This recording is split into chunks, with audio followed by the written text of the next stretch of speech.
So I guess we'll squash that topic, but that's pretty ridiculous in my I opinion. mean, let it run. Ain't nobody from there gonna be. Right. Yeah. But Maybe.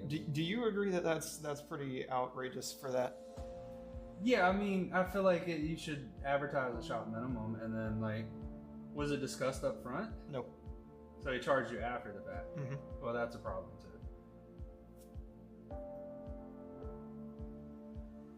Yeah, no hourly rate, no shop minimum, no nothing.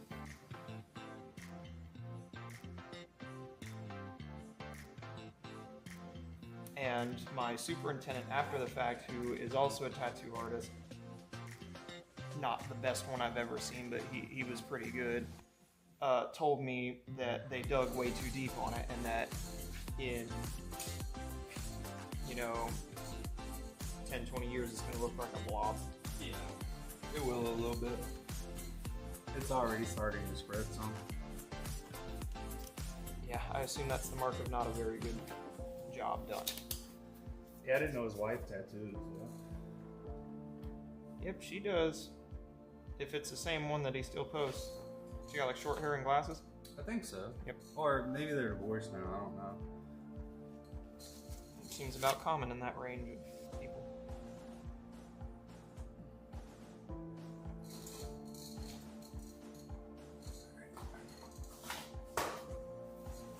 It's 12:40. And his tattoos aren't even that great.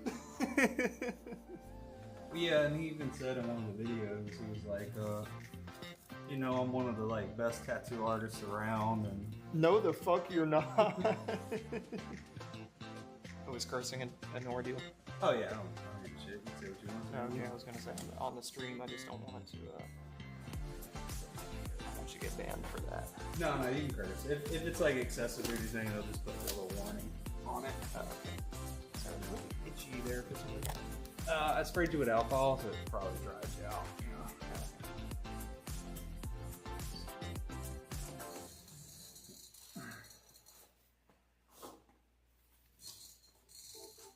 And I didn't know if you were already gonna do this, but do you mind, like at the end of the session, if I could get another one of those little boxes of soap? Yeah. Yeah, because I already used up all of that. What is it, Dial Gold? Yeah, just give you Dial Gold. Okay. Consistent brand. It's good. It really, honestly, I felt zero pain after that Tegaderm came off. That was the hardest part of it, actually, was getting it off. But I did what you said. I went real slow in the shower. And Yeah, as long as you take it off slow and use water to kind of like lubricate it as you take it off.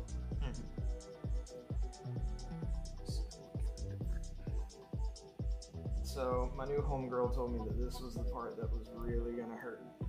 Is it? Shading. I mean, it's not going to be bad because I'm working from the top down. There is that. It's when you work from the bottom up is what really gets you.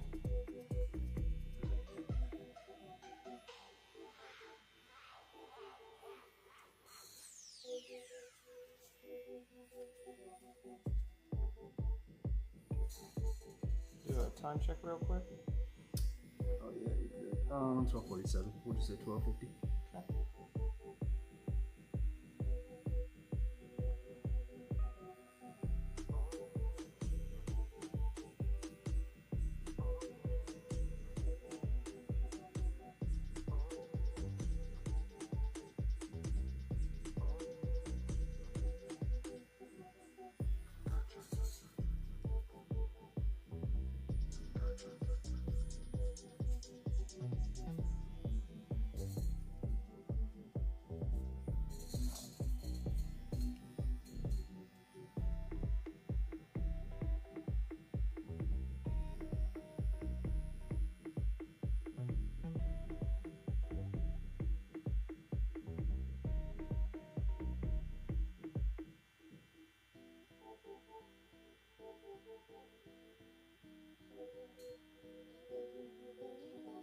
Yeah, I did not have any idea that dude was anywhere near as revered as he was for being Madman.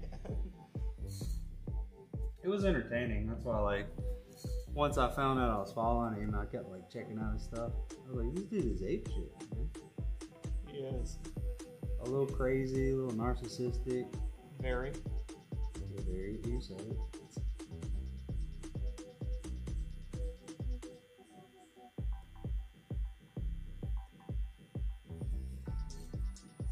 Yeah.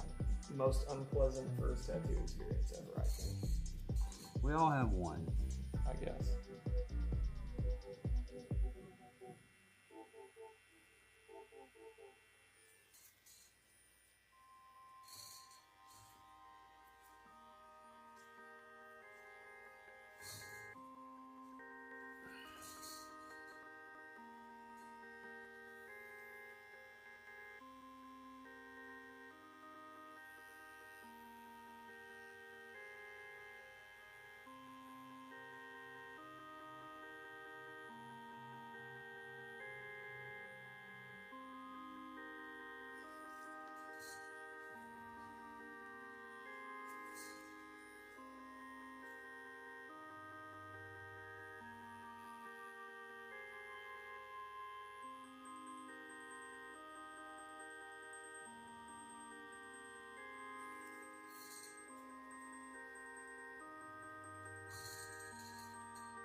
So you think that aha is going to be a session in of itself?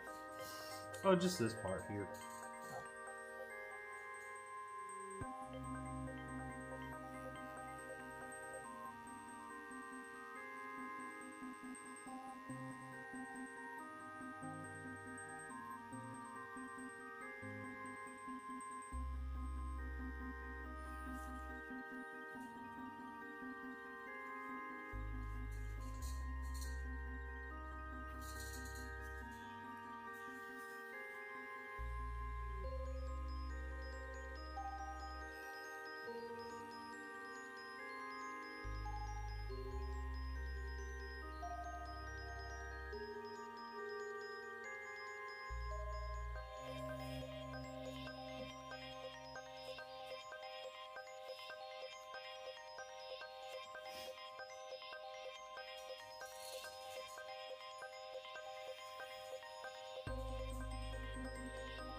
Yeah, man.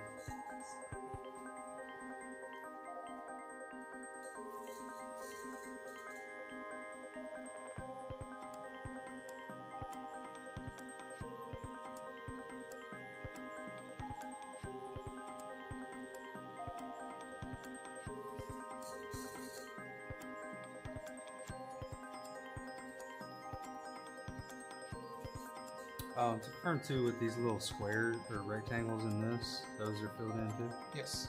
Yes, that whole thing should be filled in. Same thing with the fours, and same thing with the dots on that beginning mark.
tell you've been moisturizing.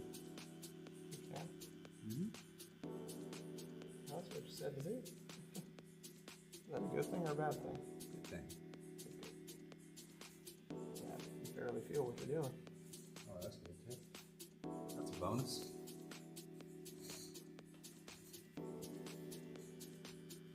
But it is also likely because my soap moisturizes me a lot, Mm-hmm. and then I go and use the lotion over it.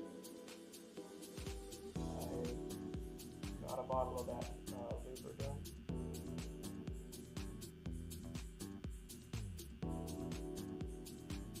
And like you said, it's been doing really well. It's not too greasy, but my skin gets incredibly dry on the daily Mm-hmm. at work. Especially in the winter too. Yes.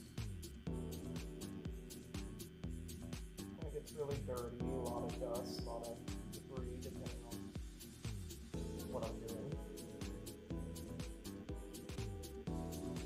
Cave dwelling under the colleges. Yeah. Haven't been doing much of that as of recent. I've been indoors with the heat at Dell, but tomorrow they're sending me, and let me know if me talking is fucking you up. No, you're good. But tomorrow and Thursday they're sending me out to Weldon. Don't know if you know where that is.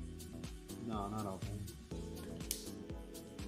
Up there in the Roanoke Rapids area of Virginia. Oh yeah, I know what you're talking about when you say Roanoke Rapids. Yep. A couple years ago, that's where I went to buy my bike.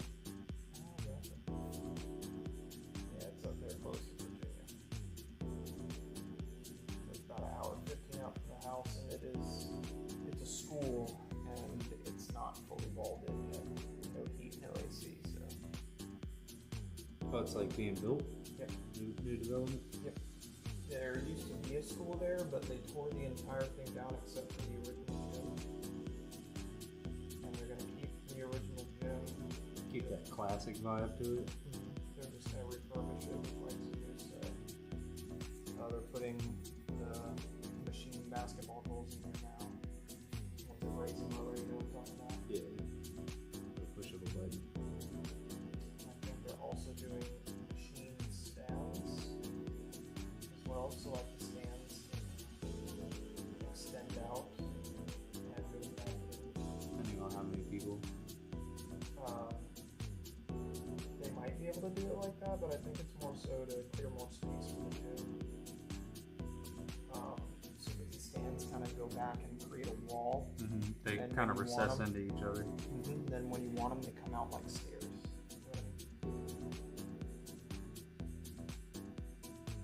The company that makes that shit are the people who come out and install that. We just supply the power for it. And I think that's already done. Right now they're on the second floor of the actual buildings. Still doing wall.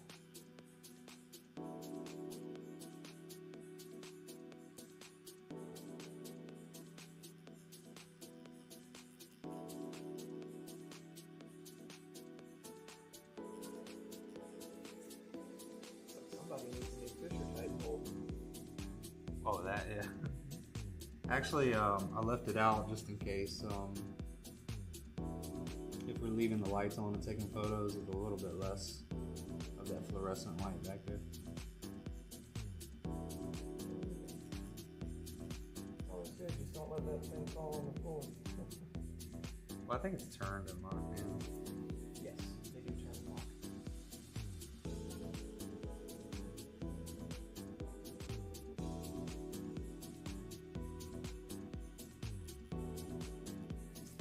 It's a genuine fluorescent too. A lot of people change these things to non-conformal LED. Yeah, they're quite expensive. Yes. The LED version shouldn't be. Yeah, but those are. Those definitely are. They don't really produce them all that much.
softness maybe because I'm so good with that.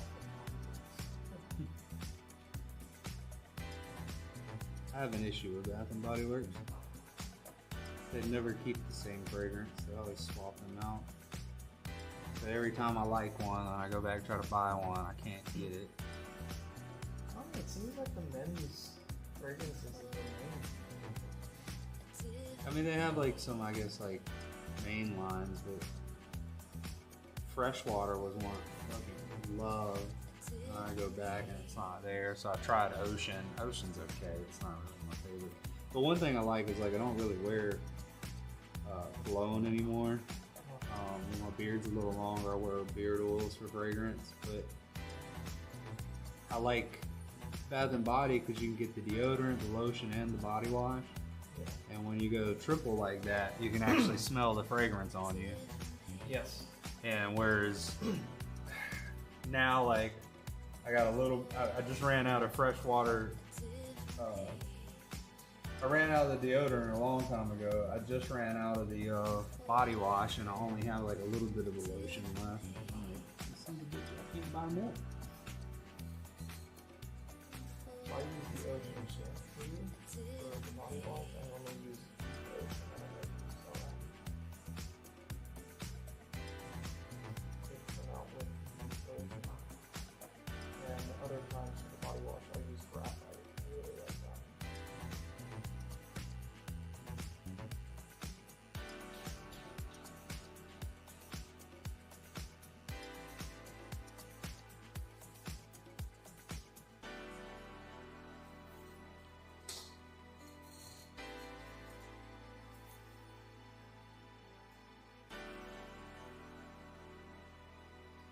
So we do still have it as to wear on the inside of the stage and do that marbling design.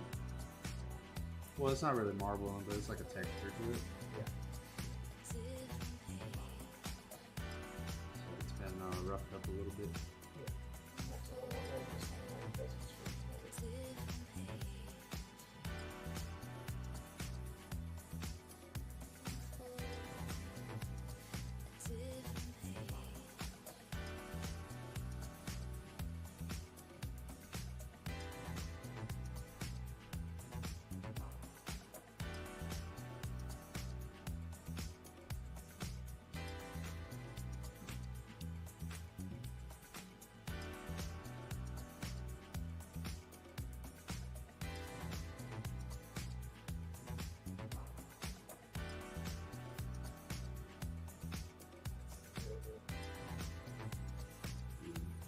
I'd like this approach to line work where we do like the really light lines first, and then I come back in and like, do the solid lines over top of it. Sometimes when I'm doing like one shot stuff with line work, like that stencil's so heavy and dense, it's hard to see it go in really clean. So like if I'm doing things with really exact lines like this, I'll do that light line first. It's going to be a multi-sessional piece. I did like a hex honeycomb pattern on one of my clients, and what they're doing is as they travel, they'll get an artist in different countries and places to fill in one of the hexes. And it's like her entire upper arm between the gaps of her other tattoos. That's really cool. And I did that approach on it, and it turned out so well. I was like, I think I'm gonna try to do this approach more often. So especially when you're doing line work, like any little thing that's off is super noticeable to me. You're good. You're good.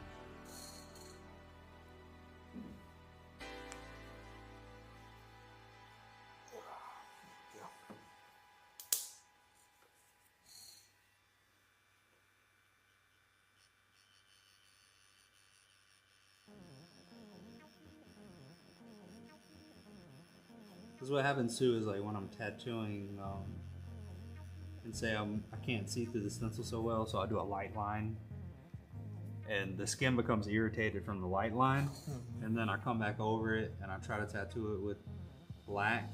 That irritation kind of interferes with it going in, interferes with the cleanliness of the line because it's already swollen, and then lines look kind of patchy.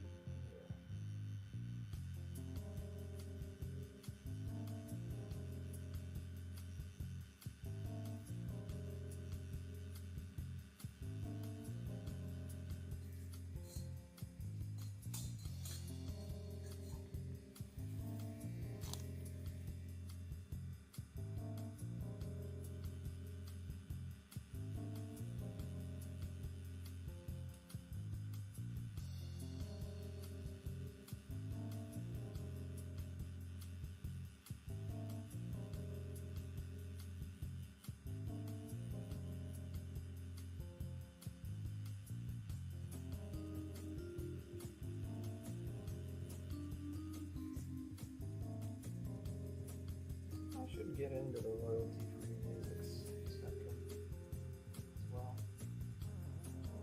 Because I can look at stuff like that so fast. Yeah, then you just put it on like Song Trader, and then they pay based on like the subscriptions of it. Or have them just buy the contract to it outright, $1,000 a song or something like that. That seems outrageous, but Yeah. I think they would rather pay me $1,000 once than pay me 5 cents per 5 play. cents per listen. Or whatever it is. I don't know how much it would be. I think like on Spotify and stuff like that, when they play big song or big time artist songs, it's like fractions like that, very small percentage. Well, if you think about it, if you charge 25 cents per listen, Mm-hmm. which is a pretty high number, but 25 cents per listen, every million listens, that's $250,000. Yeah. They have to pay.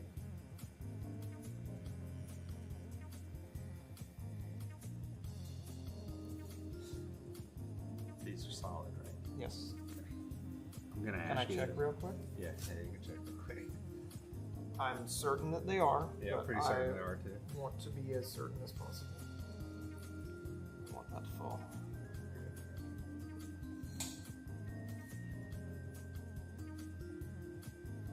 Yes, it is. Hashes are solid, the fours are solid. Both those lines are completely filled in. Those are solid. All that's solid, but I think you already did that. Yeah. And The rest is all solid. yeah, it's all solid. It's all solid.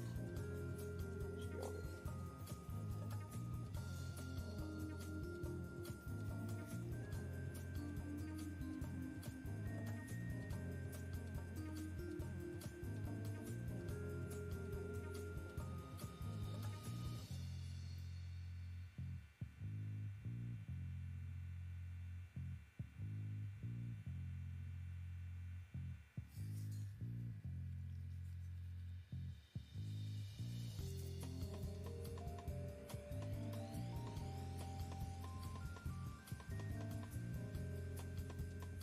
Say if you somewhat want to watch it, you can pull it up on YouTube.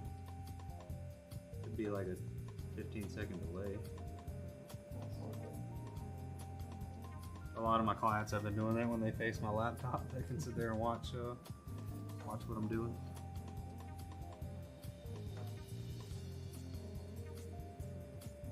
It's been a thing with significant others too. Been like to tune in and see what's happening. Mm-hmm.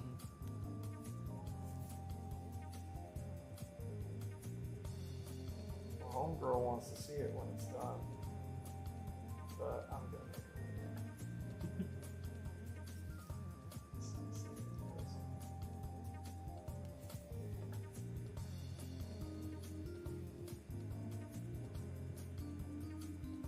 What's up on Twitch?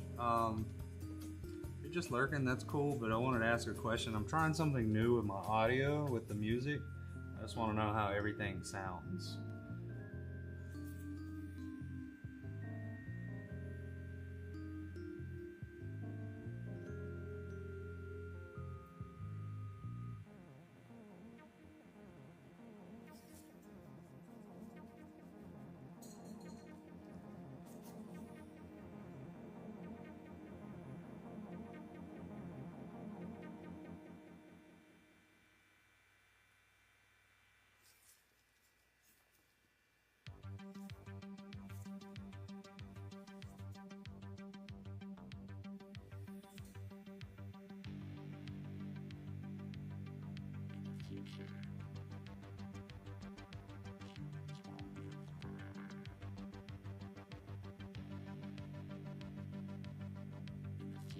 Movement.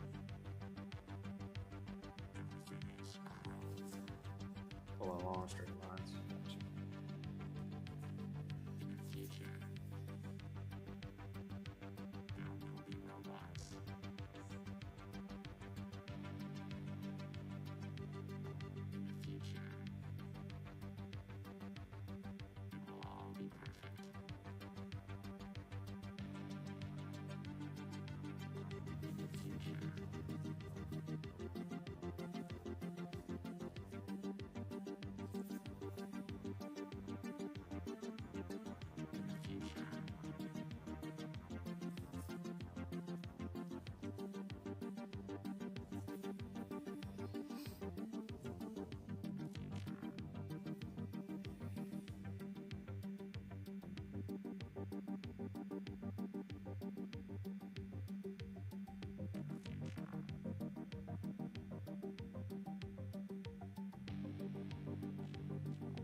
Also, curious to how the alerts are gonna sound when like someone subscribes or follows. It plays an alert noise. I have it. It's actually gonna come through the speaker.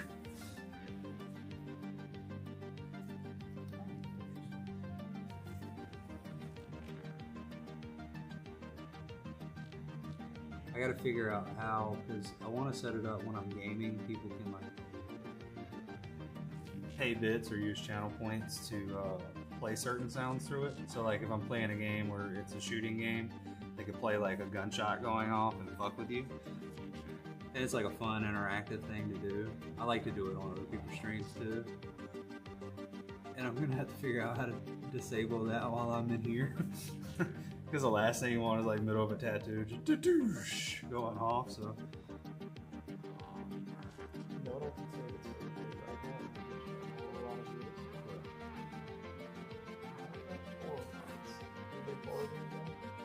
Yeah, I mean, I play a little bit of it. Yeah, but like jump scares, pop up, stuff like that.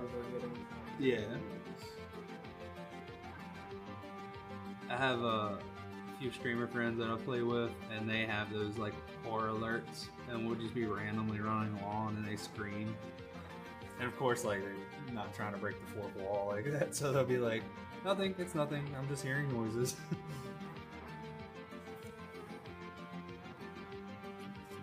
Sometimes when I'm watching people, it's like a tense moment. They think there's a player nearby or something, and you can play like the footsteps of a player running, and you just see them on screen start to panic a little bit and like look around.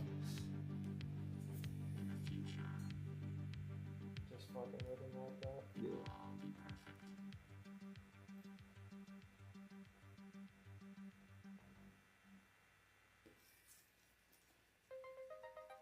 Yeah, those are definitely getting tons of views right now. Those random weird Minecraft ones.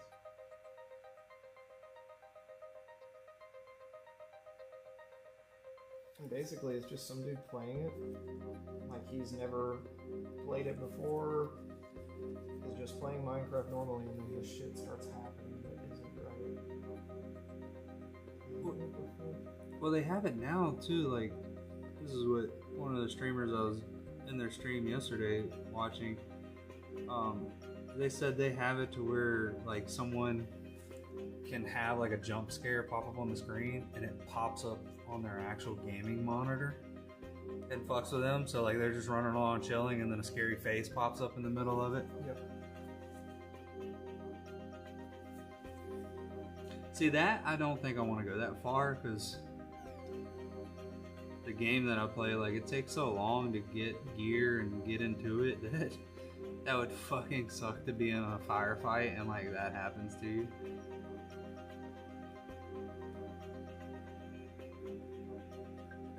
I think it'd really disrupt the flow of the game and the stream. You're just talking about something that's like jump scares you out of nowhere while you're playing. Yeah. In a normal game, though. Like, Yeah, if you're like playing like a single player game or something lighthearted where you respawn, like I could see that being a thing, but I don't think in the middle of DayZ I would. These horror mods add like so many new things to the game. Just fuck with the world. Like you'll walk up to a pig, and you'll have no idea that it's just like whatever entity it is in disguise, and it just like comes out and fucking kills you.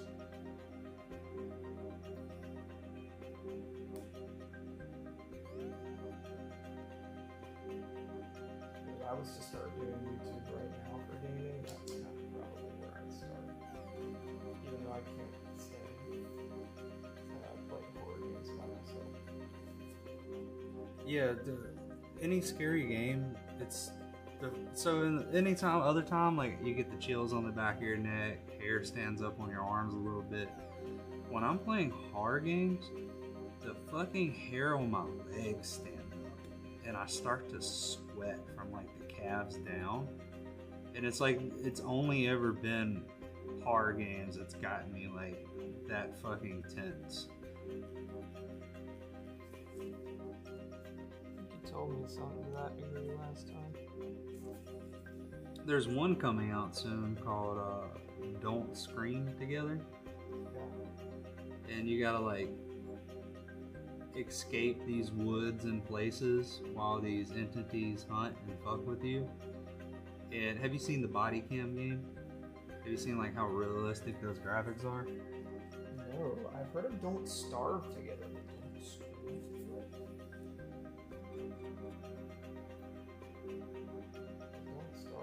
Don't Starve was originally like a little Like an escape puzzle game? cartoony Yeah. sort of horror game, and then we made it multiplayer and it was Don't Starve Together.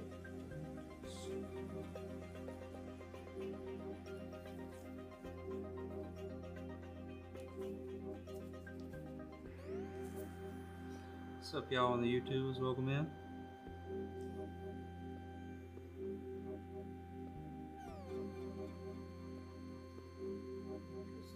So it's a game called Don't Scream, but they made it multiplayer.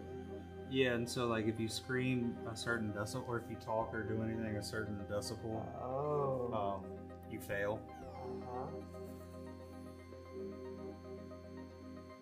And I think it's one where like you can't turn off your mic, or if you do, they like penalize you, and every step you take sounds like clown shoes. I think is what they did that too. So if you try to disable it, you end up walking around going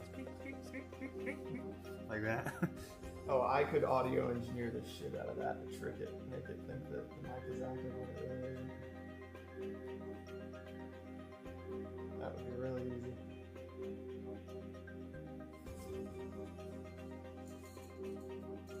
I would love to download that and just fuck with it like that. And that technically be cheating. Phasmophobia has an element of that game that I was telling you about. Oh yeah, I forgot you. I think I re-downloaded that because you mentioned playing it. When the ghost starts hunting, it can hear you. You're supposed to turn all your shit off. Your voice input off so that it can't hear you.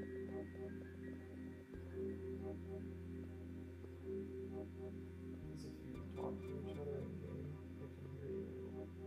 Come right to you too. Have you seen Mimesis? No. Mimesis. I played early version of it. And Mimesis is, they now have an upgraded AI integration to it. So before it would just record your voice, and then after, and then the entities could mimic your voice. Ah, like, it's that one game where you can have mimics in it. What's that one game? Lethal Company. Yeah, kind of the same vibe. You're going in trying to get loot and get out with it. But now they have it to where AI will just take your voice and can carry on conversations. People have been posting videos of like truly believing it's their friend, and they're having full-on conversations with it, and then it just turns out of nowhere and kills them. And even some of them like try to do like code words, and it somehow knows the fucking code word. That's crazy.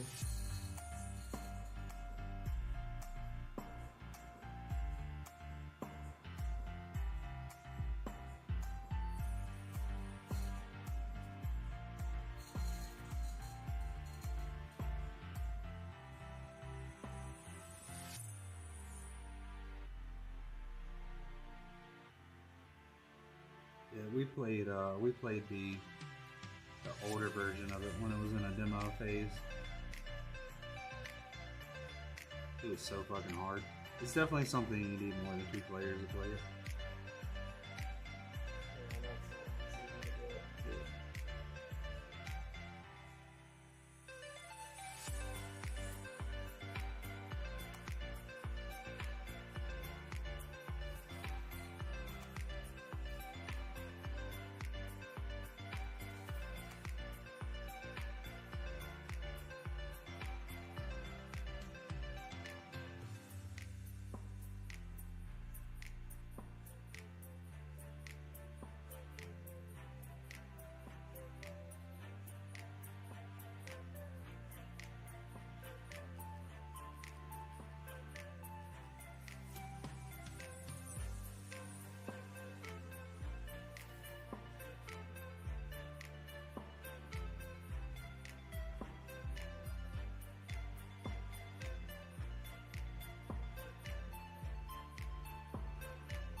You ever had someone take a nap while they're doing this? Mm-hmm. That's crazy. Are you getting sleepy? No, not particularly. I was just zoning out there for a second, and I was like, what if I did fall asleep? Well, in this position, it's kind of bad because your head nod on me. But it does happen. I was tattooing, he works as a like part-time police officer. He's ex-military kind of dude. I was working on his wrist one day, and he falls asleep. And I didn't realize he was asleep. I mean, I felt the twitch. Most people like start to twitch a little bit when they fall asleep. And when he came to, he like second subconsciously just rotated his hand out and grabbed my wrist. And I was like, whoa, dude, whoa. He's like, my bad, man, my bad. Like, he didn't mean to. Like, well, that's how I appreciate it.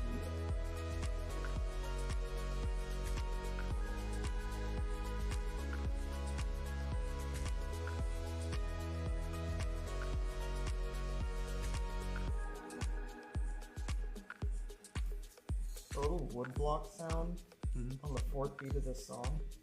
Yeah. Sounds like somebody locking your car with one of those alarms.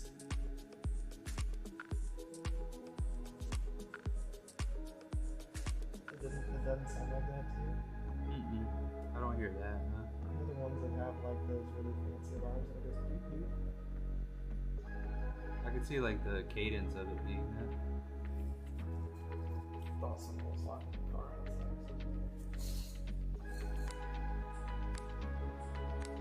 I really like the brick claps in music, especially like old hip hop.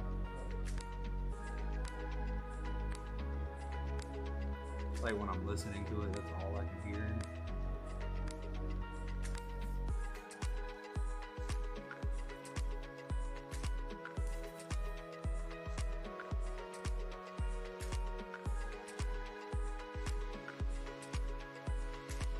Now that's all I can hear in that too.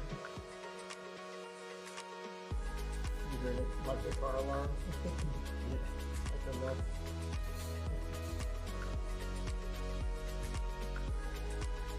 It does seem a little misplaced. Because it's on the off.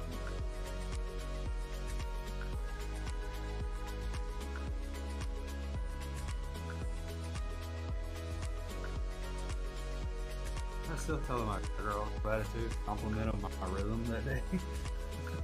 My little hi-hat noises and Because you do have good rhythm. You don't always have to be a musician per se to have a sense of rhythm.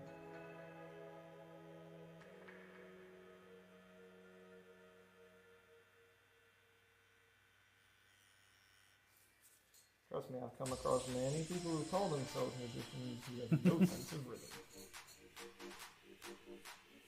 I gotta make up somewhere on my tone deafness. Tone is a completely different thing.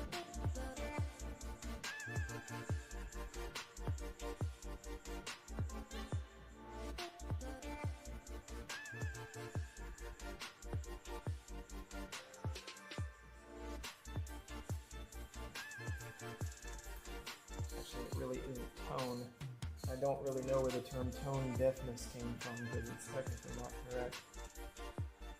What most people think of when they're referring to that is pitch.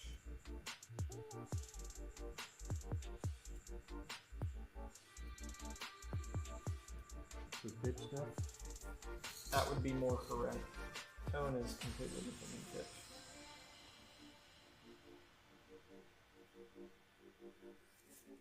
I know a lot of people with all the tone in the world and no ability to hit the correct pitches. And vice versa.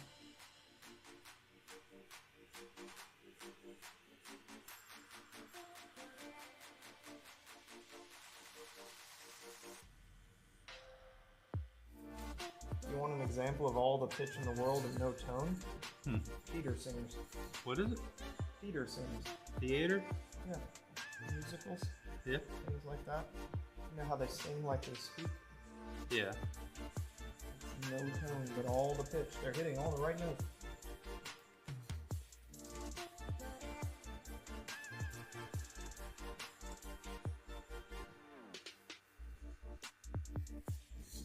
And then there's some people who have a great singing tone, but they can't hit notes correctly.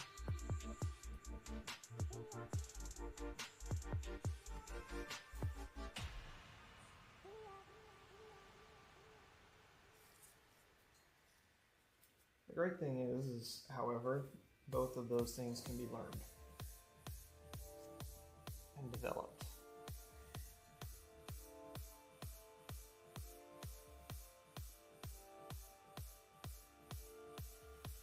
It's like a muscle too. Yeah. Well, or you can be Sean, who is my friend.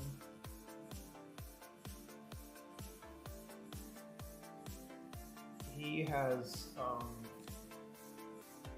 not only does he have perfect pitch, he has perfect relevant pitch.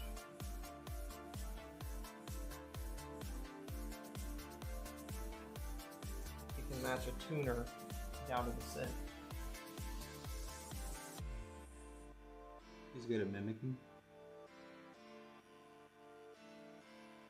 If you clap, he can tell you what note it is. Oh shit.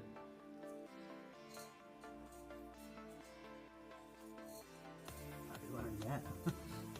He's a freak. I can tune a guitar by ear, pretty close to what the note is. He can tune it down to the cent.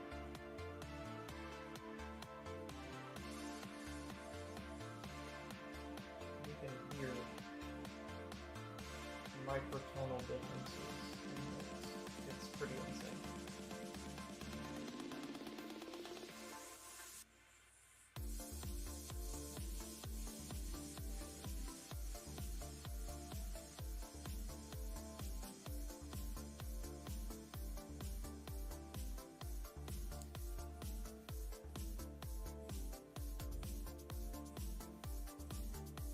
Because everything has a note to it, every sound.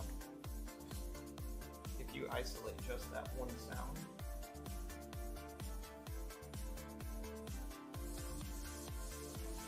So the comedian in me is next time like rip ass and then ask him what time it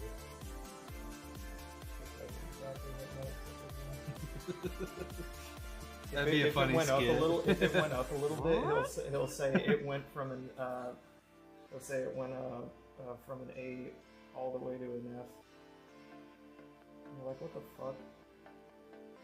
You're like, play that back for me on water. That's where you should get that reference to. Play that back for me on water.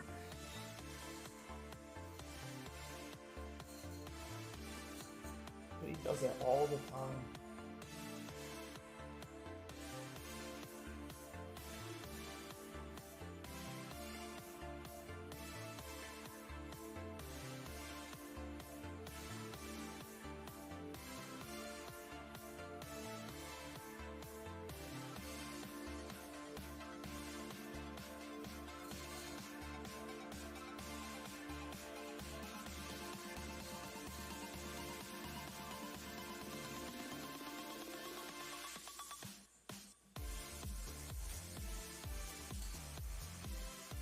I'm gonna go pee again. Yeah, I'm gonna wipe it down. Sorry. I told you to be hydrated, so. I listened. I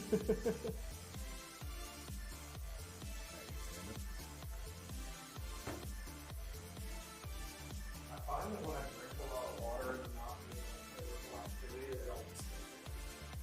You're not sweating it?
You've done nothing.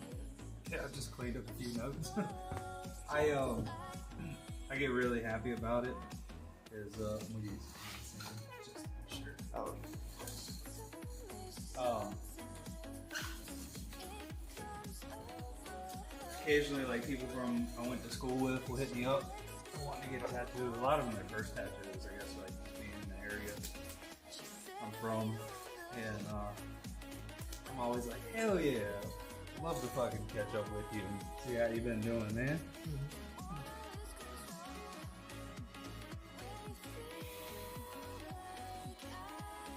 It's like some people are like, high school reunions are lame, I'm not gonna go to it. I'm like, I think it's cool as shit. I would love to go back and like catch up with all the people that I used to know in my life like that.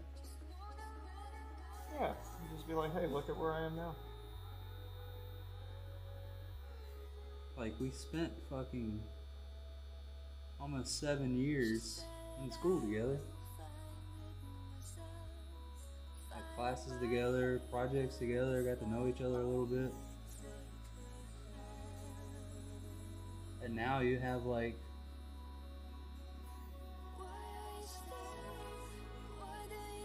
15 years of life or more to catch up on, you know?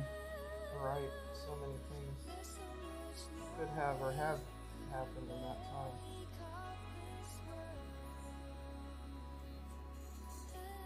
Or like you find out too, you're like two people that were always sweet on each other, like finally hit it off and like dated and now they're happily married.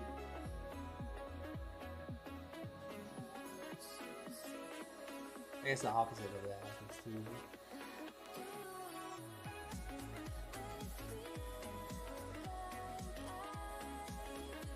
I'm also curious to like being around people what triggers within myself will resurface.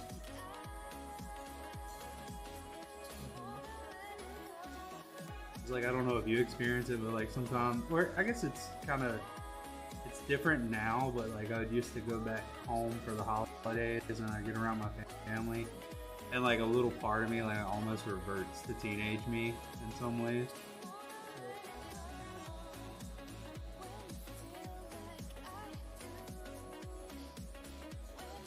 Definitely feel that.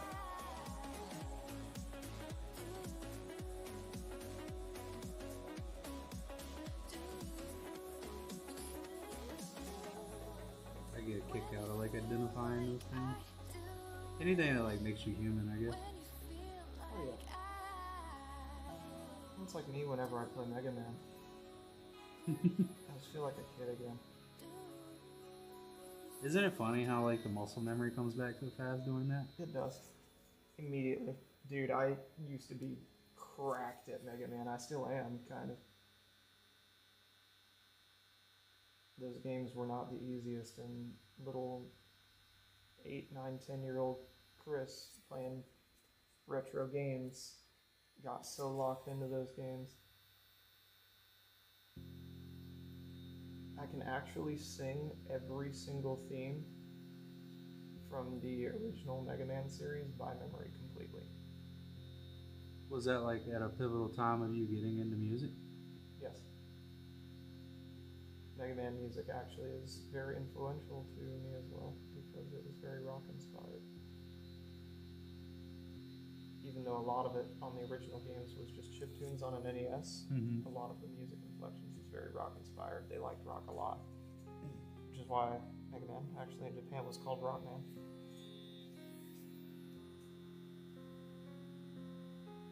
And his sister's name is Roll. Rock and roll. Mm-hmm.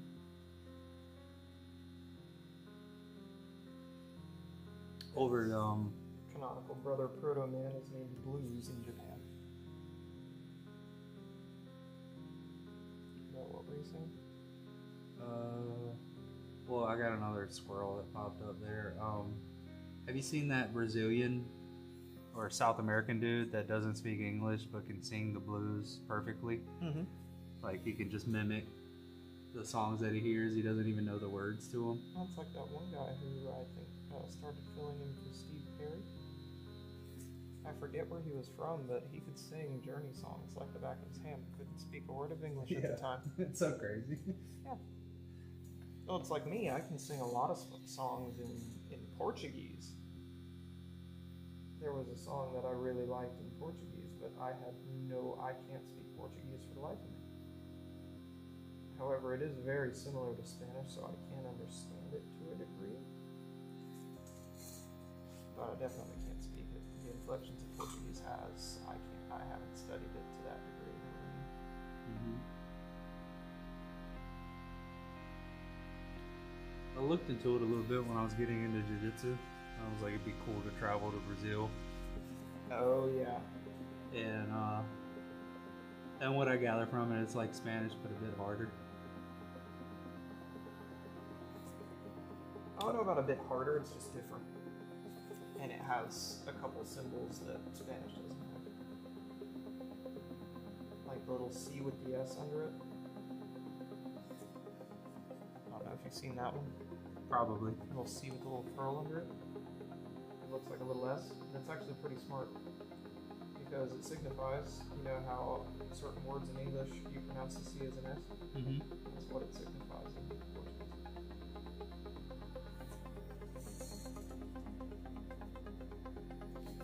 What I was gonna say before, talking about muscle memory, is during Thanksgiving, I was on my girl's Xbox. And I was playing the Master Chief Collection.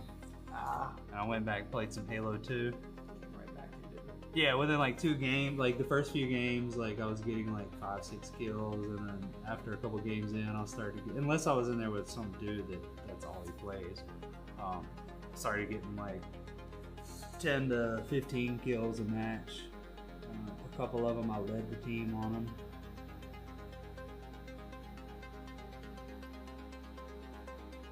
Yeah, it's coming back. The only thing I realized is like I'm so used to sprinting in games, and Halo 2 doesn't have sprinting.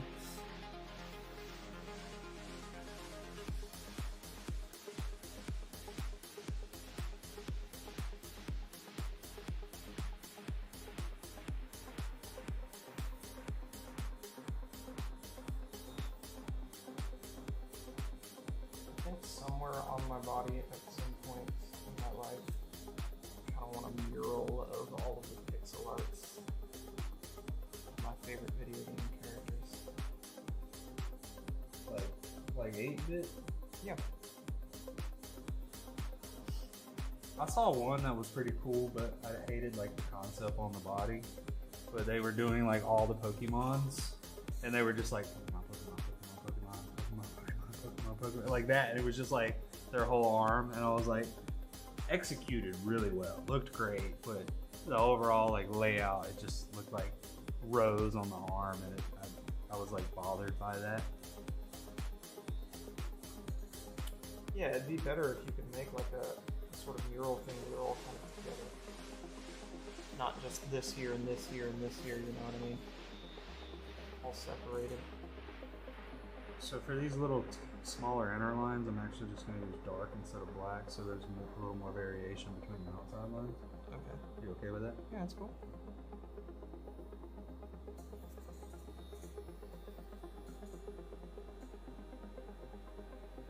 I mean, ideally, there doesn't really need to be any variation. But we'll see how it looks. Yeah, I can always go darker or bolder. Because on a sheet there is no difference in thickness or shade of the lines in the middle versus the ones on the outside. You know what I mean? Mm-hmm.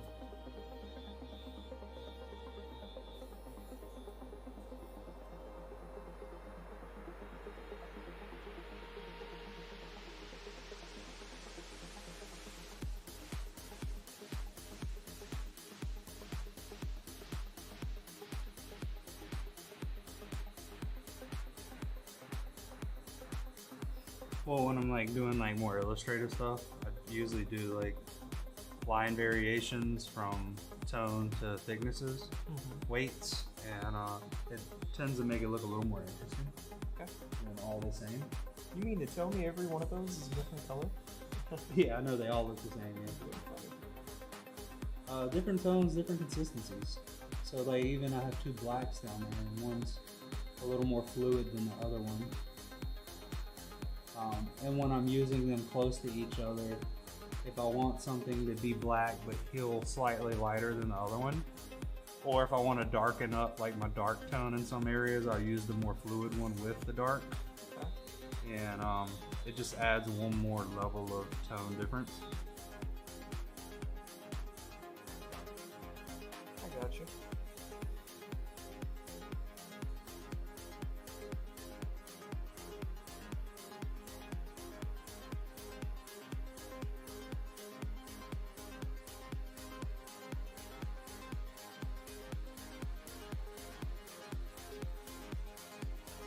This stuff here should more or less heal black. Well, the more fluid one is a lining black, and it fills gaps a little easier, like when I'm filling in like tight areas. Because the thicker pigment's kind of hard to get like right up to the edge of lines, so I usually do like a lining black when I'm filling in a tight area like that. But it will heal black, but it's gonna be against the white or the skin tone of the ribbon, so it's gonna look dark. Gotcha.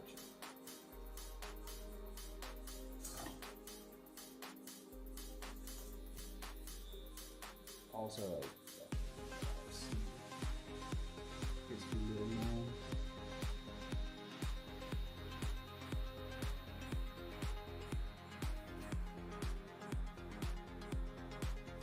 The lines do pass through. They pass through the start symbol. Yeah, it will go all the way through. I'm just picking a starting point at that black line. Oh, it's all good. And did we get this? No, we stopped there. We didn't get straight line. We're good, we're good. We have one symbol here too. Where at? The little P with the line underneath it, right there. Yeah. That one was there.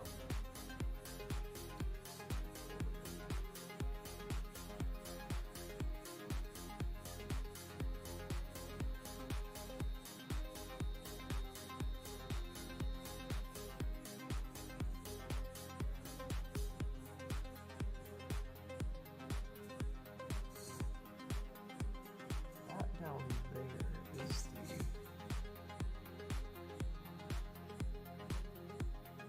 Yeah, we're good. So good.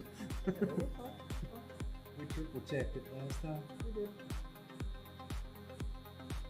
I'm just trying to see where that measure divider line is. I think it goes just before that. There is a divider line for that measure, but I think we're good without it. Okay. If you want to add it in, what I can do is, on another session, I can draw it in with a Sharpie and get it straight. I don't think I'd be able to stencil something straight right there. Right.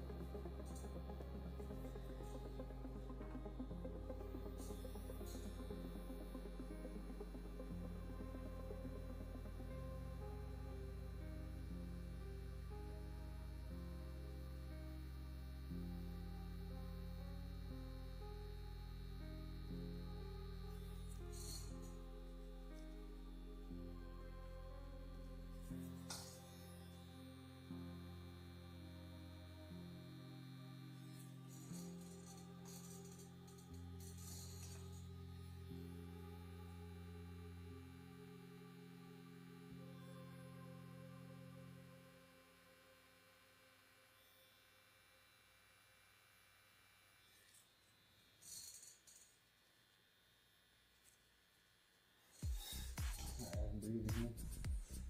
Hmm? I said, all right, I can breathe again. Right. You're like looking down the scope. Yeah.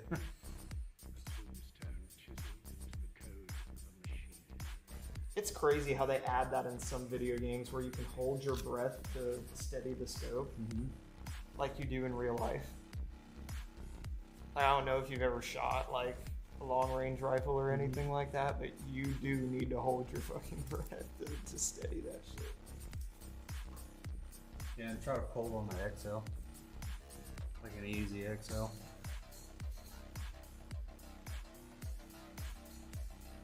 You into firearms? A little. Not too incredibly, but I do feel unsafe in a home that doesn't have one. Yeah. I feel like that is one of the main liberties in this country. I am proud to have the ability to exercise.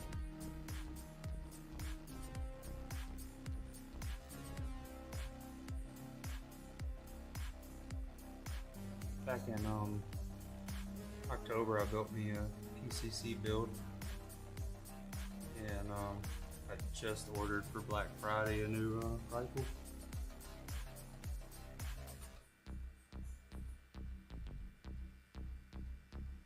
Through my whole life, I've always had like cheap guns, so I'm trying to get more reliable ones. Oh yeah. I don't know if we were talking about this last time, but really all you need in the house is a good pump action 12 gauge shotgun. Mm-hmm. Sound alone from that hook will scare somebody off. Well, I opted for a 9mm rifle and a suppressor on it, so I don't wake the neighbors if someone decides to break in. Alright, that's not so bad. Really, honestly, a motherfucker who's dumb enough to stick around after he hears the rack of a 12 gauge shell deserves to die. In my opinion. Well, it's always been the argument of place to be games win super prizes. Oh yes. Yes it is. And I've been around like the criminal world before, and you always run the risk of thinking someone's soft and not prepared.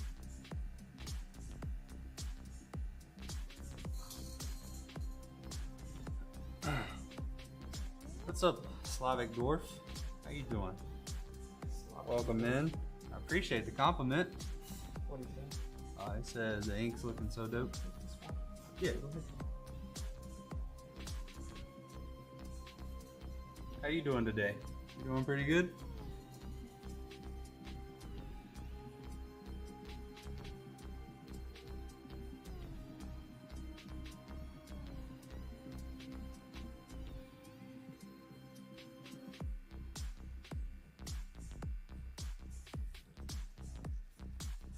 Also, while you're here, if I could ask you the question, how's everything audio-wise sounding? I'm trying something a little new with my audio.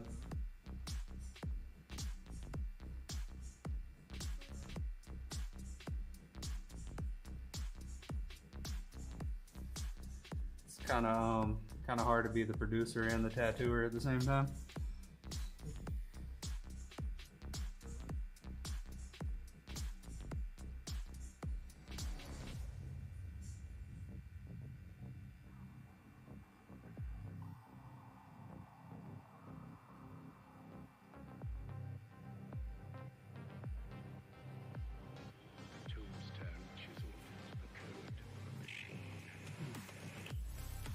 Which, yeah, let's make sure our voices are coming through too.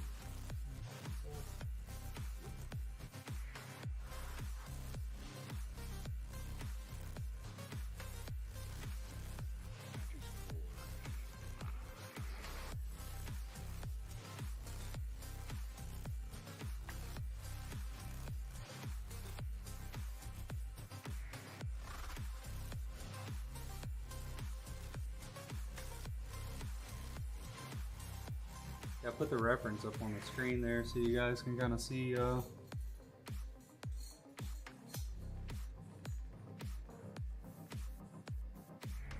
Thank you. Having chest pains, man. Like potential cardiac stuff. Obviously, Yeah, he said it's been stressful the last few days because. Yeah, has been having chest pains. I don't know if you participated in Thanksgiving. That could just be gas. That was a joke. I'm trying to make light of it, but homie needs to go get it checked out. yeah, yeah. Don't mess around with that, man. If you're feeling like pressure on your chest, you're short-winded.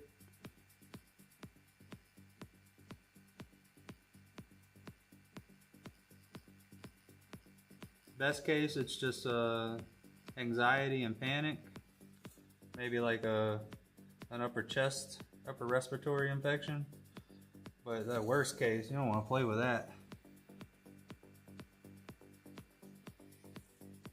Yeah, blood pressure problems. Yeah, don't play with that, man.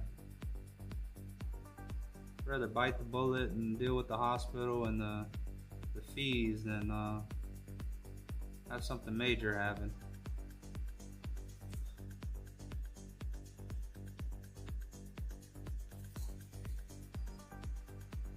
I personally am a bit of a hypochondriac with chest pains and stuff like that. I used to get it all the time, and not in relation to that. I never had like blood pressure issues or anything. Usually it's on the lower side. But when I would do chest workouts, I would get like a weird pang in my left pec. And for a while there, I was like concerned. I was like, oh my God, my heart hurts. It hurts all the time. It was just muscle fatigue in that area. Happens to me all the time. And then later finding out I have like injury to my shoulder, which contributes to that.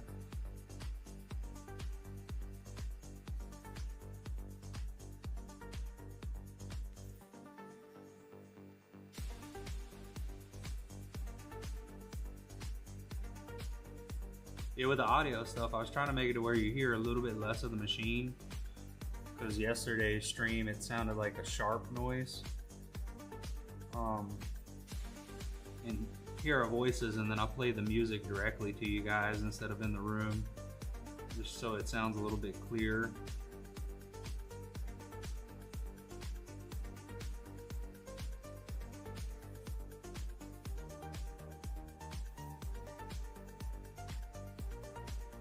Also, too, you're going to be on my mind now, so I'm going to be sending you some prayers and energy.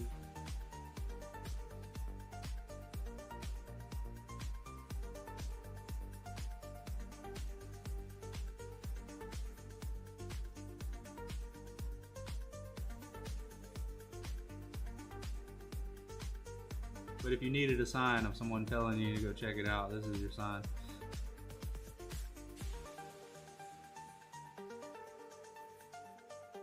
Seriously, dude, don't fuck around with that shit.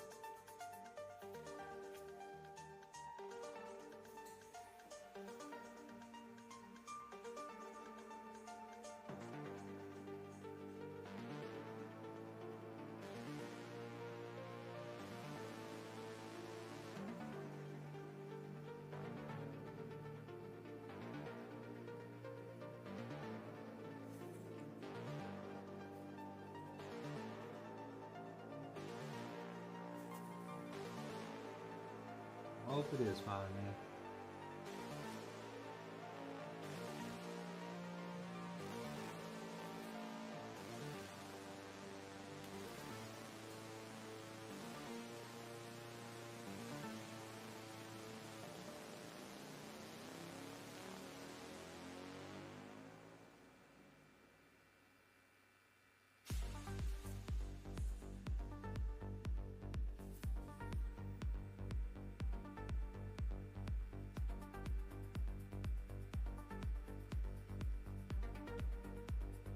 Things like that too always remind me of like, yeah, I really do need to go for those training programs, like what to do in situations. Like CPR? Yeah, CPR or just like being knowledgeable and helping someone when they're going through like some sort of form of arrest like that. Something's happening. Like I remember I was listening to podcast. It was along the lines of like business and success, stuff like that. But one of the people in there barely survived a heart attack, and one of the things was one of the people at their country club, when they were having the heart attack, lifted their legs onto like a couch and put them on the floor underneath it, and just doing that alone saved their life.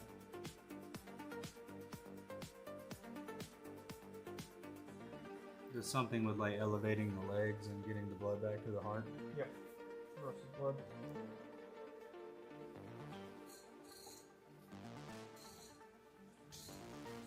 You learn it on your own? I mean, you seem to be doing fine, man. I had to take a class for it to get certified because of my job. Yeah, you're dealing with electricity. Yep.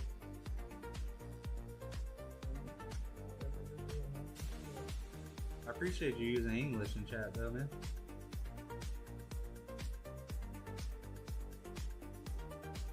So it's not his native language. Mm-hmm.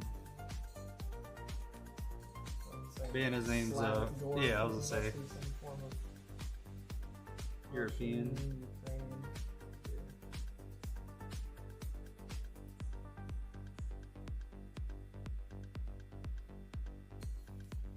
Yeah, majority of like my followers on here from playing with streamer out of UK. And,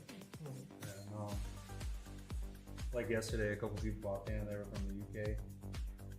Also, I think that's cool as shit about the internet too. Oh yeah, Just be a part of communities from all over the world. all over the world, man. Someone grew up in a small country town in America, like, I think that's awesome.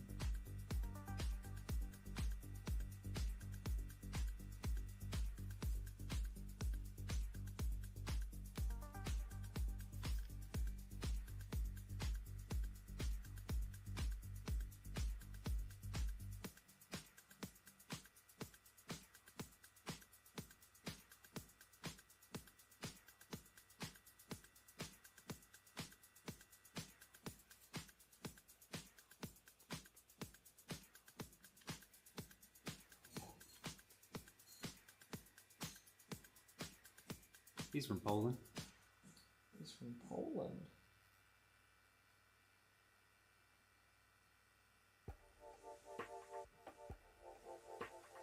What is Poland most known for? Hmm. I'm gonna let him answer that. I don't know much about Poland. I try to every now and then get on like a YouTube kick of like, there's a few that I follow that like visit different countries and talk about their experiences in them. Like I watched the Switzerland one. He said vodka. Isn't kurwa Polish? I believe it is. That's so weird.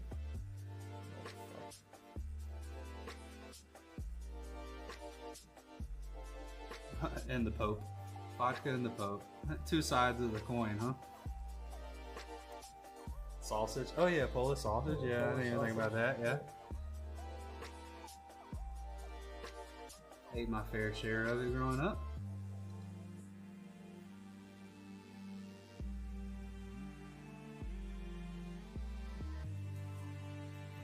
Probably not as good as like actually from there, but our version of it. It is Polish. Yeah, he said I had to allow it. Kurwa equals fuck, bitch, Kurwa. etc. One word fits all.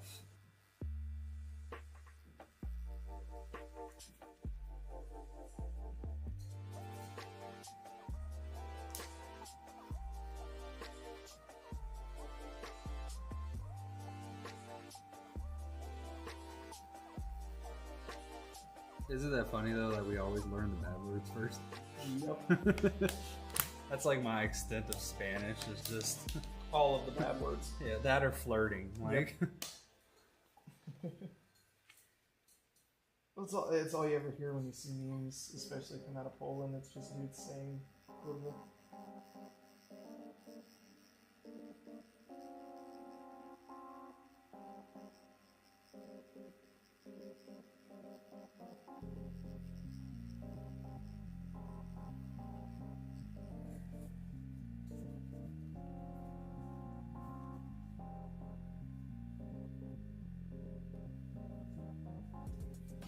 oh man, I just had like an oh shit moment. We're good. We're fine. But I saw this line here, and I was like, why did I put that line? It's part of the It's the card. card. Yeah. I was saw like, that too. I was about to panic a little bit. I was- was like, what? I mean, I can cover it with shading, but like, There was something else that I saw that I was like, what the fuck is that? I thought you did a tie there, and I was like, wait. And then I was like, oh, that's the card. yeah. I was looking at it the other day, and I was like, wait, what the fuck? Let's see, I can adjust this a little bit. Oh, didn't want to go that far.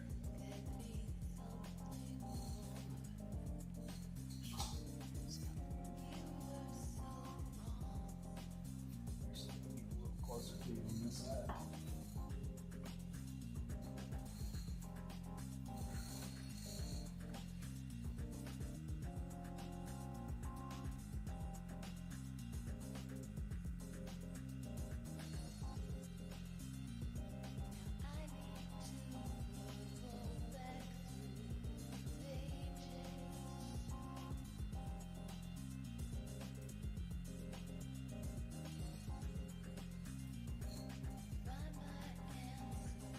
like that spot?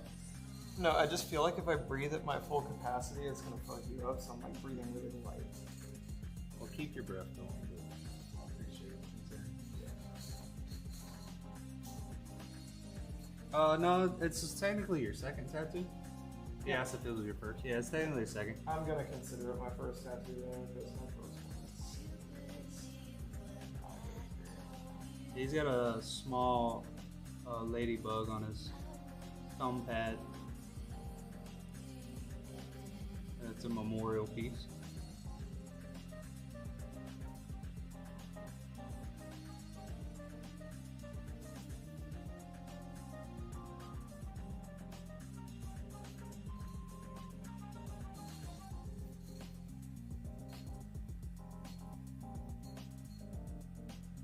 What's his first big tattoo?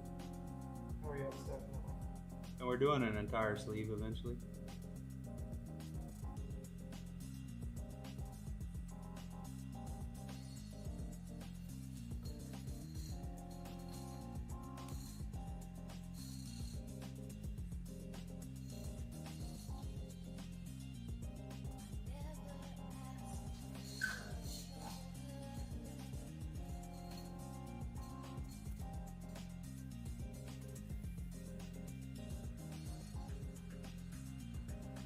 You working and lurking today?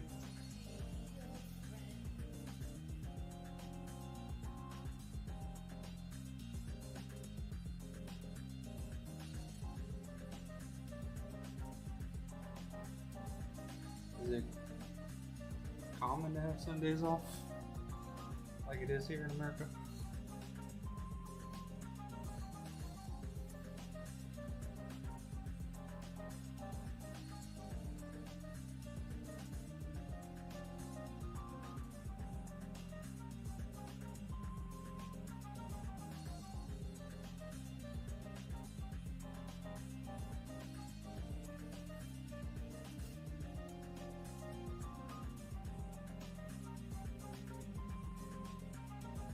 Stretch my arm out.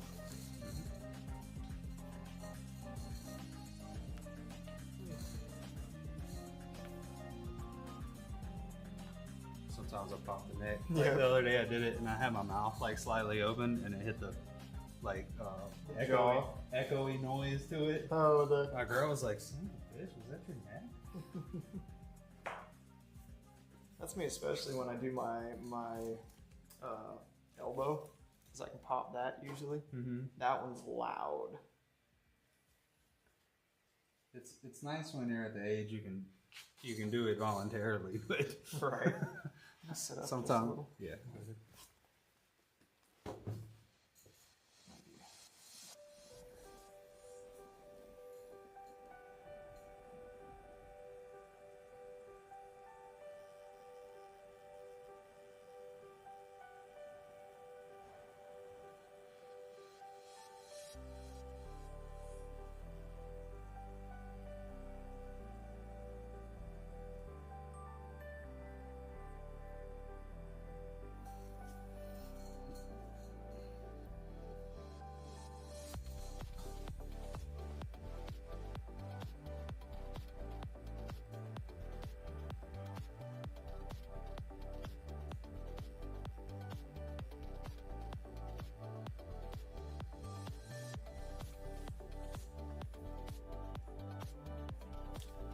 I think I'm off. I'm off tomorrow, but I think I'm gonna be streaming. I guess I could say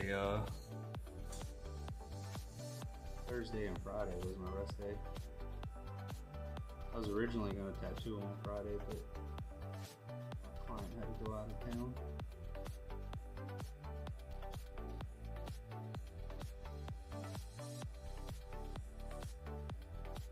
Which wasn't bad. I was still recovering from Thanksgiving on Friday. Dude, I ate so much food on Thanksgiving. I think my body has finally figured out that I'm trying to gain weight and is allowing me to eat more. This crazy thing, I'm on the opposite end. Well, Like I used to at Thanksgiving, I eat like 2-3 plates and then have 2 desserts. And this year I got like 1 big plate and then a dessert and I was done. I ate one ginormous plate of turkey, mashed potatoes, sweet potato casserole, I didn't have sweet potato casserole this year. That's one of my favorites. and then I had half a pie. After that, half a large. What my mom does is she makes peanut butter pie. And she makes 2 of them, one for me to take home and one for the actual event. This one was really perfect. When she does actually take the time to make it, it is so good. But she took the time to make a banana pudding this year, so she made 2 cans. She made 2 cans. That's my favorite. She makes it from scratch.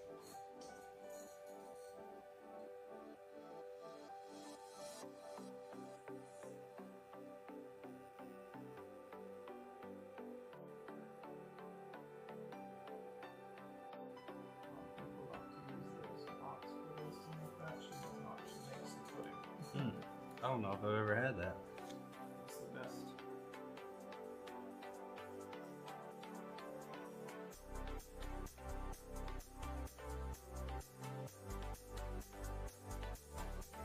You've had it with the bananas in it, though, right? Oh yeah, yeah. I was gonna say. Some people haven't. I like it when it's like cut in 4s, like the little chunks. I also like it when it's sat a few days and those wafers soaked up all the slop. Some people get hit by soggy food. I'm like, no, it's the best. It's the best. Like soggy cereal. It's the best.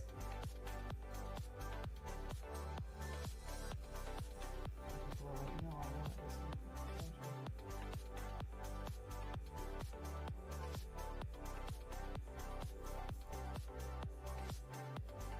Holy shit, that's looking so good. Yeah. I'll breathe and move it.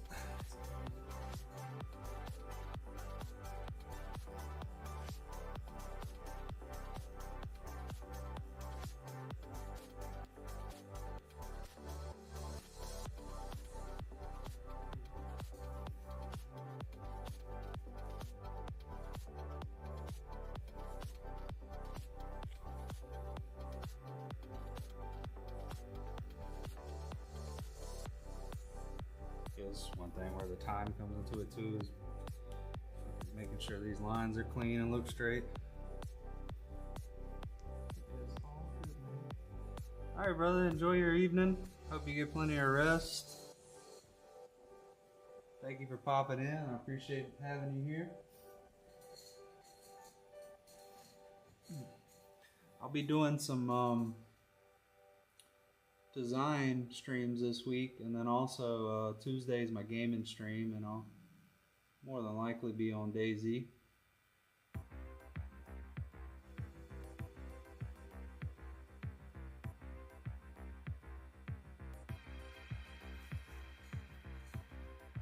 Yeah, I weighed myself this morning and I'm officially 162 pounds naked. Like right when you got up. Yep. I went to go take a shower. Because a lot of people don't take into consideration how much your clothes actually do weigh. Yeah. Yeah, well, this is when I always weigh myself, is in the morning before I drink my water. Like no food on my stomach. No nothing.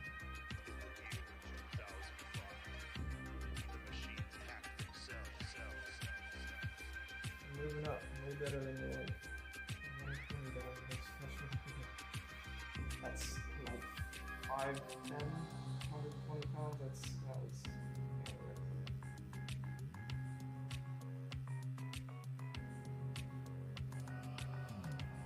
Well, I've never had that issue. So. Yeah, maybe if you ever come to the U.S., Slavic. Or I know I can't really tattoo in Europe, but maybe in other countries one day. There's tattoo conventions happening all over. He's a good one, man. You won't regret it.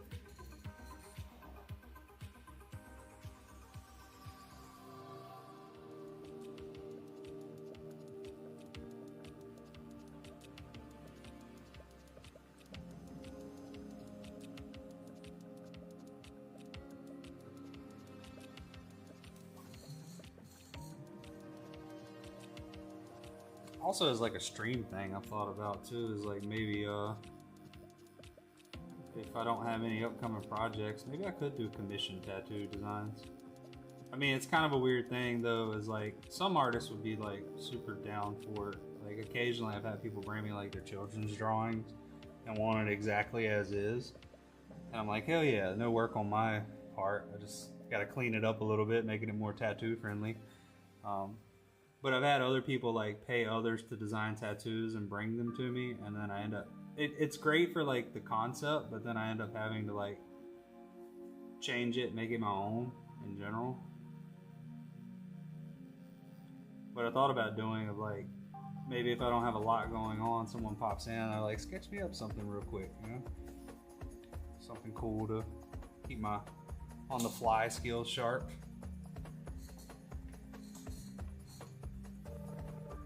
Appreciate the love, Slavic. Hope you feel better too. Hope all that works out and isn't anything serious for you.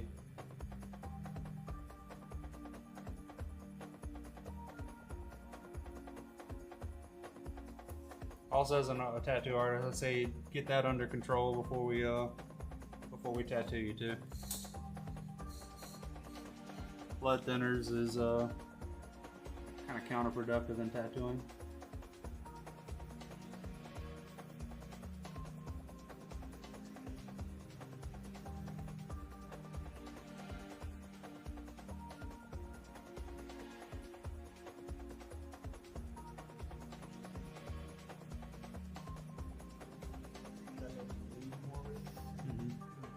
Yeah, and like the more you're bleeding, it's kind of like pushing against or working against you, trying to put the ink in the skin. And then too, like I'm also tattooing the blood back into you, so then it's diluting the ink into the skin too.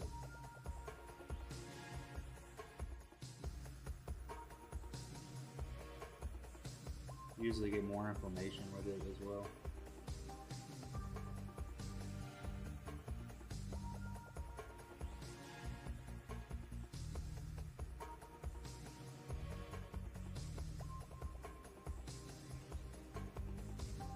Yeah, body being in a good place and the mind being in a good place plays a role in it. There was this one time I was tattooing this guy and his significant other was next to him, and I wasn't really paying attention to the conversation they were having, but she asked him something that I believe spooked him a little bit, because he just started pouring blood after she asked him that. You could see like his heart rate elevate.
set up my chat rules.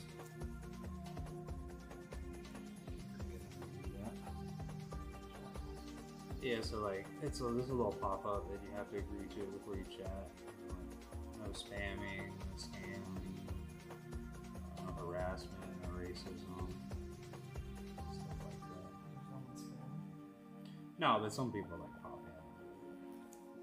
I have a auto mod that takes care of a lot of that stuff. It'll automatically delete it and let me approve or deny it.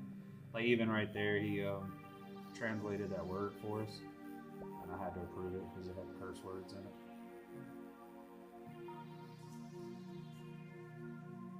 And I still think the viewers see it as Passwords. yeah, instead of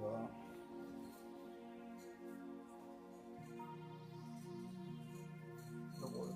yeah.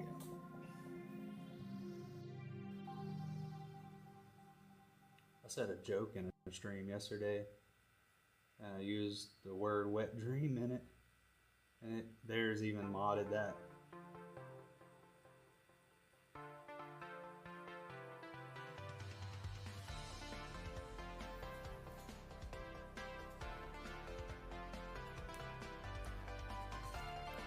Yeah, as you start to go down there, I'm starting to feel it.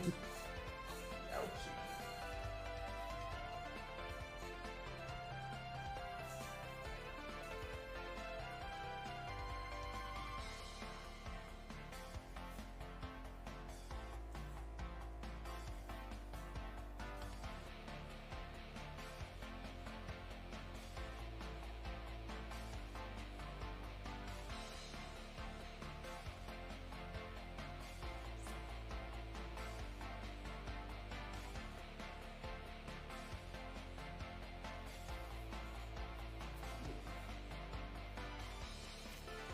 It's not a lot here. This is mine for now.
Trying to complete this section and we'll move into the card, but I really want to get into the card.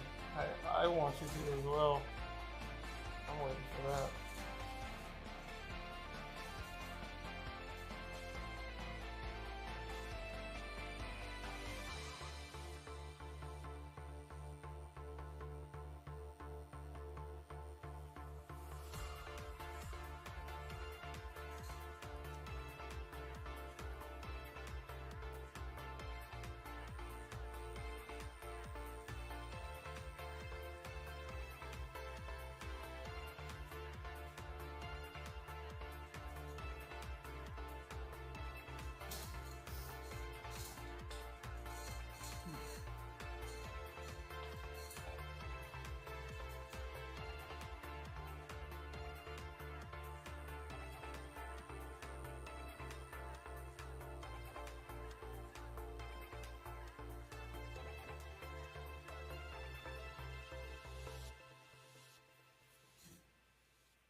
seen the game Bane?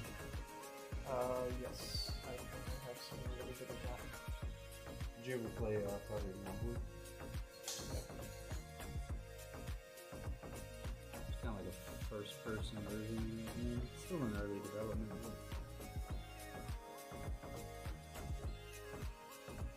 Been dialing around a little bit.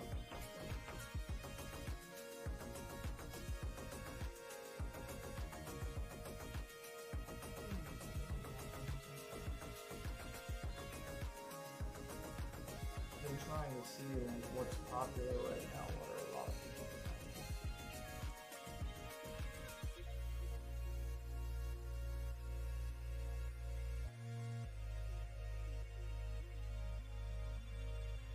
Nothing Battlefield is. Yeah. If you want to throw a cushion back there, we can too.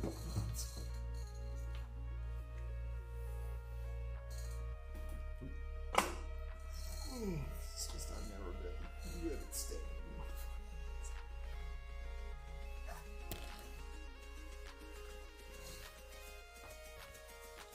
Very long.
I know I got like well over like 150 hours in my body.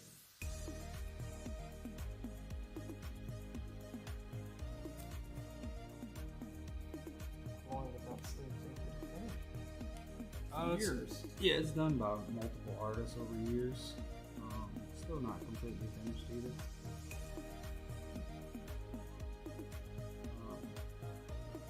I mean, just the forearm alone, I got like 14 to 16 hours on. Actually, on the outside, just that skull and rows, like 14 hours. We did two days in a row. On the inside, I probably had 4 hours on the first session, and then the next guy that cleaned it, finished it up, was probably 4.5 hours. And the candle on the inside of my arm there, and all the filling around it, it's probably like 4 or 5 hours. The ECFU on the outside was probably only like 3.5 hours. And then my hands, it's like 5-6 hours, and it needs a couple more hours in it. The face at the top is probably like 6.5, 7 hours. The geometric stuff around that was around 5 hours. The inner bicep area was 2 sessions, one session about 7 hours, and then the next one was probably like 5 hours. Whose face is that? That is just a model he wanted to do that he found online. Nobody in particular. He just wanted to practice faces and thought she had a beautiful face. See, my ex was upset about it. Yeah, like my ex back in the day when I got it done. He was upset I got another woman's face on my arm. Why didn't you get mine? Yeah, kind of thing, yeah. You know, she was kind of upset I tattooed the Virgin Mary on my hand. There's another lady's face on me. She was a jealous type.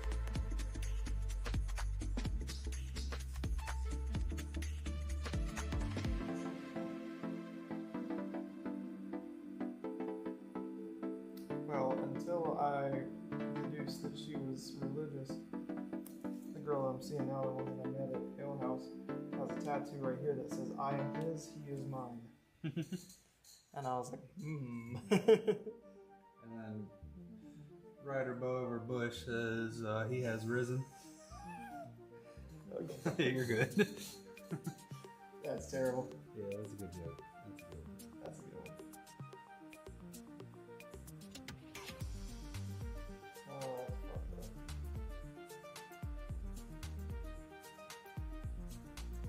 I could double down on that even harder right now. Go ahead. And then to the right of it is a stone rolled away. Need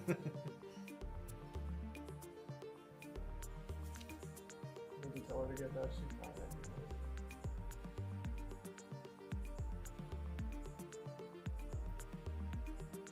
She's like the least Christian ever.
So, but yeah.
I'm really curious about like some of the ones that you've done, like that Leonardo DiCaprio one. Mm-hmm. So like, did you also do a committal on that first and then finish it? Mm-hmm. So that's what you do with all that. There's really no way to do the whole thing in one shot. I mean, it is. I just don't tattoo like that anymore. And then it's also kind of counterproductive because, like, once my client's at a point where they're tired of being tattooed, like, it makes the tattoo process so much harder. So, like, for when I'm doing faces, what I'll do is, like, I'll commit, like, in that one, I committed the waves, the lighthouse, and all that. And then when I did the face, I focused on getting majority of the face complete, or like I've spent more time on the face because there's a lot of information in that stencil that I need that day. And then coming back, like the hair and stuff like that, I just like commit the dark areas, lightly commit some of the hair folds, stuff like that. And then we can come back later and like dark portions around the eyes, I may have just committed some lines to it. I didn't commit the entire thing, and we'll fill that in, finish the hair, finish the face. And then we come back in, and then we'll do the bottom and complete the lighthouse and the waves and stuff like that. And then that particular one, I did the color in the lighthouse, and it didn't quite heal how I liked, so I ended up changing it up a little bit.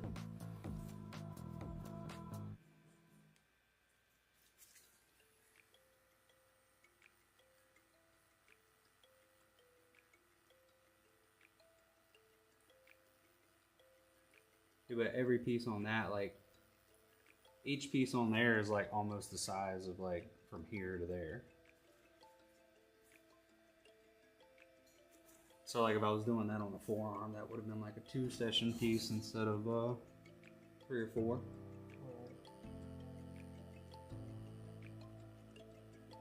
But similar size stuff I've done in like 13, 14 hour sessions. And it's just, it's hell, man. Both me and you.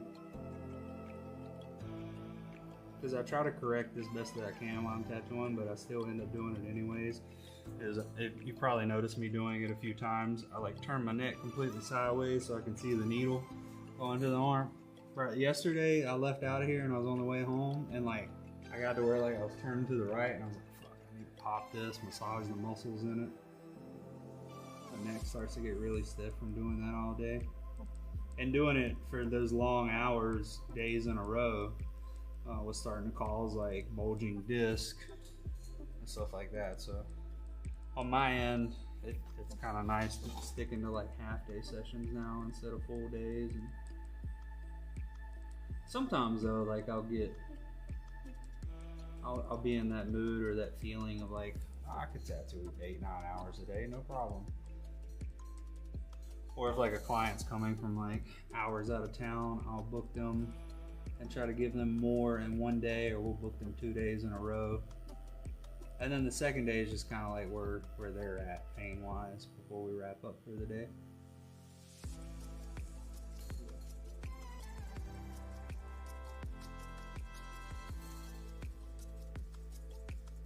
The most I've done was like 3 days in a row, and they were all long days. First day was like 13 hours. Yeah, second day was like 8-9 hours, and then the third day was only like 6 hours. And I ended up, because the skin was so irritated and inflamed, like a lot of the background was like clouds in that one. Yeah. And I ended up having to have them come back in and go over all the clouds and smoothing them out a little bit more, just because when I'm trying to tattoo it and it's getting irritated, like it can sometimes look great while you're doing it, but then when you heal, you start to see where like some of that inflammation made it look like it was filled in or complete.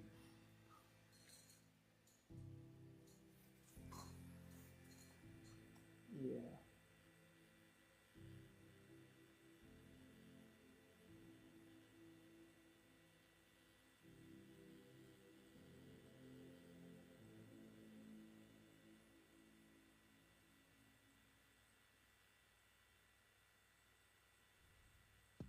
And like sometimes, I don't know what it is, but like I feel like some sessions I feel like we get a shitload done, more than I expected that day, and then some sessions I feel like we're not getting a lot done. I feel like we got a whole lot done on our first session. Yeah, that's like because I'm lightly committed and everything. Now it like has to be fully defined, fully saturated. So that in that case, like it feels like we covered a lot of ground, but we actually didn't do a whole lot. Right. I mean, we did quite a bit in the eye, like committing it.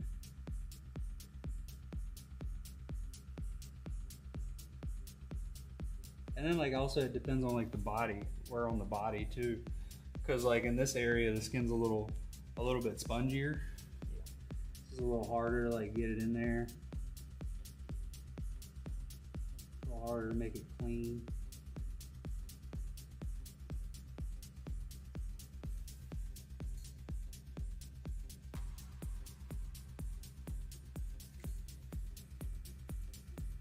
Like you can even see, this one I did up here was like really quick, and now this one's taking a few more passes to get it solid.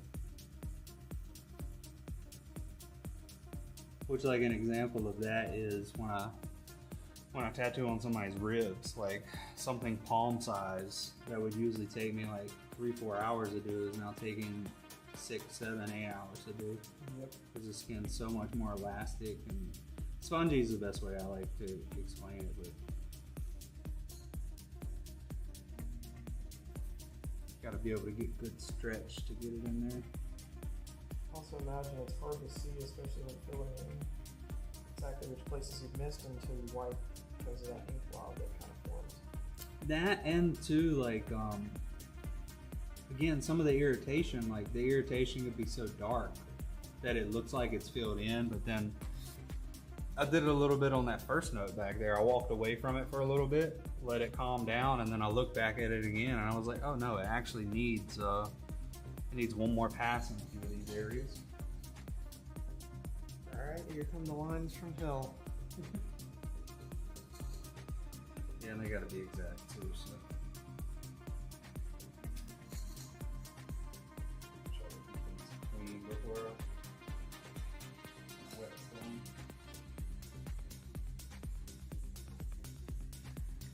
what happens over time with the tips of the needle is like ink dries up in there, or you get a wing in there and it dries up, and then it kind of clogs your needle and keeps it from the ink flowing correctly.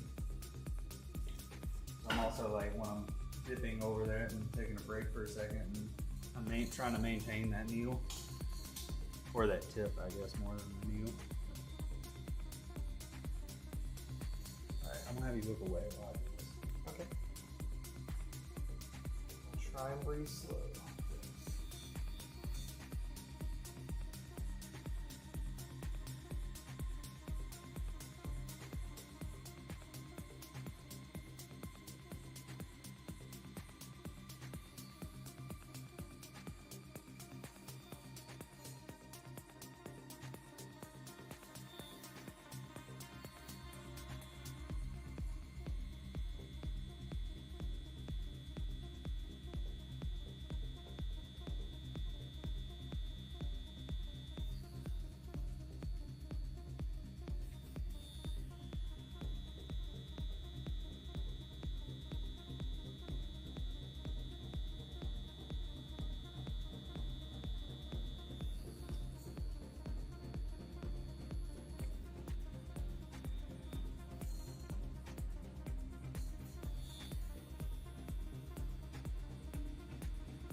Having the music notes being stopping points is probably a little cheat code for me too.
Sometimes when I'm tattooing, I have like memory unlocks. I feel like I just remember random things.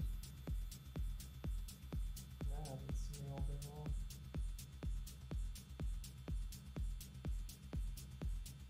Like I just thought about when I was in Dublin, I went off exploring by myself. Huh? Ireland. Yeah. I popped in this little bakery cafe and just sat and drew on my sketchbook for a little bit and enjoyed a pastry. I don't even remember what the pastry was, but I remember it being so damn good.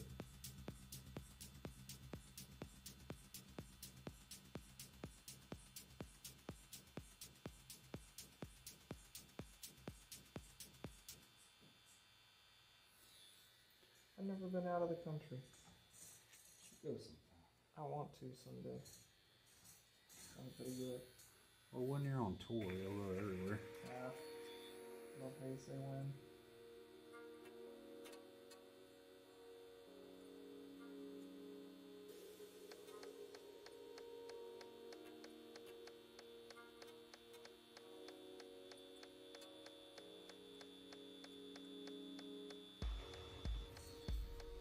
You get to say you tattooed Chris Combs. You would be my personal tattoo artist at that point.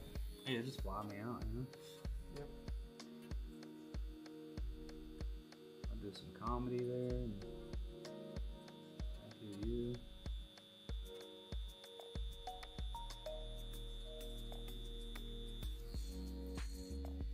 I'd hook you up, man. If I had the hookup, I would hook you up.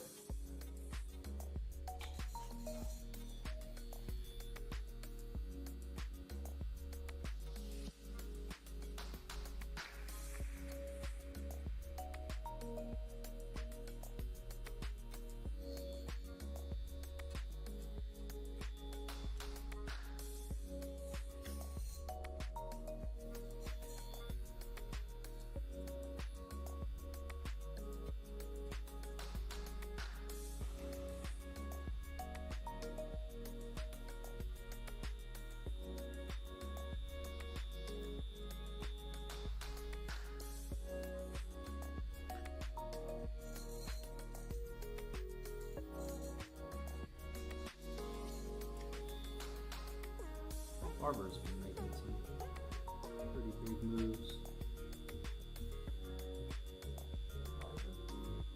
Yeah, he's been cutting hair for celebrities when they come in town.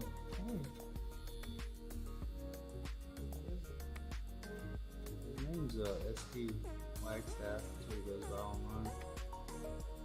Barber in demand. He was cutting hair recently for it's like, I don't know who they are, but they're kind of like a bigger Christian musician.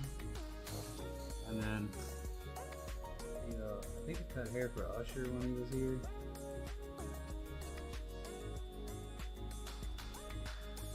And he's a musician too, so it's like get his foot in the door in that too.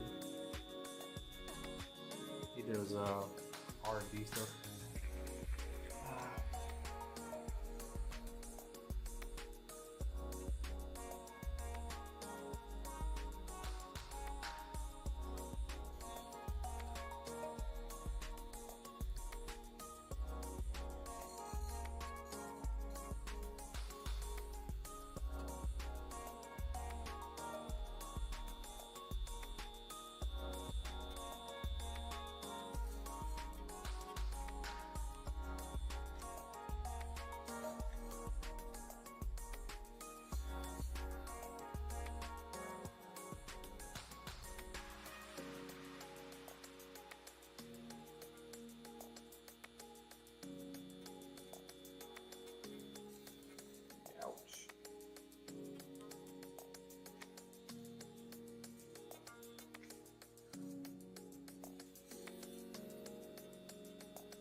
done with the line work? Yeah, for that. Stand up, stretch out a bit. Yeah, I'll use the restroom then.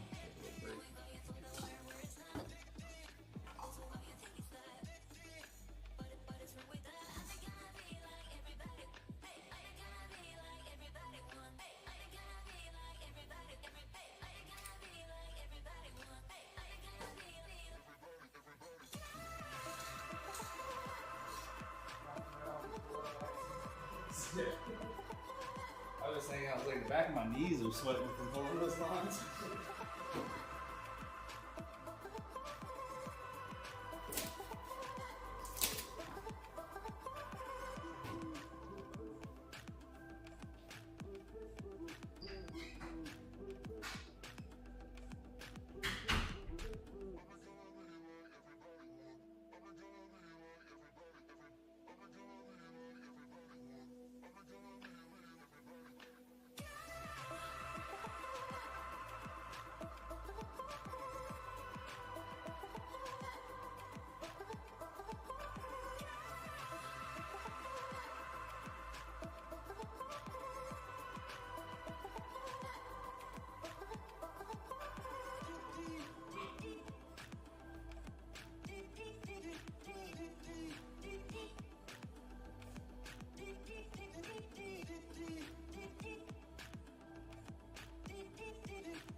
Yeah, part of me wanted to start there today, but I was like, no, it'd be better pain management wise if we started at the top.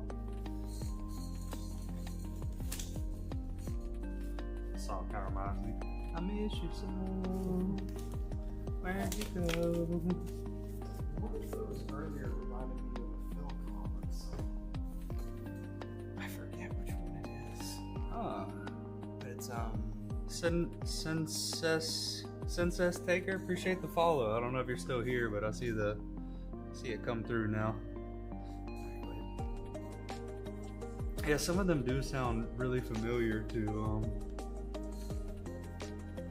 well-known songs. Definitely hear where they got inspired by it.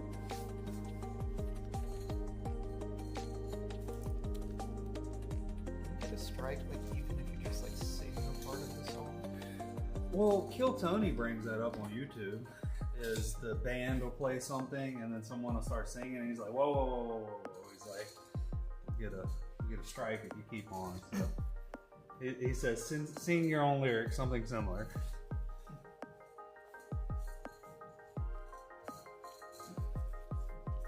Have you seen Tony doing the heads up? The what? You know heads up? Like where you put the card on your head and you're supposed to, or like the headband game, you got a headband and there's a card on Oh, your people head are of, like, a acting out person. things to like Not get like- you to guess it. Not acting it out, there's like a person on your head and you're supposed to, it's with two people and somebody has a person on their head, the other person has a person on their head, and you're supposed to guess who the person on your head is by what they tell you by asking questions. Gotcha, yeah. Kill Tony asked 3 questions and deduced that the person on his head was Hitler. Yeah? Because he said, am I male? And the guy said yes. The other guy said, "Am I white?" And the guy said, "Yes." And then he was like, "Am I God?" And then the guy was like, "No, no, no, no." Did he no, get it no, right? no." And he was like, "Oh, so I'm Hitler." Did he get it right? Yeah. Oh shit. That seems a little scripted. Tony guessed it 3 times. Oh, it definitely wasn't.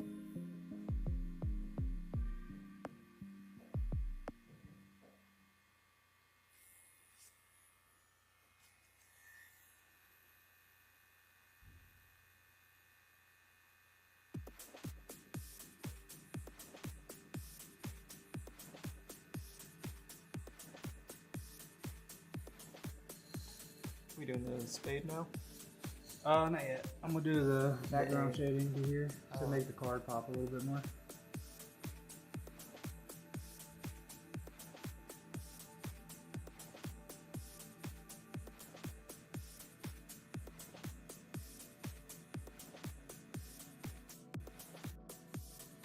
As I come through with the lighter tone in the light areas and break the skin, and then I come back with the darker tones. And because the skin's already broken, it makes the darker shading a little more smoother and even. Because it's like all of it's evenly irritated instead of doing it darker and then coming back to it. I'm trying to shade smooth, lighter shading off of it and end up a little darker next to the irritated areas. Okay. That's like outside of the card is what you're doing right now, right? The Yeah. smoky stuff of. You said smoky stuff? Yeah, like kind of the shading around it. Yeah, like Smoky how stuff all is my autistic. Okay, alright. Yeah, yeah, like just the background, because you wanted that saturation for the background. Yes. Yeah. Yes, I do. I thought you wanted like actual smoky texture throughout there. And I'm gonna do like a little variation in it to have like some lighter points, darker points. But Show me what you got, brother.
this is crazy how much this light power box.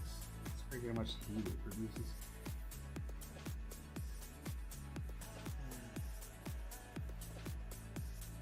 And it feels like it's burning. Power box? Yeah, a little adapter for the power to the light. Oh, no, that's a driver. Yeah, those will get hot.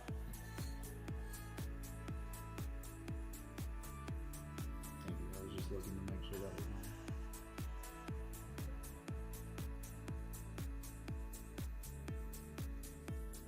me look at it. It's this cord that comes down to that. Yeah, that'll get hot. That is actively converting AC into DC.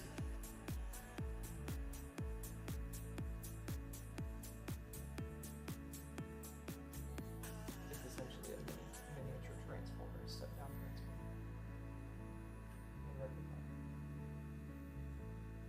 That's a fine word to say.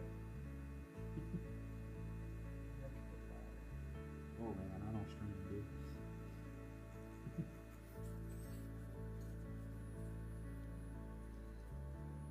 Rectifier converts AC into DC.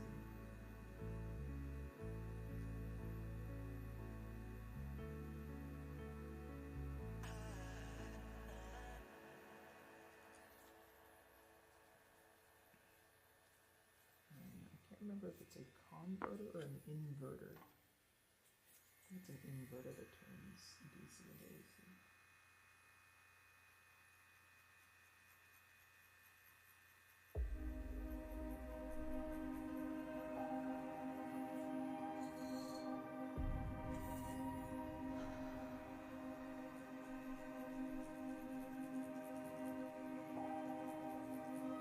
I see what she means now when she says the shading feels like someone's kind of rubbing in a sunburn a little bit.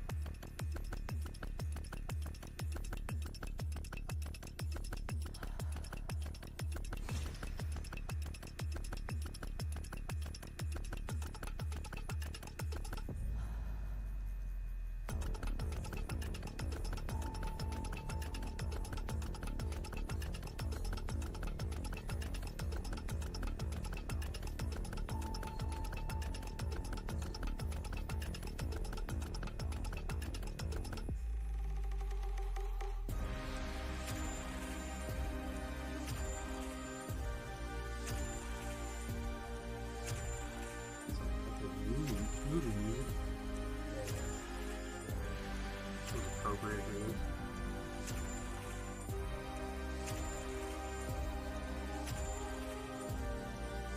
Very main characters in this prime arc music.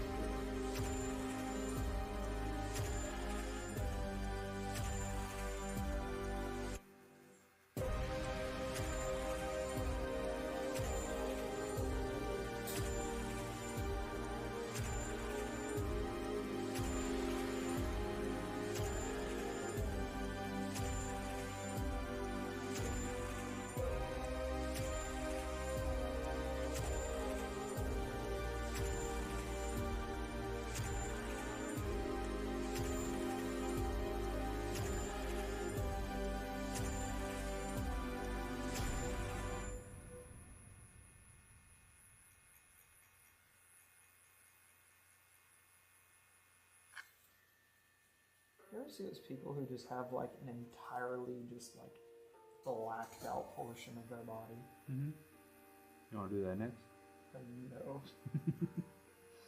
Yeah, it's black work.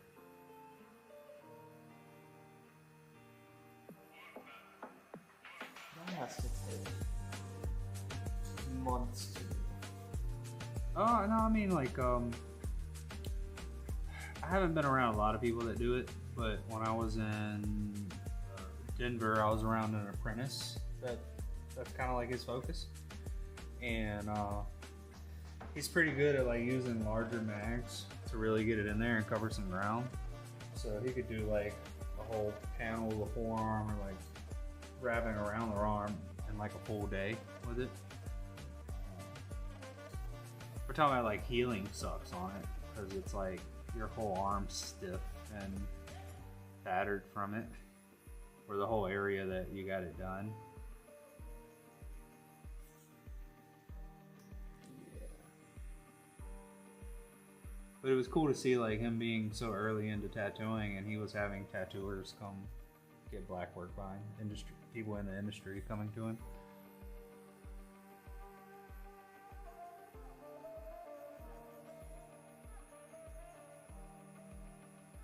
I see people like that. That one dude who has like the world record for the most tattoos and all the body modifications he has and shit. Yeah, that dude's crazy. Like he's had pretty much had 3 bodysuits at this point.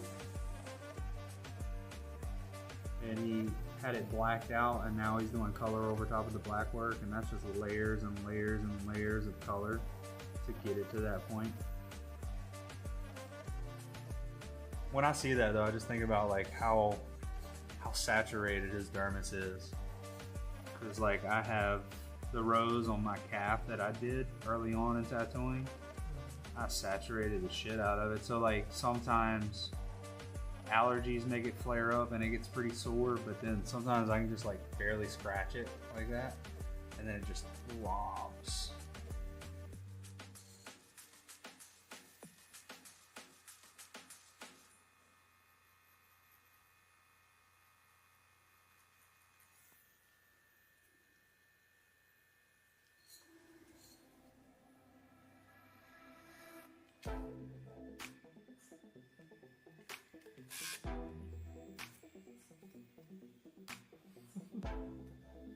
Typing with my left hand is not my strong suit.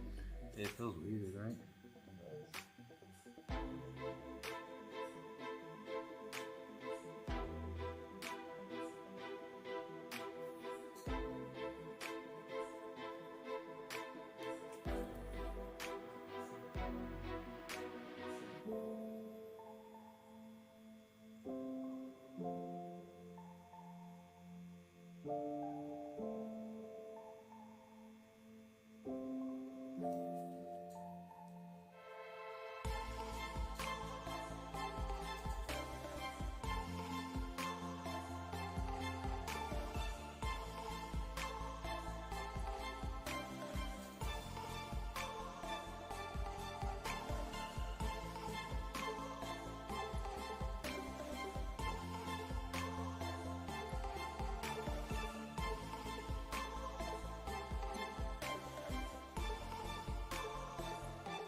I wonder what the healing process is like on those people who get like the split tongue. You seen that shit?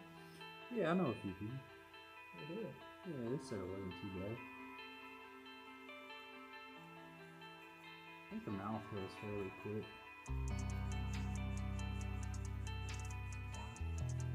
That's crazy, though. How does the tongue not heal back together?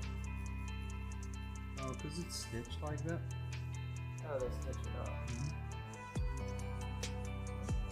I never looked at the process. Unless people can move the two parts individually.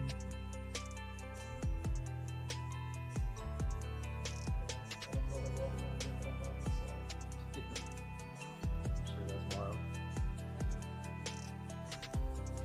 it has to be it.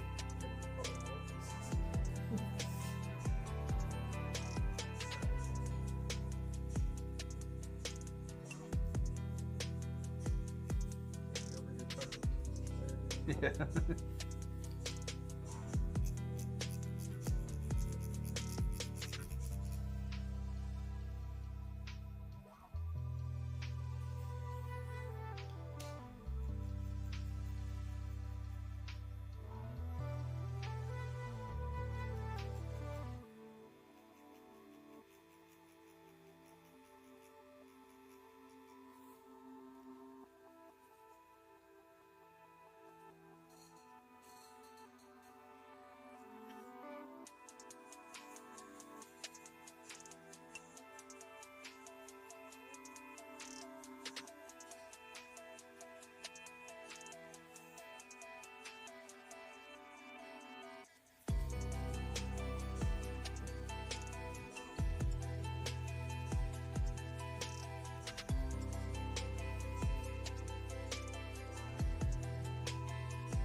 to do this?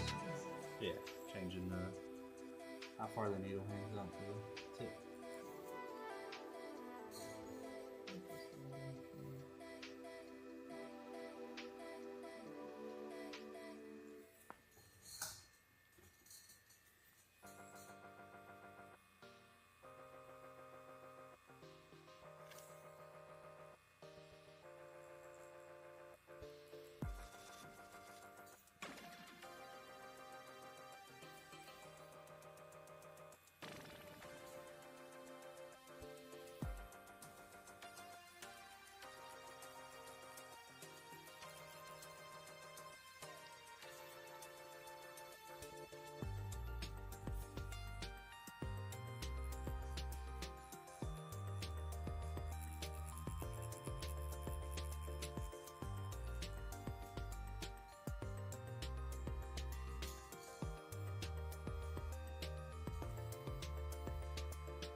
Keep seeing YouTube shorts of this one, like, I'm not sure what it is, who it is, but saw one recently where it was they do skits. Mhm. It's obvious it's a skit, but like girl comes in and is like, hey, can I get an ear tattoo? Dude goes, oh, fucking god, I hate ear tattoos. And he's like, sure.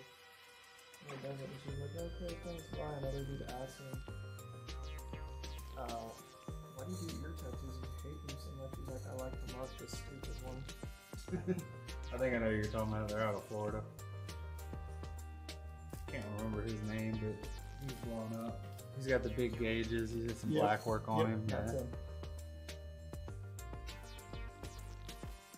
I saw another one that we did where it was like a get what you get, and the person didn't want to get what they got.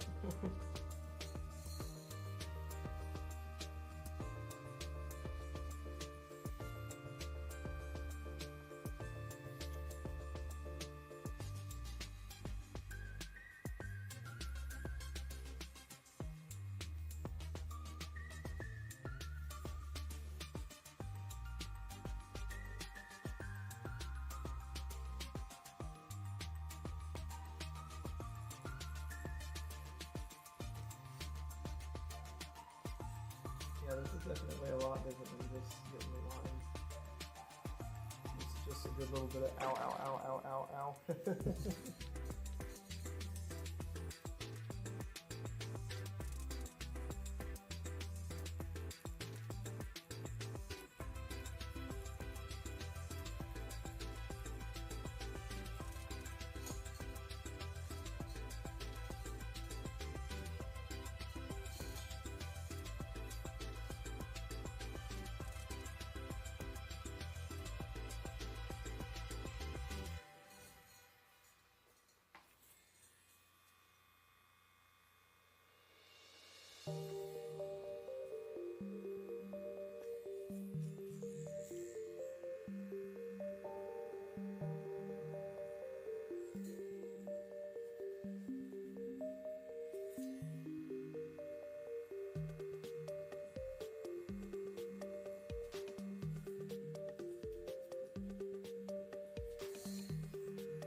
Have you ever had somebody just like not like a tattoo that you did on them? Yes. But it was a very unique situation. When I was in New Jersey, I went and got my, like, I used to print out photos for my actual physical portfolio. And so I was at the local Staples or Office Supply, I forget which one I was at, but the lady behind the counter, saw me come in there a handful of times, and she finally was like, I think I want to get a tattoo. I want to get the small rose on my wrist and color. And I was like, yeah, no problem. Just keep in mind, like, if we're going real small with it, we're going to have to simplify the rose a bit. And so she booked an appointment. I drew it up for her. She came in. She liked the drawing. And like the center of the rose, I had to simplify it a bit. So like the center kind of, like on Mario, where they jump down the tubes, the tubes, the green tubes. Yeah, fine. So the center was kind of shaped like that because I simplified it quite a bit. And I did the tattoo. She loved the tattoo. Left. And then like 3 weeks later, hits me up on Instagram and is like, I know what you did. And I was like, I'm sorry, what do you mean? And she was like, you hit a penis in my tattoo. The center of the rose looks like a penis. And I was like, hey, like, I'm sorry you feel that way about your tattoo. I didn't intend for it to be that way. If you're upset with it, like, I can adjust it a little bit, or we can like work with it. Like, I want to make sure you're happy with the tattoo. And what I'm guessing, and she said is like, everybody looked at it. This is what they see, and it's called poisoning a tattoo. So like, you can inadvertently do it, or you can, or someone can like point it out, and like they really believe that that's what that is. So like someone can walk up and be like, oh, cool horse.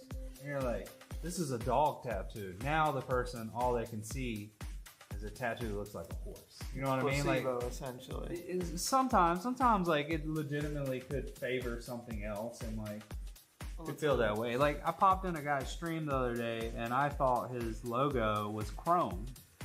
And I was like, sick chrome logo, bro. And he's like, what do you mean? What do you mean chrome? And I was like, oh, my bad. Like I thought based on like how the artist made your logo, like it was meant to look like reflection, like chrome.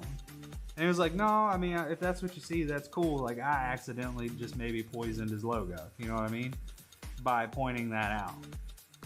But he seemed like he took it really well. And so I didn't hear anything back from her for a couple of weeks. And then she messaged me again. And she's like, and you made the rose look like a vagina. It looks like a penis coming through the vagina. And I was like, in my mind, I was like, I mean, you see what you want to see. Like, I didn't intend for you to feel this way about your tattoo at all. But I offered to fix it for her. I was like, hey, we'll go over it. We'll change the shape of some things. Like, I'll do the best that I can do. And ultimately, she was like, I don't think I trust you tattooing me. And I was like, well, please understand, like, this wasn't my intention. I wasn't trying to make you feel this way about it. Like, I was trying to give you the tattoo you wanted. And, I explained, like, we would change details a little bit. But she was, like, heart set that I had intentionally done her wrong this way. And so, like, I was pretty much, like, trying to defend myself. And I was trying to handle this on my own. And I finally, like, my co-workers have been tattooing years, and I brought it to their attention, and he was like, hey man, like some people are just like that, dude. It's like, you didn't intend to do that, don't worry about it. Like, and the other guy was a shop owner, and he was like, if she doesn't want to work with you to fix it, I will happily like have her come in and work with me. We can schedule it on a day you're not here, so she's not uncomfortable and stuff like that, and you don't have to be around it. And so he eventually was the one that like reworked it. But it was like, I was realizing, like, this is progressing. There's nothing I can say, or I've already offered to make you happy about the tattoo, and you still aren't. Yep. Can I, what is it? What was I going to say? Tell me to hide a penis in it? No. No, I was going to say, did he back you up on that? Like, did he tell you, yeah, it didn't look like that shit at all? Yeah. I mean, and I showed them photos of it, and they're like, that's not it at all. And she was poisoned to the tattoo, so like that's all she could see. Right. And she felt negatively about it. And then there's just like there's some people you tattoo, it's like a little difficult, like they're never like truly satisfied with it. They point out every little flaw about it. And like as you progress in tattooing, you know, the flaws in your tattoo should be less and less, you know, but every tattoo is gonna have some flaws. Something's not gonna quite go as planned. And it was taught to me early on that like the difference between a good tattooer and an amazing tattooer is how well you hide those flaws as you're working, you know? Right. You can only be so perfect at doing something that involves human hands. Yeah. Oh, sorry, bro. You good? Okay. Sorry, bro. You're good. That's why I usually use the mic stands, because those feet are easy to fucking hit. Yeah, they stick out so far. Trust me, I trip over. I can't say how many of that exact type of stand, but larger types that I've tripped over. I've almost dropped a PA like 5 times. Yeah, when I fucking go to shows and they have the mics with the legs on it, I fucking hate it. Yep. I'm like, those other ones there, the cheaper versions, they're like $100 for 2 of them. You could get those instead. And then these are really nice. These are like $150. Well, these weight bases are ideal for like a microphone, but for a PA you can't do that. Unless Oh yeah, the PA ones are massive. unless Yeah. you have a bass bottom. Yeah. If you have a bass bottom like with a sub on the bottom, the sub effectively is the stand. And you gotta stick it goes from the Yeah. sub to the actual PA speaker. Yeah, the PA ones I have are fucking, the piping on them are like that big. Ginormous. Yeah. Yep.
So what I'm doing too,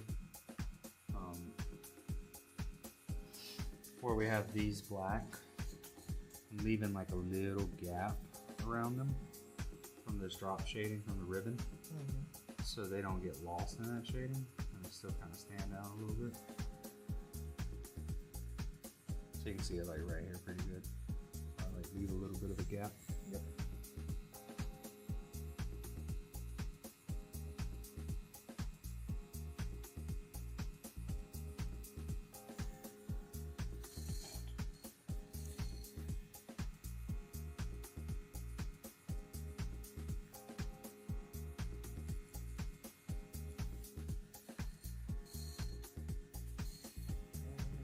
Crazy how fast time moves.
What's up, y'all? Welcome in.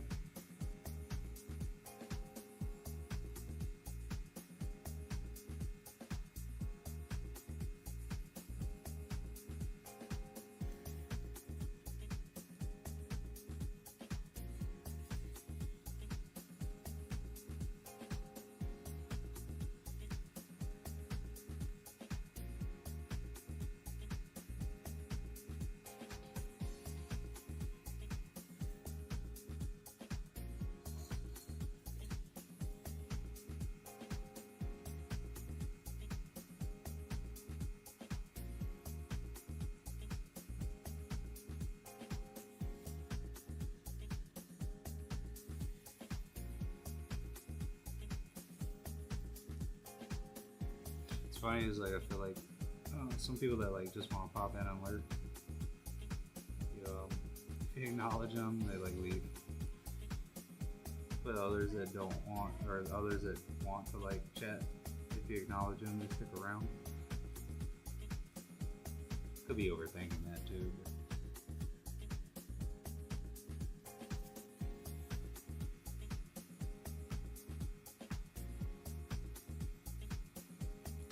Oh man, everyone's different.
What's up, Art and Art? Welcome in.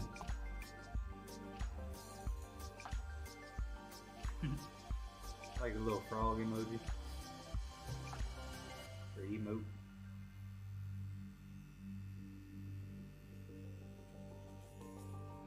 Thank you, man. We're working at it.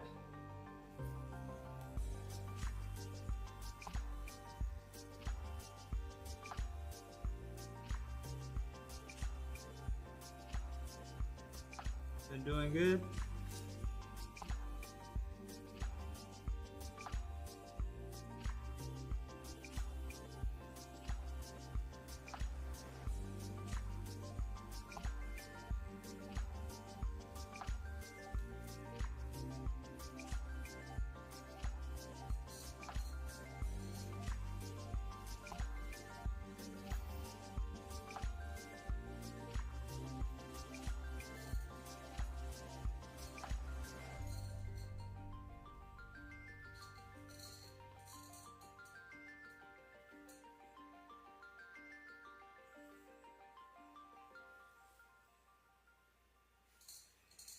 What's up?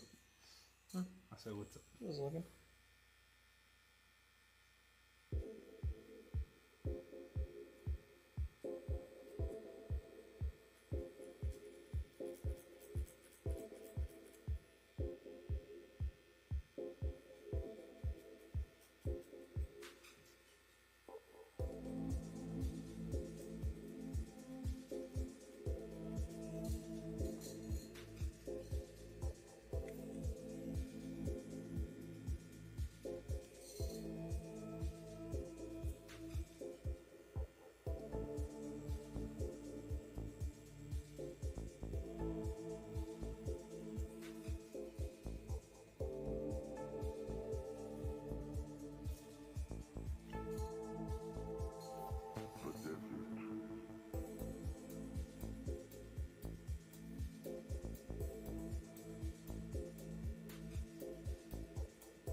You can pull it up. It's hilarious. You haven't seen any of that? I might have, I just don't remember the name. My girl watches some of them occasionally, and I'll get into them when she watches them.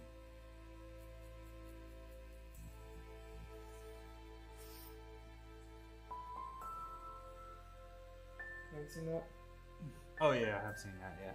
Yep. Yeah, I saw the one where it was like something trapped in their wall, Yep. and then one where it was like a Halloween party. I'd say it's definitely my new favorite adult cartoon right there.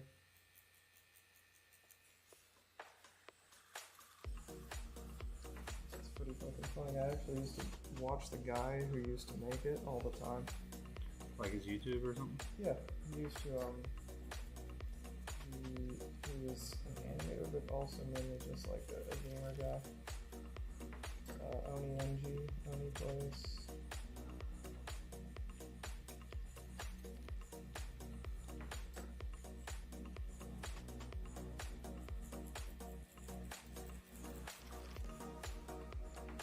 He made his own original cartoon series and it blew the fuck up.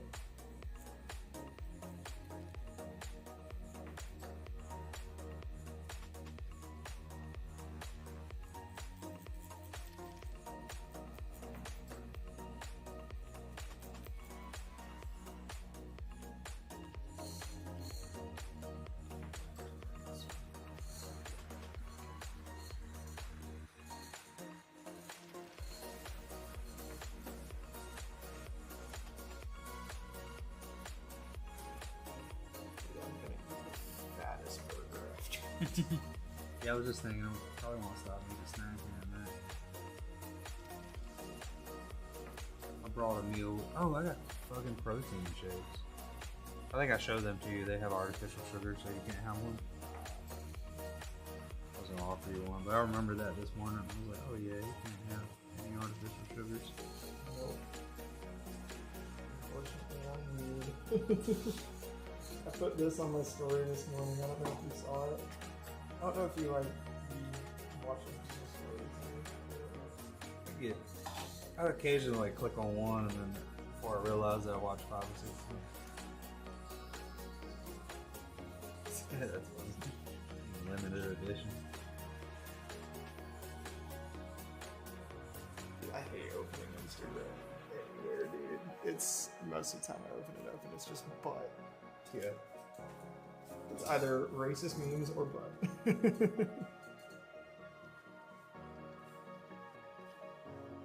Like right now, I just opened it up and it's just a whole load of Sabrina Carpenter. Yeah. Yep. You know, I understand why. Hey, I call her thick neck. she is hot.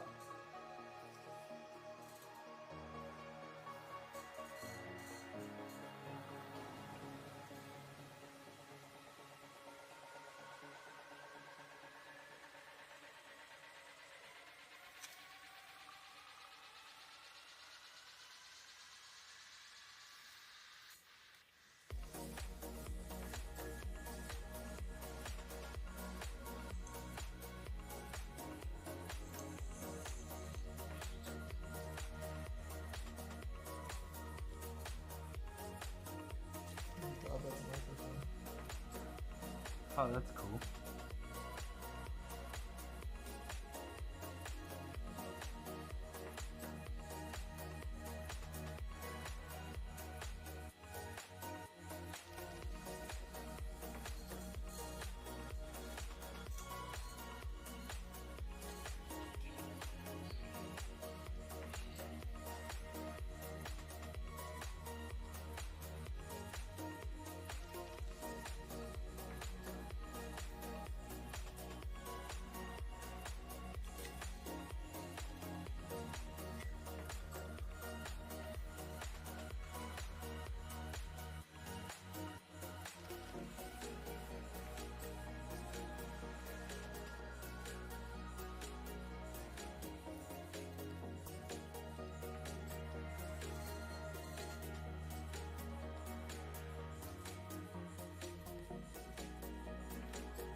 can hate.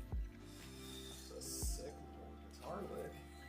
Oh yeah, I like this music right here. I hate how dark it is now. Yeah. Fucking 5:30 feels like it's 9. I hate when it turns on Halloween again.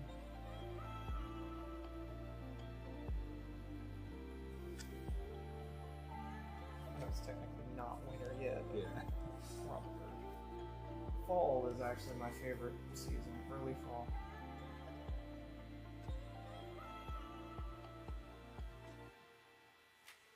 It's kind of a tie between fall and summer for me. I hate spring because I always get sick. Allergies kick your ass. Oh yeah. Trees fucking weird. We're just all living in a tree orgy in the spring. Yep. And back near my old house, I used to have one of those absolutely disgusting trees. This is a pure freak. Huh? That's just a pure freak. Yes, but you ever heard of a Bradford pear? Bradford pear? I don't think so. It smells god awful when it flowers. Oh, I think I've definitely smelled that before then. Has a whole bunch of white petals everywhere. Yeah. Yeah, I definitely smelled that before. Disgusting tree.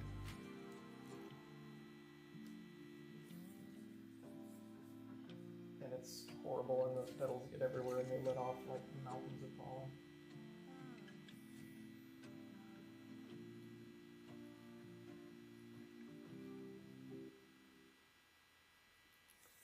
Like when the wind would blow in the springtime by that tree, you could see a cloud of pollen come off of it.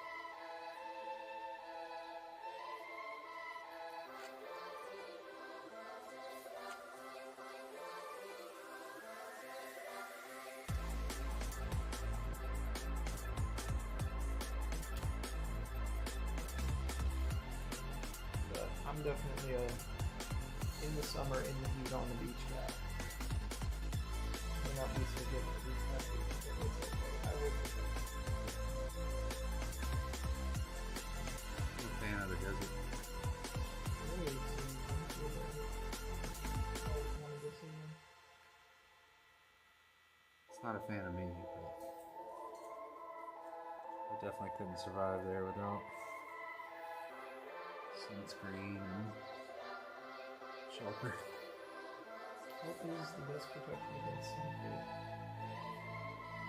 I mean, I used to always say sunscreen, right? But then you are rubbing chemicals in your body constantly.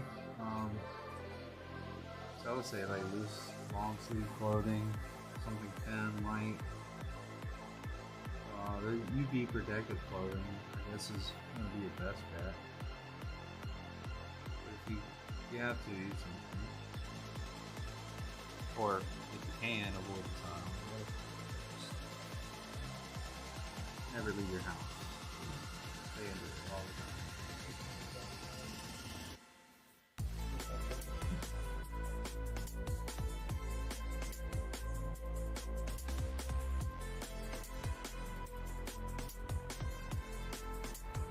You're going like, ow, ow, ow, ow, ow, ow.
Here are beef sticks. Not the Sunday. No, not a Sunday. Shit, I forgot the name of them. They're a little bit cleaner than a Slim Jim. There you go. Yeah. I'm sure I can. Slim Jims are just chemicals. Well, yeah, but funny Instagram page. Is it? They do a lot of the snap into a Slim Jim. Oh, yeah, they used to. They were a very meme page. Kind of like what Wendy started doing.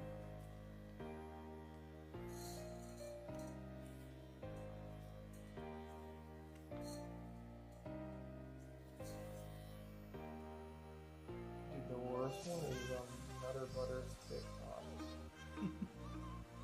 Nutter Butter's TikTok is just so surreal.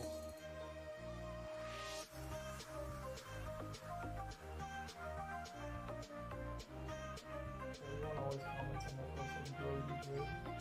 Or, oh shit, they got the TikTok and they're on acid again.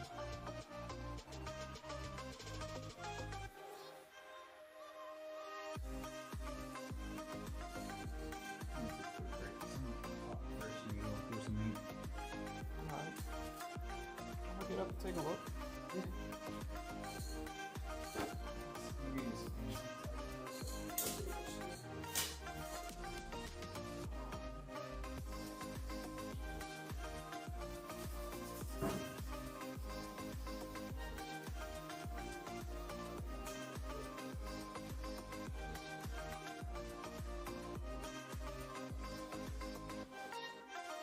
Oh yeah. Whoa.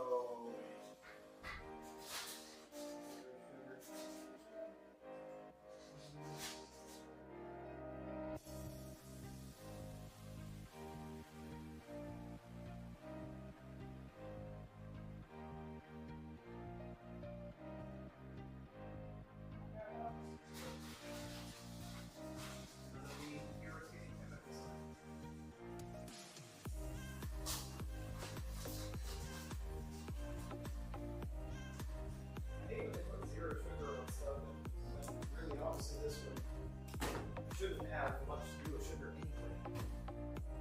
Yeah, but most fucking beef jerky is riddled with sugar. Oh, probably. Wow, man, that tastes better.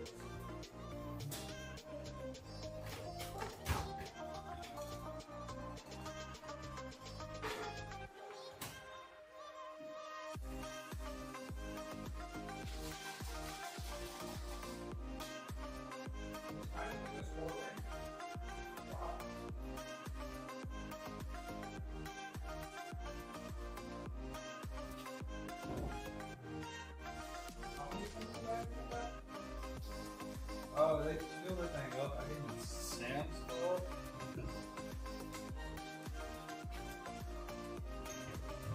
I need a whole bag of those. There's some more. Oh, my bad. Basket too. I wasn't saying, like, I walked to eat. Oh no, if you're hungry, eat them up, man. You've been here a while.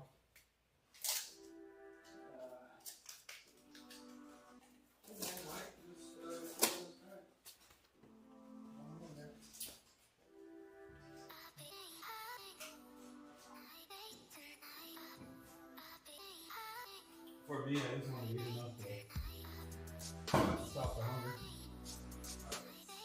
My girl brought next to my leftovers this evening, so I'll get this more of that. Has not stopped for me.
Yeah. I'm over here like, man, that was spicy.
You like Indian?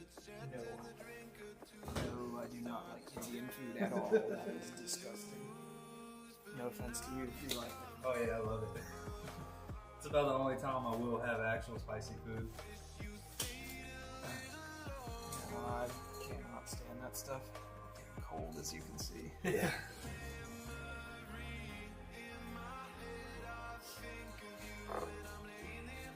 But like I said, for me, if something's going, like, I will not usually open a bag of. I would not eat Takis. Really? Yeah, I don't like chili powder. Okay. And But do you like chili? Yes. Yeah. Yes, I do like chili, and I like spicy chili. But like chili powder, most of the time it just makes you choke because it cover that shit. Yeah. Kind of inhale it when you eat it. You do. So I can choke. But also, I cannot stand the flavor of peppers. I do So not. what do you like about spicy food? It has to be spicy with flavor. Most of the time, it needs to be based around pepper, and I mean black pepper, Gotcha. and or like mustard-based spicy sauces. I like Cajun style spice is my favorite. Most of the time, I don't like spicy on like on a chip. It's hit or miss. Like the spicy sweet chili Doritos, love that shit. Spicy Cajun craw taters or spicy voodoo. I don't know if you've had Zapp's. Voodoo chips? Yeah. Yeah. My girl loves them, so The I voodoo get them thing. quite often. She'll eat half the bag, leave it, and then I'll end up eating the rest of it. It's good stuff. Funny story about those actually. Zapp's voodoo were made by accident. Really? They combined all of their vats, It what? all of their flavor vats, for all of their other chips. They combined, and that's what made voodoo. I'm just imagining it was like a deranged employee that day. Like, you know what? Fuck you guys, I'm throwing it all together. And he gets promoted.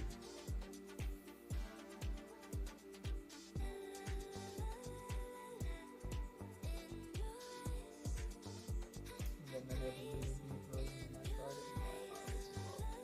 Because I'm big on Cajun spice, like jambalaya. Give me that shit. Need that. Shrimp gumbo, definitely need that. The crazy thing is, like, I haven't really ate much of that. I've had like some boils that have some of those seasons in it, but If the jambalaya does not come out of a ginormous pot being stirred by a paddle, it's not jambalaya. just in there with a oar. Just Yeah. Haven't you seen those? I was No, just I'm making serious. a joke. It Yeah. looks like an oar. I am so serious. It looks like a boat oar.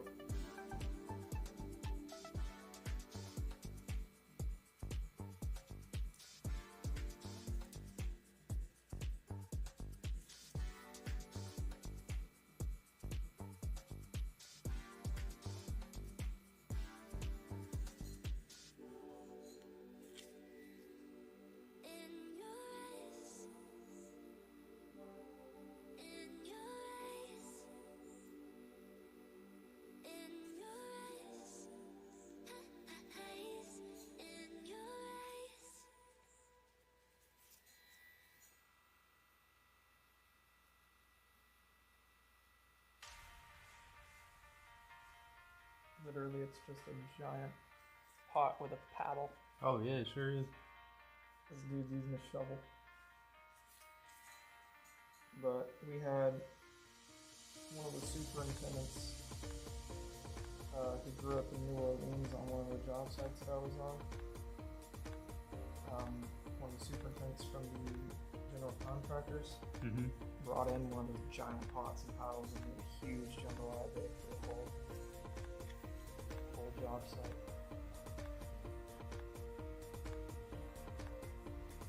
And it was delicious. It was like noodles with spicy kielbasa. Have you ever ate Maduro? Maduro? Yes. You said Maduro. This one went Maduro in my head. I remember the first time I had it, I was a little kid in the trailer park. My buddy brought some of his families over with like all the beans in it too. Yep. I did not like it. And then later I tried it closer to adulthood and I was like, oh yeah, this shit's good. It's good. Hey, you want good Mexican food? Have you ever had a flauta? I'm pretty sure I have. Or Sounds a familiar. flauta? You know what's like, I guess, specific to some areas that not all like Hispanic cultures eat is it's like a green spaghetti. Yes.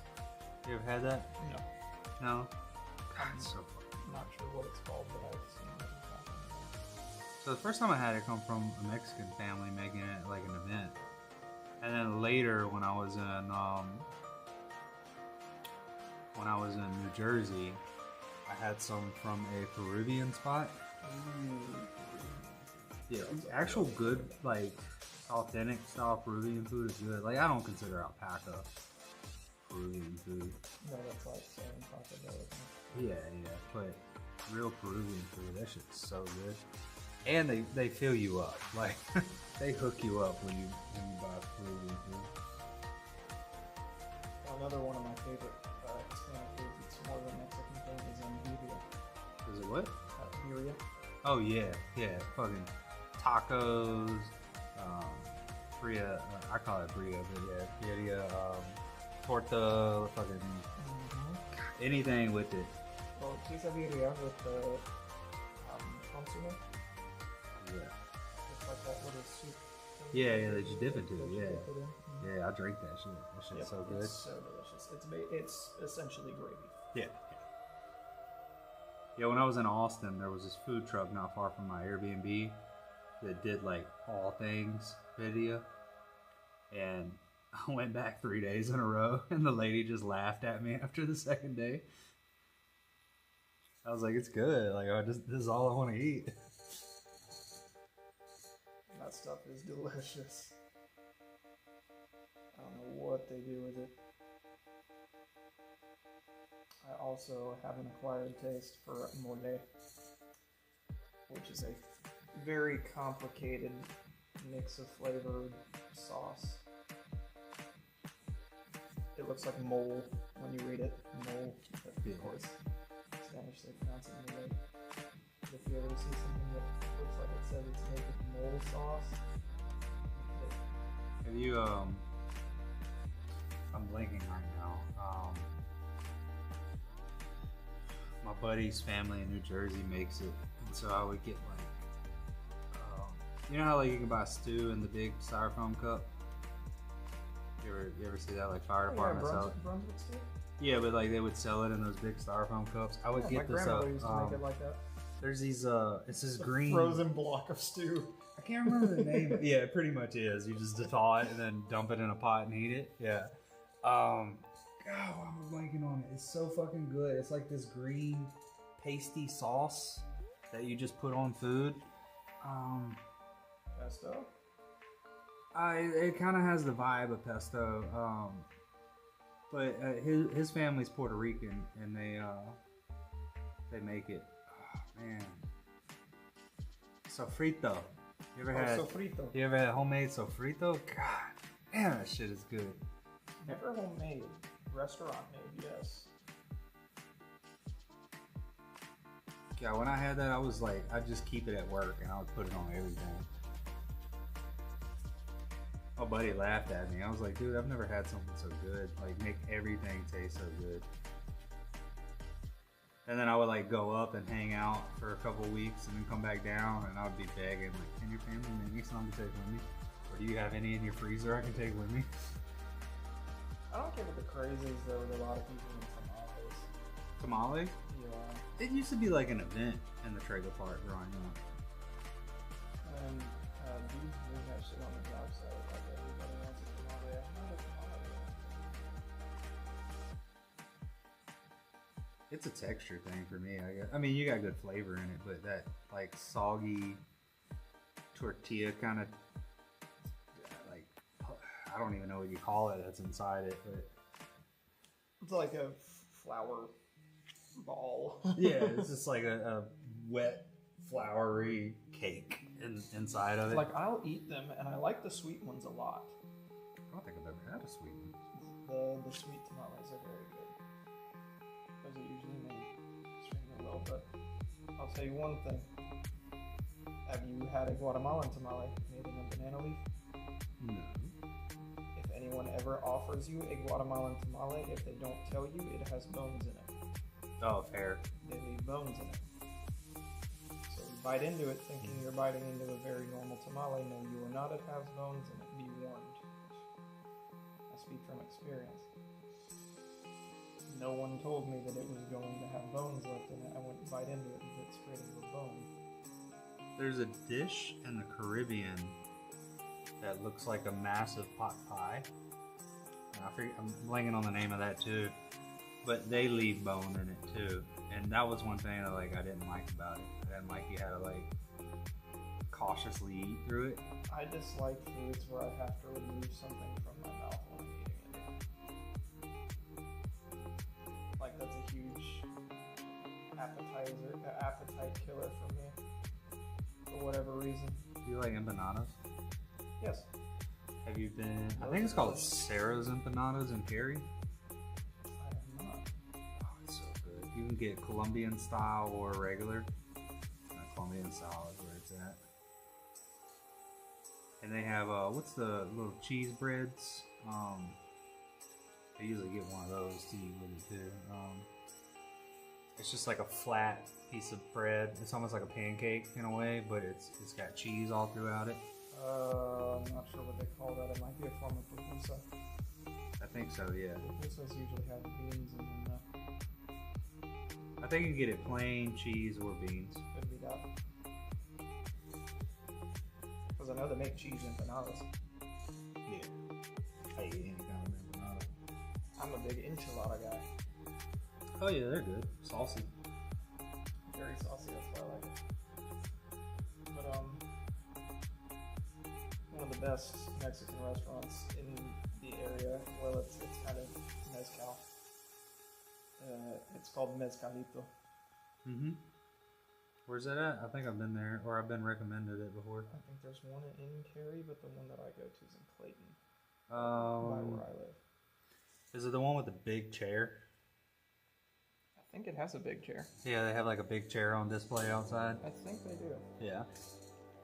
Could be wrong, but it's loud. I know that. Yeah, I'm pretty sure they have They like Wine blast Wednesdays. music in there. Yeah. They have every kind of tequila you could think of. Yeah, a whole fucking wall.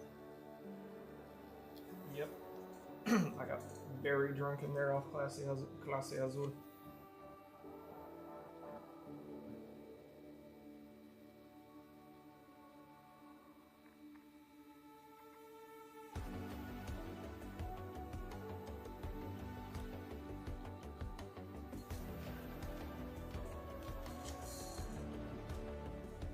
I don't feel like we got days on the keyboard. Good.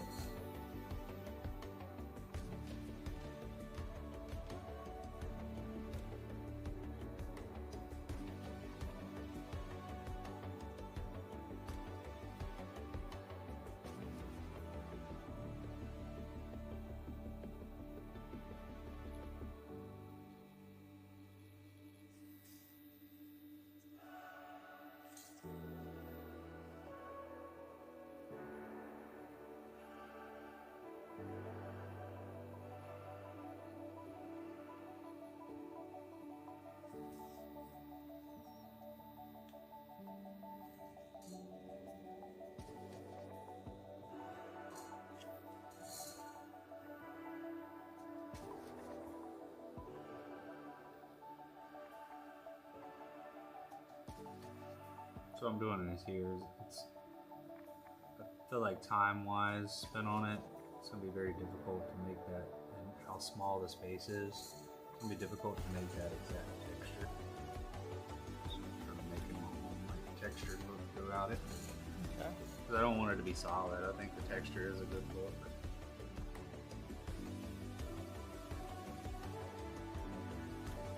I also want it to be pretty clean as well.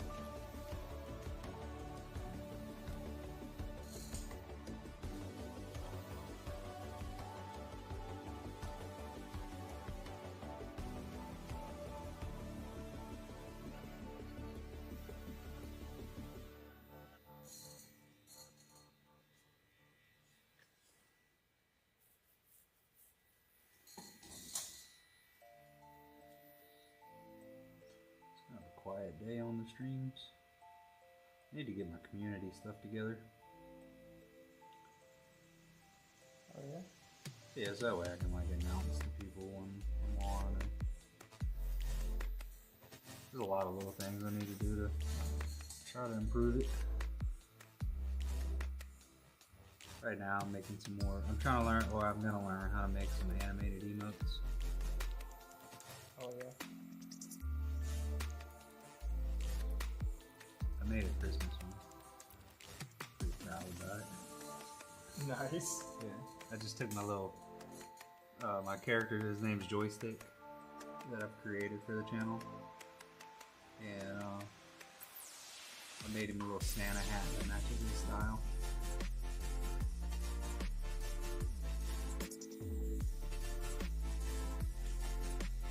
I thought about making a little gingerbread guy from Shrek.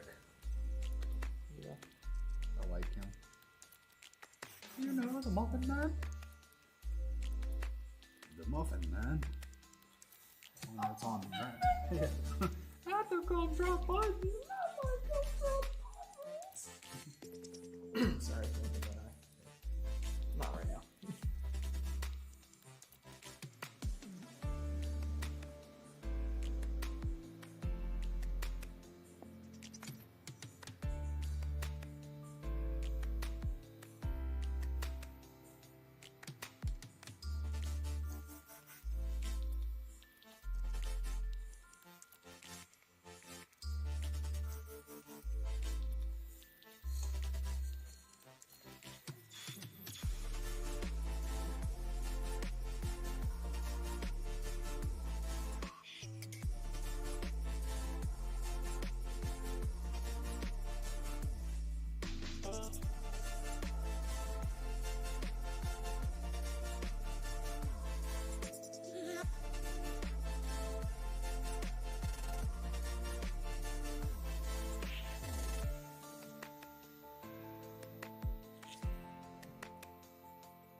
chill EDM, they kind of shift you to the house music.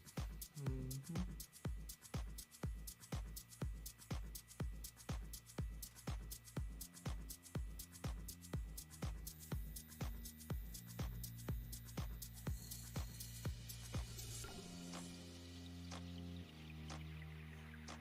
I listen to Lo-Fi Girl a lot. I was thinking earlier, I was like, I wonder if they ever like let you use their stuff. I love artists. Yeah, it's like a particular channel called Lo-Fi Girl. And, it's just usually like an animated girl like working on homework or like drawing or Yeah. it's like and it's just on a loop, you know. Usually like stuff in the background that's moving, like a town or something like that. Yeah, I know exactly what you're talking about, and it says lo-fi music to relax and study too. Yeah, yeah, and like some of that, they offer like copyright free ones. So Me personally, I have a playlist called Duke Nukem Quotes to Relax and Study too. is it literally just Duke over and over? Just What you know about that? so, I mean, as a young guy, I remember playing Duke Nukem as a kid, and when you were in the club, you could like grab them, and he had like a catchphrase, or they would say something to him. Hail to the king, baby. That was my text line for the longest time. It's too bad the new one, they took forever and then it flopped. It was like such an iconic game from the 90s. Yep.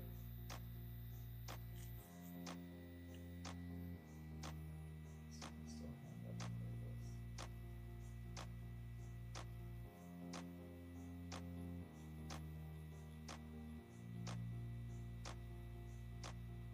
I do.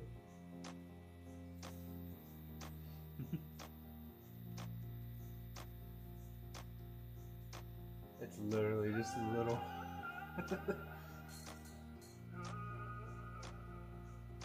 Are you even a fan, bro? Oh, I didn't make this. Yeah, no, but I'm saying someone is.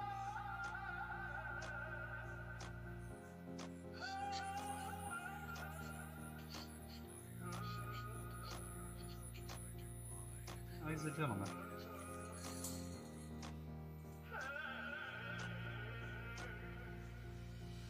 Did you ever play the game Fighting Force? Oh, it was so good. I want to buy it again because my PS2 is backwards compatible, but like, people know what they have online.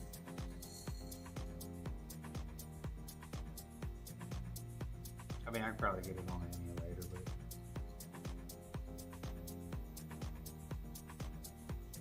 Not the same. yeah. It's kind of like arcade style shooter. You know how like you Oh yeah. you progress and you got your like cutscenes and stuff happening. It's kind of like that, but like you load in and you kind of like free roam around the little combat area a little bit. And you can pick up like if you're the big guy, you can pick up bigger objects and throw them at people. You So can it's pick like up Streets of Rage. guns. Streets of Rage? I don't think I played that one. That's a Sega one. You have Streets of Rage, what they call it, Double Dragon. A lot of those side-scroller fighting games. Well, this one isn't from the side. We call It's them beat 'em up. yeah, it's definitely a beat 'em up. You got like little fighting moves you can do, or you can pick up weapons and use them. It's 3D? Mm-hmm. Yeah. Oh, it is 3D, okay. It's a PS1, and it's kind of over the shoulder, slightly top down, but it's if you're playing with someone else, like you're just playing looking over it a little bit, and you like kill them, then you move to the next room and fight your way through that room. Oh, so it is like a 3D version of Double Dragon or Streets of Rage. And they had Fighting Force 2. I think they had a third one, but I only remember the first one and the second one. Because you gotta kill all the guys in one room before it lets you move to the next. Yeah. and it'll flash on the screen say Continue forward, or yeah. forward. And then you'll have like a boss battle where it's a little bit harder, and you gotta learn their patterns, and, which like I'm not a huge fan of like boss battles on like the Souls games and stuff like that. Oh well, that's because it's Dark Souls, dude. But Fuck, that's a whole other paradigm. You Dark Souls boss battles?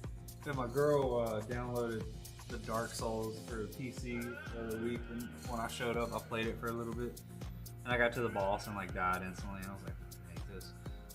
If you want something that feels just as rewarding and that has just as vibrant of visuals, if not more, well, I would say it's comparable to Dark Souls. Honestly, play Breath of the Wild and then Tears of the Kingdom. Are they modern or classics? Those are modern. Ish. Breath of the Wild was released in 2017, I think, so. For the Switch. That's Zelda.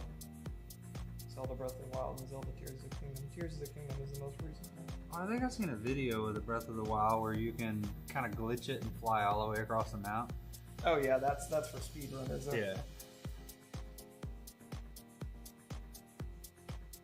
There's a new game out that's free right now. It's like Where the Wind Goes, or Where the I've Winds. seen that. And on Steam. yeah, a buddy of mine's been playing it and he really likes it. He said it's very in depth, so it's a little bit of a learning curve as far as like your stats and everything. But he said for a free game, it's been great.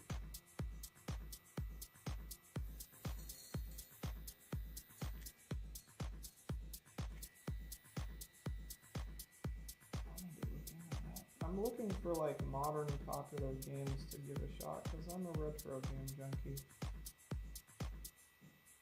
But now that I have the systems and hardware to do it, might as well put it to use other than for audio production, you know? Maybe you like what you like too. Like I can't say anything. I play DayZ most of the time. And such an old game. Yeah, my favorite older games to play, like I said, was Mega Man. Like any of the Mega Man series, any of those originals. The new one that they came out with, Mega Man 11, really honestly didn't do it for me.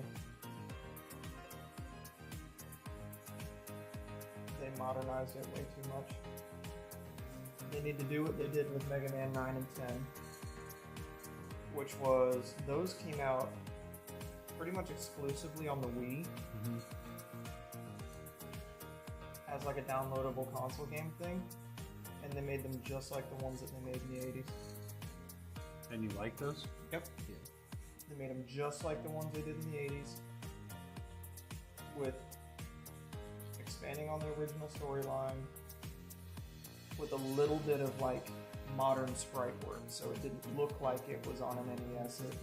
The sprites were able to be animated much faster, more vibrant colors, more things like that, but still in that 8-bit style. Those were just gorgeous games. Have you ever played any of them? Yeah, I did when I was younger. You were in the Mega Man X generation, though. Can you recall what console you played it on? Was it on N64? There was a Mega Man 64. It was 3D. Yeah, I would think probably that. That is, And then maybe some during PS2 times. those would also be Mega Man X games. The 3D versions of them, those are not very highly regarded. True, honest side-scroller Mega Man, like Mega Man or Mega Man X, which are two completely different storylines. Basically, Mega Man X was the Super Nintendo generation, and then that continued on to PS1, PS2, all that stuff. With like X, anything beyond X4 is not the most highly regarded games. They tried to do too much, tried to modernize them too much. They weren't meant to be in 3D. Yeah, I've seen a lot of videos. They talk about that, of trying to reinvent the wheel on a game and it just doesn't work out. They were not meant to be in 3D.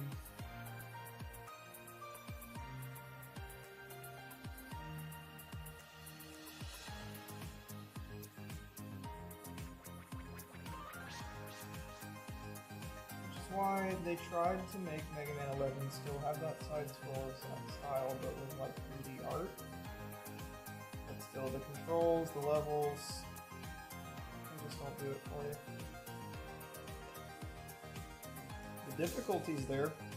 Mega Man never really was an easy game.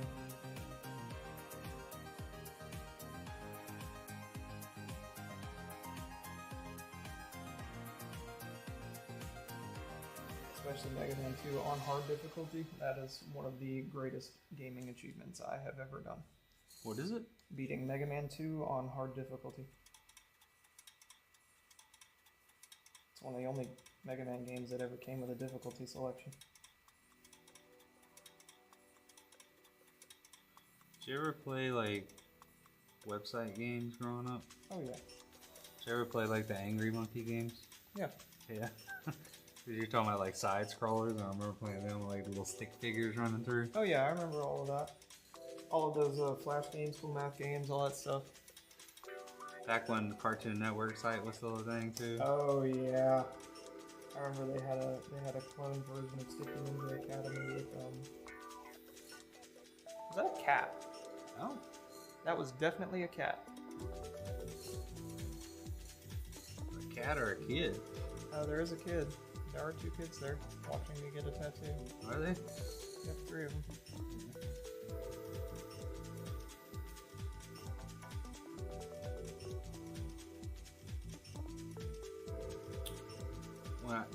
When it was a few years ago, but they were a lot younger.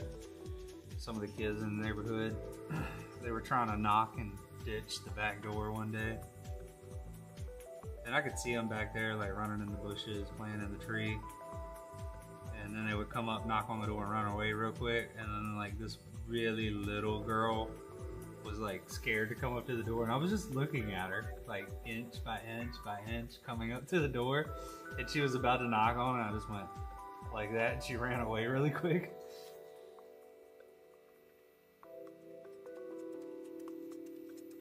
Try not to be like the grumpy old guy about it. Right. Let them be kids. I got into a lot of trouble as a kid, so. That really honestly sounded like a cat. I don't know what the hell that was. That couldn't have been in the music. It sounded way too in real life. There's a cat upstairs. There's a cat upstairs? Yeah, in the apartment upstairs. Oh, there's an apartment upstairs? Mm-hmm. Is that your apartment? No, I wish. When we first moved into the studio, we were trying to see if it was available, and someone had just rented it. It's pretty expensive. I think it's in like 22 or 24 a month. I can assume. Sure, rent here is not cheap. It's not terrible, but yeah, it's went up on me. Check on what area is that kind of area.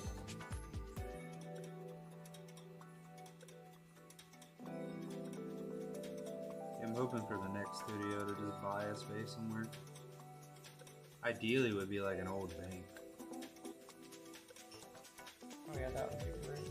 Yeah, it's got usually a lot of windows up front.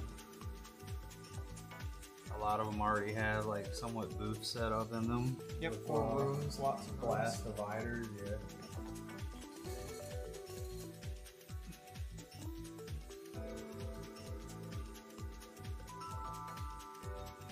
I'm here for 2 more years. Coming up on, or 2.5 years at this point. So.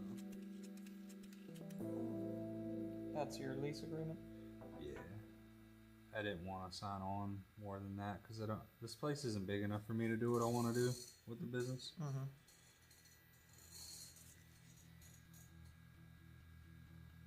Next year is going to be like less travel and start saving up again. If all things keep going well, but When you keep tattooing like you do, they will. hopefully, yeah.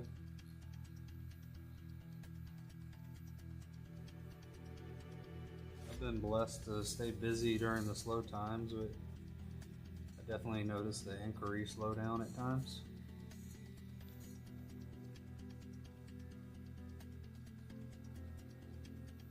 it out there, man. Yeah. Keep advertising. Yeah, it's one thing I'm a little more focused on. The last 2 weeks I haven't been so much, but just being more consistent with the one Instagram posting all things I've been doing. I believe actually it was my ex originally who found you a long time ago and showed me a post of yours. Yeah. And then I was like, oh my god, that's fantastic. It was Harley Quinn. Oh yeah, that one was a good one. I entered that in some competitions. I didn't place, but I loved how much skin tone was used in that one. I did a little You nailed Margot Robbie's face, dude. 8-bit, like her 8-bit logo on it too.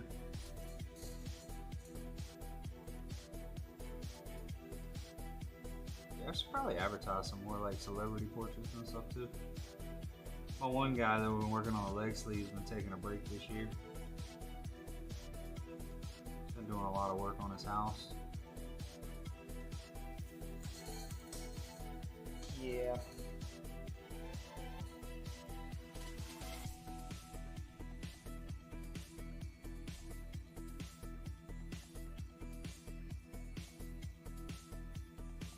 We're about out of time, man. You said you're gonna keep going?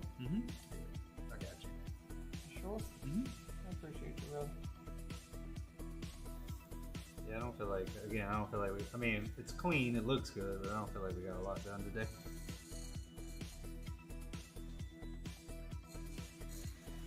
Sorry, brother.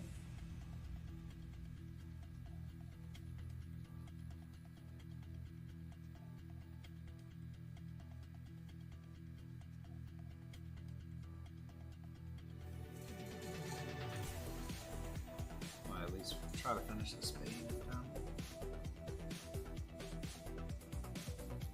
It's all good. If we get done with that, I'd be more than happy.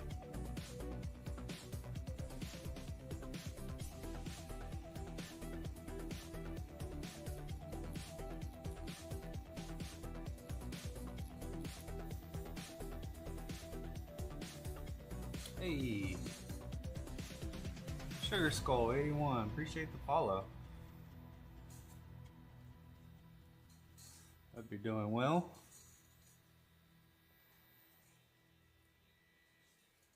I'll move around just a little bit.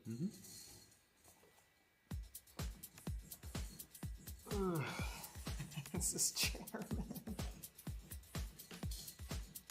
Yeah, it doesn't matter where I put you in, work-wise. It all fucking starts hurting the butt after a while. Hell yeah.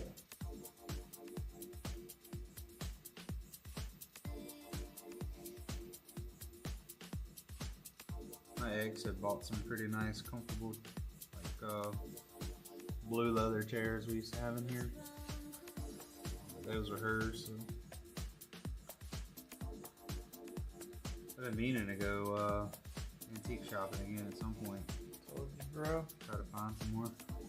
Huh? When she leave your ass, Yeah. she gonna leave with half. I know, honestly, I had this conversation not long ago about every like 6 months in our relationship, I was always like pointing out like she'd want me to get rid of some more stuff or like move it into one room. And like I would address it. I'd be like, I feel like I don't like this isn't my house or like this isn't my place. And I'm very laid back, so I'd be like, sure, whatever you want to do. Like, but eventually I had to be like, hey, look, I don't want to get rid of all my stuff. And then when we split up and she moved out of the house, I like had the bed, I had my couch, and then I just had my one room that was like my game room set up. And then like a few pieces that she didn't want anymore, furniture that she didn't want anymore and left. And I was like, damn, my whole house is empty. I was like, I knew like it felt like that over the years, and like this is like confirmation to how I was feeling about getting rid of my stuff. But also at the same time, like I'm very laid back, so I'd always be like, sure, yeah, let's do this. That's fine. I'm very much the same, but I've had to watch myself on that and tone that back a whole lot and stand my ground a little bit better. Boundaries are healthy. Yes, they are.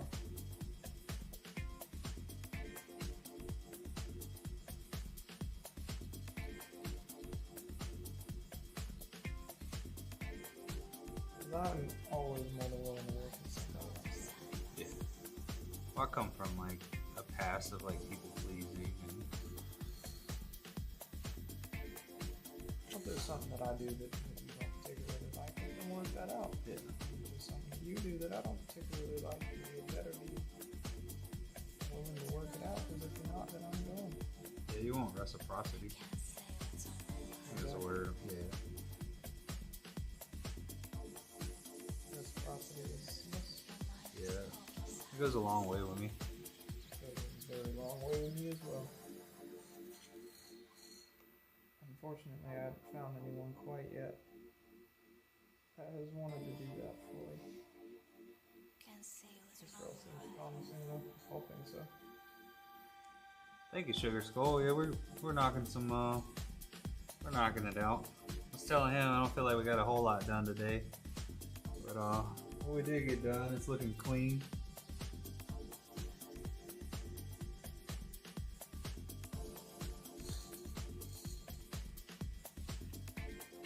So what's that cream there?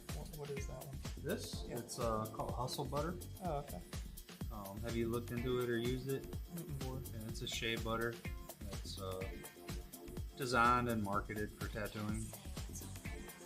I started using it years ago and I just really liked it. The only thing I don't like is like the way it comes is a little thick, so before I pull it out of the container I whip it up a little bit, make it a little thinner. Because what I was getting is while I was using it, it was like caking up the needle a lot. And also I felt like it wasn't going very far, like I was using a lot of it. And then when I started whipping it up a little bit, it lay down a little thinner, melt a little easier. Yeah.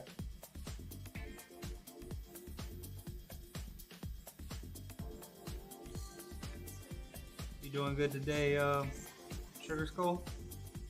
Appreciate you stopping by. When I see the name Sugar Skull, I think you're probably into tattoos yourself.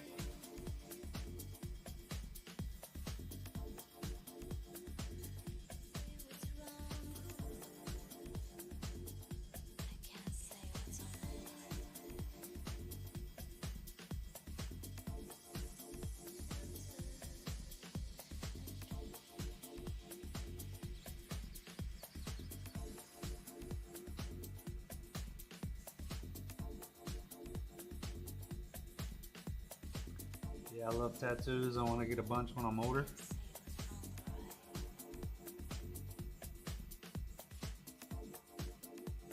What they said? Yeah.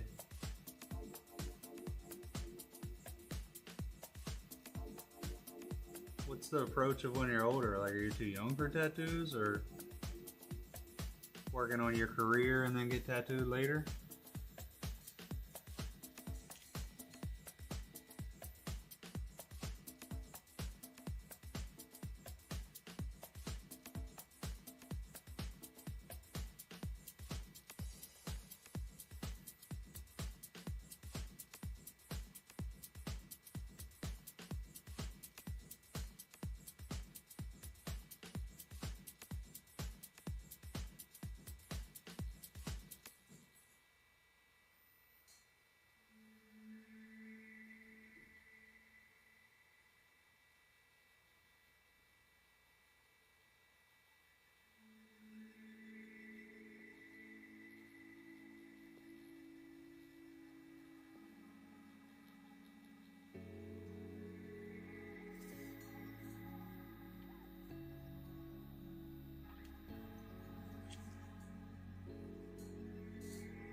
Yeah, you're 15?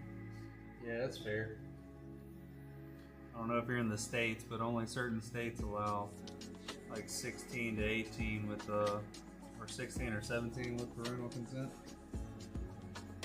But also, I have an unpopular opinion that most people should wait until they're in their 20s before getting tattooed. I feel like most people's interests change a lot when they get into their mid-20s. You're agreed. A lot of people make really terrible decisions on tattoos way too early. I see that a lot come from my generation. Or even if you do get it young, I would say like, Be smart. yeah, get quality tattoos. So at least like if your interests change, you still have a nice tattoo. Where a lot of people get bad tattoos in the younger years. Just tell yourself it's gonna be on my body forever. Am I gonna want this on my body when I'm 60 years old? When I'm 80 years old? Gotta remember that.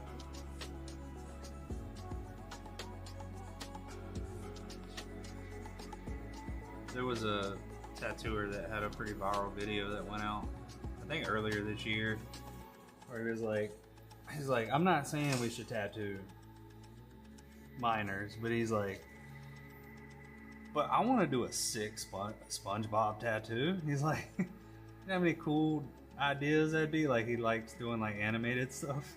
I was like, I got the gist of the post, but I thought it was pretty funny. You know what's crazy? In the state of New Jersey, at least when I was there, I don't know if they changed it now, but there technically is no written law or guideline on age with parental consent. If you do it without parental consent, you can still get Fine. oh, it's more than fined. You get put on a list. What kind of list? Penetrating a minor.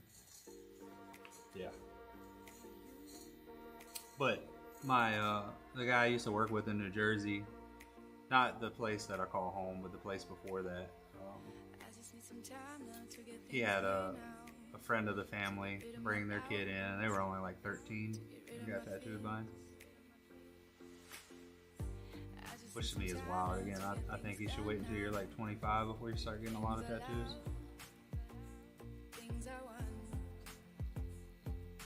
Hey man, I'm only 21. Come on. Yeah, but you've given it thought. You've planned it out. It has a lot of deep meaning to you. That's the only reason I'm doing this. Not because you don't know how many friends I have at my age that are just getting little, poorly done. Instant gratification tattoos. Instant gratification tattoos. That's what my generation looks. Sugar Skull said they would get some for their family and siblings. I have to say that's how it starts. That's how you do it. Yeah, you get some meaningful ones, and then you get to where you're like, oh, I just want to get tattooed. I want to get covered. At least is a pattern I've seen doing it professionally. Even like my older clients that have getting their first tattoos in like their 40s, like they have ideas for like, I don't know, 4 or 5 of their tattoos, and then after that they like open up the ideas a little bit. They're like, you know what, I just kind of want something in this theme. It don't even have any deep meaning to me.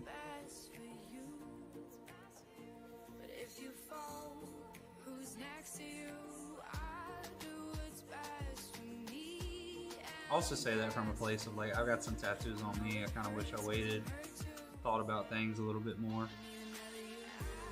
Like if I could go back, I'd probably would have done like all black and gray, no color on my legs, and have like a full body suit in black and gray.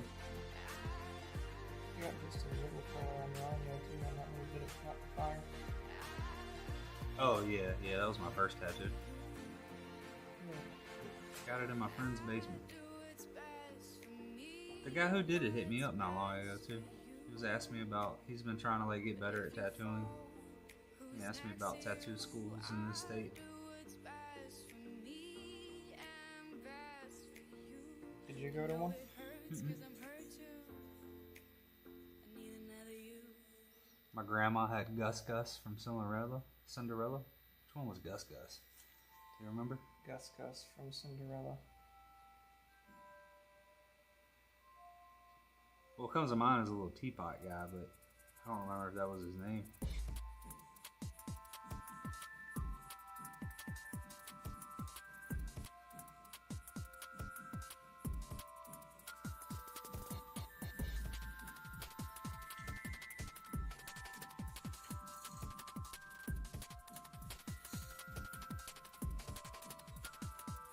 Do you remember when you first became interested in, oh, it was one of the little mice. That's cute. Do you remember when you first became interested in getting tattooed? Oh.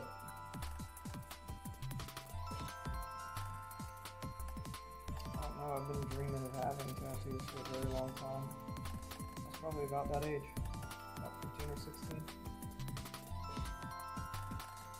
You know what's crazy is that I didn't think about having tattoos at that age or anything.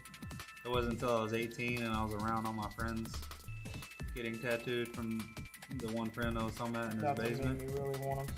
What, getting around others that had it? Oh yeah. And seeing how garbage.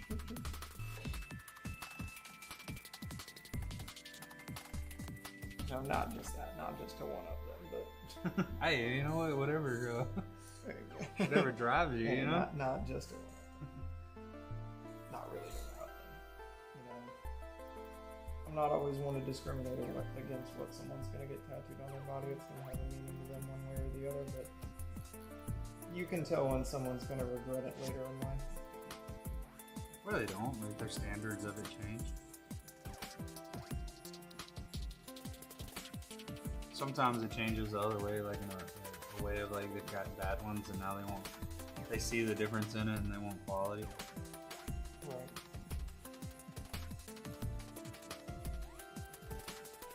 I really wish that I did something a little different for that tattoo on my hand.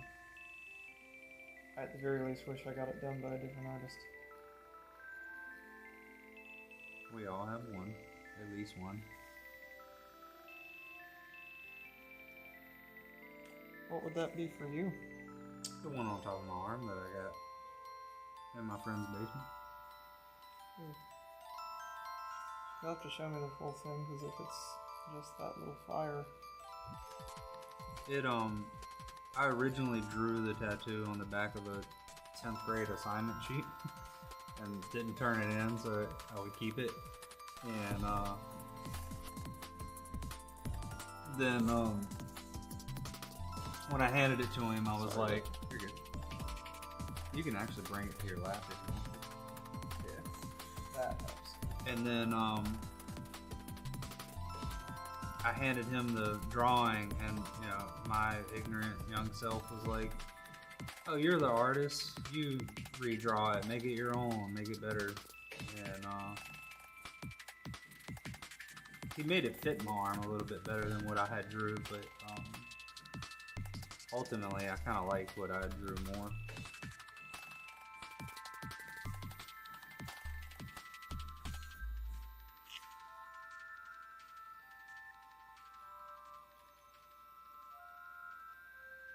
So you're thinking of getting like a little... It's fairly popular to do that. People get tattoos of that their grandparents or parents had on them as well, but like a more updated, modern version of it.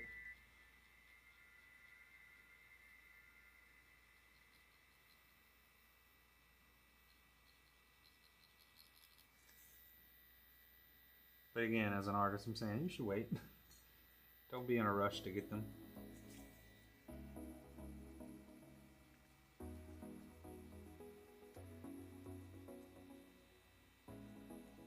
Another big tip, they're not cheap. Yeah. And if they are, run.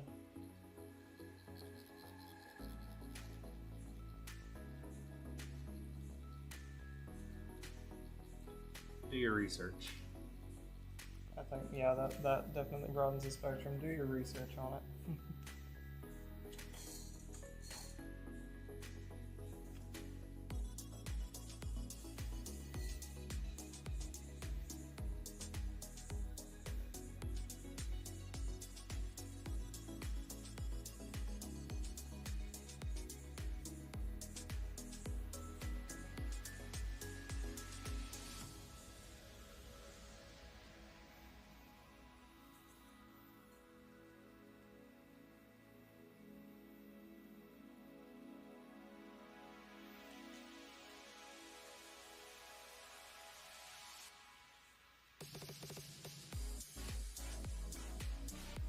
actually talking about doing tattoos that grandparents had on you, but a more modern version. I did.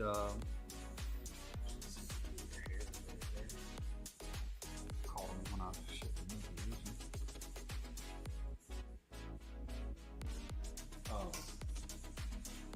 One of my clients came to me and their I think it was their grandfather had like the traditional heart and dagger, and I think the tattoo ever. yeah, like definitely like an old military tattoo. Yeah. And it had her grandmother's name on it or something, and I can't remember exactly. I have to pull it up. I think I reposted it within the last year on my page, but so I actually did like a realistic heart and dagger stabbing through, and then the ribbon we did like very traditional style font and did the name. Did the name or mommy? I can't remember. Mom. Yeah. Like bro from SpongeBob.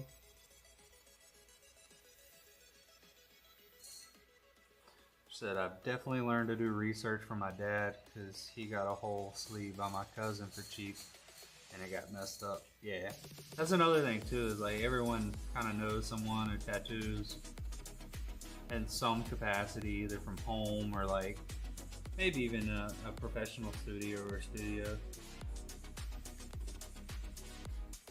And there's that comfort of like knowing someone and wanting to get tattooed by them and trusting them. Yeah, but like I always see work, see healed work. A lot of artists that take pride in their work will post their healed stuff on their pages.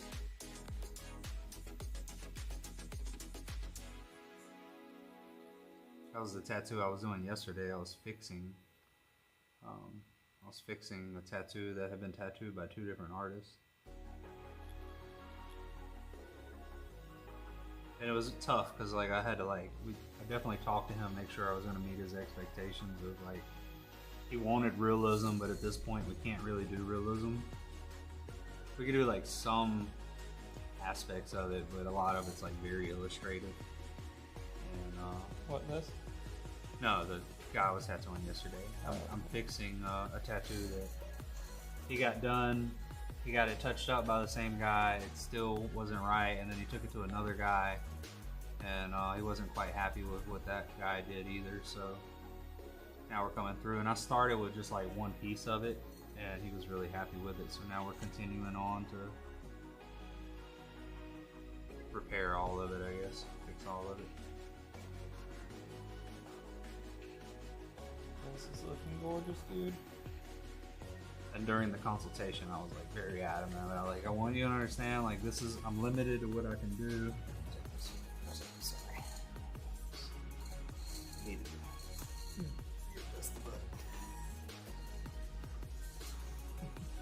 And now too, like he's paid for this tattoo. This is his 3rd time paying for it. So, but after we do this, we're gonna do more down his arm, work on some other stuff too. So he's like really happy with the way it's turning out. And then it's like on my part to kind of like transition what he has to the realism that he wants, but still I was like explaining that when we get to those other tattoos, if I do like pure realism, it's gonna be a drastic difference compared to what's on the top of your arm. And I was like, if you wanted to look more cohesive, what we're gonna have to do is like illustrate some of the stuff that we do that I'm not, like my stuff, like I'm not fixing.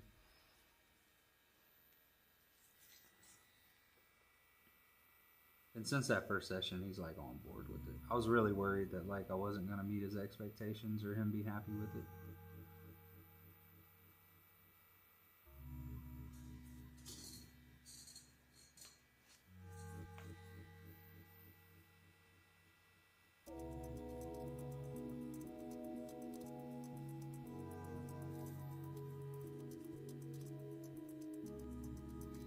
Reference group.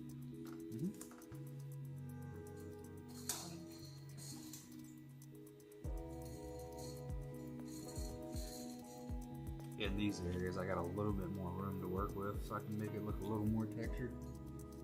It's looking amazing, dude.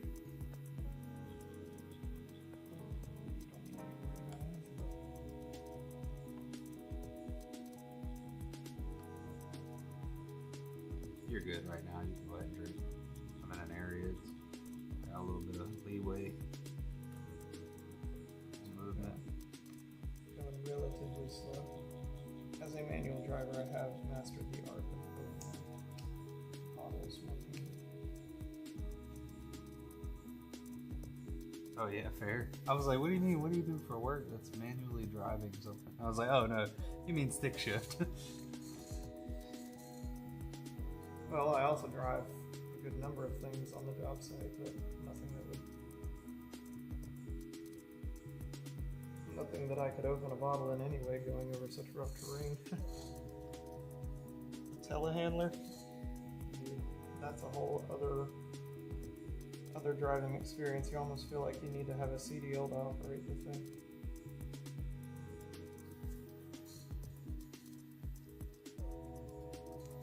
The most fun thing to operate, though, is an excavator. It's just like a video game. Is it? Yep, you have two big joysticks and two pedals, and that's it. One that drives and one that moves the arm? No, the pedals move the pedals are what drive it. Mm-hmm. One drives one side, the other drives the other side. Oh yeah, I got you. If you kind of like if you only hit zero one, turn. yeah. If you or well, it has one, or you can push them in both directions. They're like pedals with handles. Mm-hmm. So if you push one this way and the other pull the other this way, the machine's gonna turn. Mm-hmm. Yeah, that's what I'm saying. If you do it the other one's way, backing up, one's going forward. Yep. So it is essentially like a Z-turn, but both of the sticks control the bucket and arm. Well, one of the sticks, if you move it left and right, it controls the hull, which is separate from the treads, Mm-hmm. and it rotates the whole hull. Oh yeah, because And- it's sitting on top. Yep. Yeah. It rotates the whole hull. If you push it forward, the arm goes out. If you pull it back, the arm comes back in, and that's the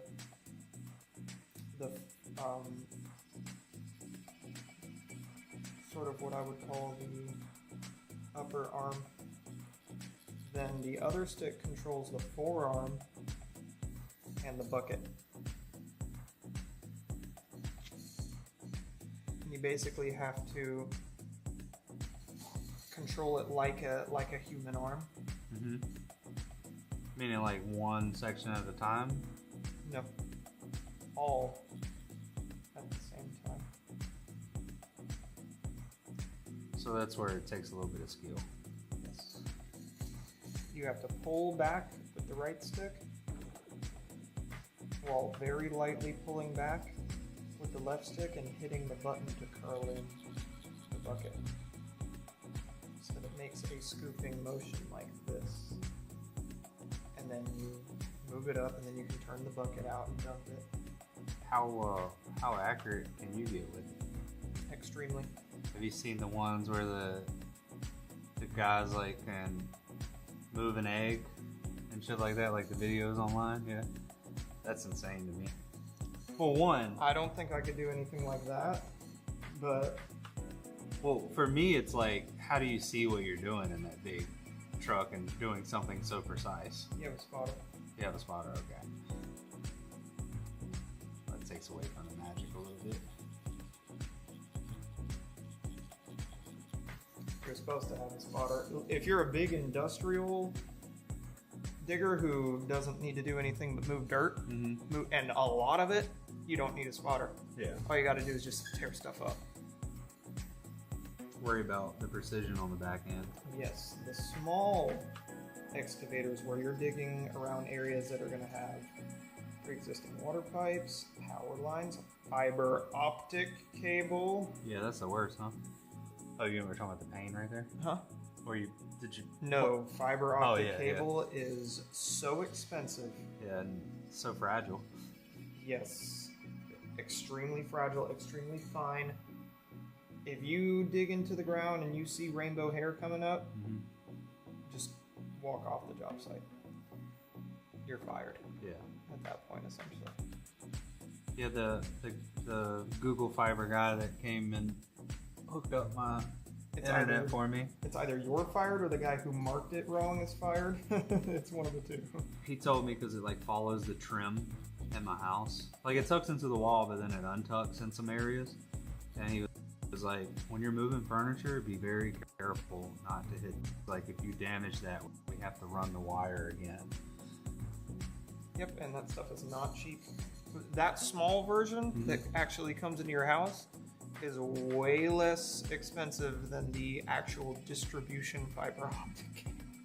It is not good if you hit that, dude. It really isn't. Oh, and the most dangerous thing you could possibly hit is a gas line. Yeah. At that point, everything stops and gets shut down, and then they have to come in explosion-proof suits and seal it, and you've just cost people millions of dollars. It's crazy. Did I ever tell you about my $1,600 mistake? What was that? So when I had my house, I was building my game room, and what I was doing was behind my TV to hide all of it. I was mounting my router, my modem, and anything else that I could hide behind it. And I used Stud Finder. It was fine, knew where everything was, and I punched one of the holes drilling through. As soon as I punched it, I heard so I freak out. I think I hit a gas line, and I open the doors, open a window, I run and get the dogs, I put them into my truck, I pull my truck down the street and call the fire department, and I'm like, hey, I think I hit my gas line in the house. They're like, do you smell anything? I was like, I didn't stick around long enough to find out. I just grabbed my dogs and got out the house, and so they show up and they go in and they come back out and they're like, where did you do it at? We don't hear anything. And I was like, shit, okay. And I walked back in and it wasn't making the noise anymore. I hit my Freon line to my HVAC unit, and right beside it was the gas line. I would have had to have really drilled into it to hit the gas line, but yeah, it cost me $1,500 to Get that fixed. to repair to weld the line back and then also refill it. Yep. That's why if you're putting anything in a wall, use Zippets. Zippets? Zippets. Is it like- Drywall anchors. It's kind of ones you drill them in themselves. You don't have to have an actual drill bit. Yeah. I'll show you what they look like. It is the simplest. Yeah, then you pull back and it expands, right? Nope. No? Nope. I will show you. Okay.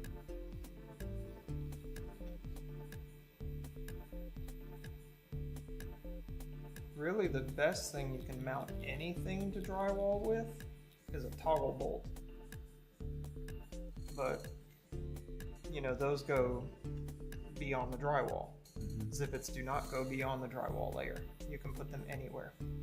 Oh, so they're only deep enough as the drywall? So like Pretty a much. half-inch or quarter to half-inch thick? They stick out a little bit past it. So if there's something right there, you'll know before it goes all the way through. Yeah. And this, it's made of plastic, so it's not going to drill through metal. Yeah. Unless you really get on it. Like if you notice that the Zippet has stopped Yeah, and you're still pressing. and you're still pressing, you'll know that you've hit something immediately. Like a stud or whatnot. Which, at that point, if you've hit a stud, get a nail. Oh, and also, electrical wise, it is by code that if there is wire being ran through a hole in the stud, there has to be a nail plate there. So if you ever try and screw or nail something into a stud and it just will not go through, that's why. Yeah. You're hitting that metal plate. Yep, you're hitting a nail plate. Yeah, I mean, that when did that code take effect though? Because like, My house It's been around for quite some time. My house is from the 91, I think. Oh yeah, it was definitely in place then. Yeah. Nail plates have been around for quite some time. They're not always used though, as they should be by code.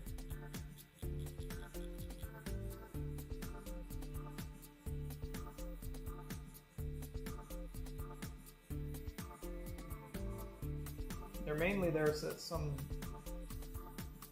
stupid drywaller doesn't come around and screw into a wire and electrocute himself. But it also helps when the homeowner decides to try and mount something to a stud. Yeah, that's kind of what I was in. Huh? I said I would have been in that category. Well, you also have to pay attention to the length of any nail that you're using. You don't want it to be too deep. You want it to be just enough to get through that 5/8 of drywall and into the stud. Because homes use wooden studs, but in genuine big commercial buildings, studs are made of metal. Aluminum. Typically steel. Is it still? Steel. Aluminum's too soft. Yeah, I've seen frames go up with where it's all metal now. I would be willing to bet that the studs in here are made of metal. Well, I've drilled into them. Here? Yeah, because technically we have residential above us, so I don't know. I pull wood shavings out with it, so. Interesting. They might be wood stud then. Well, I'd be willing to wager this shopping center's been around quite some time. I think it's I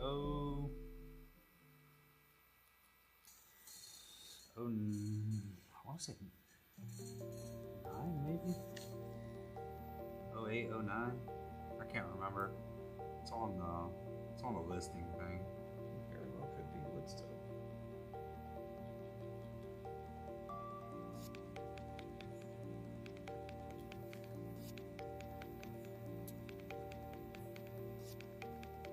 One of my clients works for one of the local building suppliers.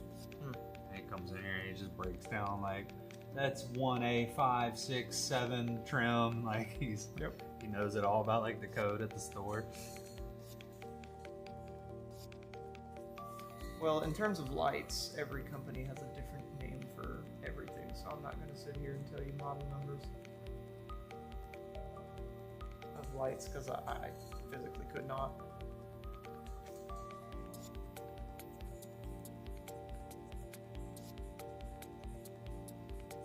However, I do see that you have a General Electric panel, which is not very common.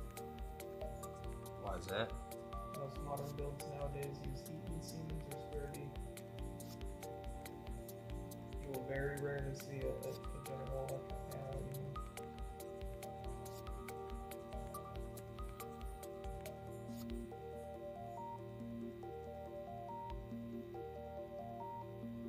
Do you work solely for the company that you work for, or could you work for other companies while you work for them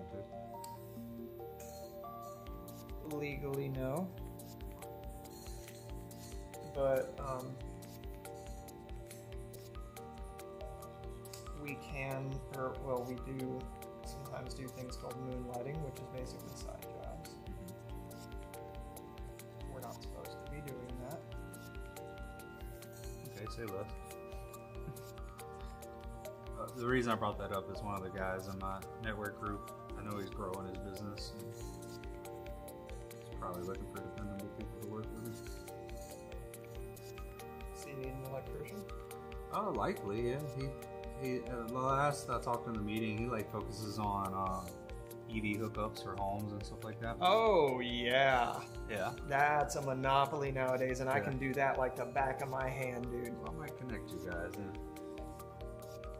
unofficially connect you guys. Y'all should be friends, you know what I mean?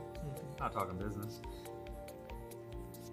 You just needs to make sure that he is using the proper 240 volt receptacles that are rated for EV charging. Yeah, You cannot Yeah. use a household range 240. Yep. Yes, they're the same pin connector. We do a spotlight. Like everybody rotates each week and does like a spotlight. And one of the last spotlights, he broke down like when you should hook up another box, and you know if you need one, a separate one for your EV and everything. Like he was breaking all of that down. Usually they need their own disconnect. Yeah. And you need to make sure that you're using wire that is rated for that ampacity. A lot of people think, oh, it's just going to be a 30 amp, like an oven, or a 50 amp. No.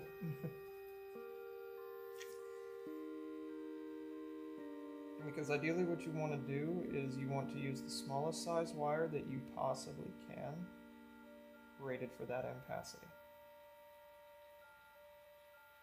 in that area, and also accounting for voltage drop. He was also talking about how, like, I think what he said was, is you want it to be the shortest distance from your main coming in. And he's like, he goes into some houses and one of the boxes is on the complete other side of the house, and this one's in the garage, and that's on the back side of the house. It's where voltage drop comes in. Once you get to a distance like that, and especially if it's direct from the panel, you have to start using bigger wire. One thing one of the guys praised about the work he did for him was he asked questions about certain things rating so he could get an accurate, I forgot the name of the chart, but it like breaks down what your usage should be. Yeah. And one of my guys is a contractor that also like rents homes. He was like, no electrician has ever asked me the questions you asked me to get that information. He's like, I had to call one of the companies to get that information for him, so he could his projection could be that accurate with it. Yep, that's the energy safe rating. Yeah. It's that little yellow sticker you see on TVs when you get them. Know what I mean?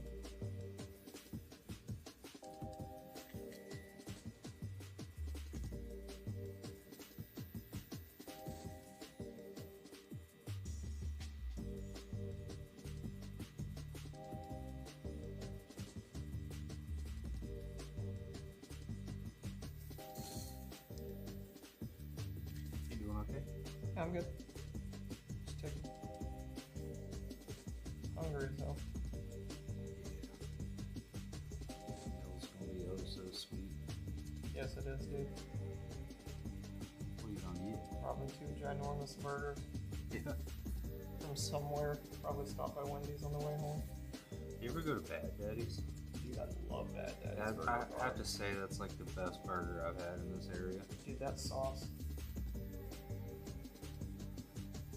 That sauce is my weakness. Is it like their signature sauce? Yeah, Bad Daddy sauce. You haven't had it?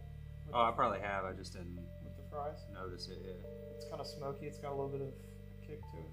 It's It's a orange. little sticky. Yeah. Yeah, I know what you're talking about. That's like good stuff.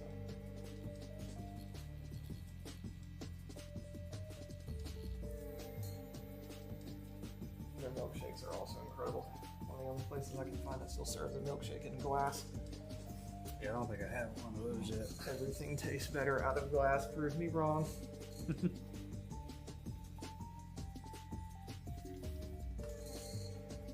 Whenever I can find glass bottled Dr. Pepper, because that's my poison. I love Dr. Pepper. Yeah, I can't say I've always seen Coca-Cola.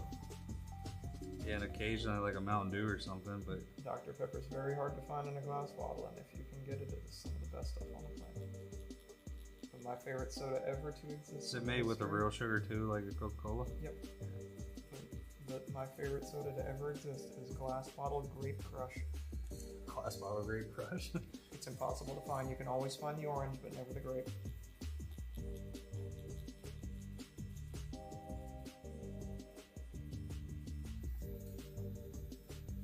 There is no better soda on the planet than that.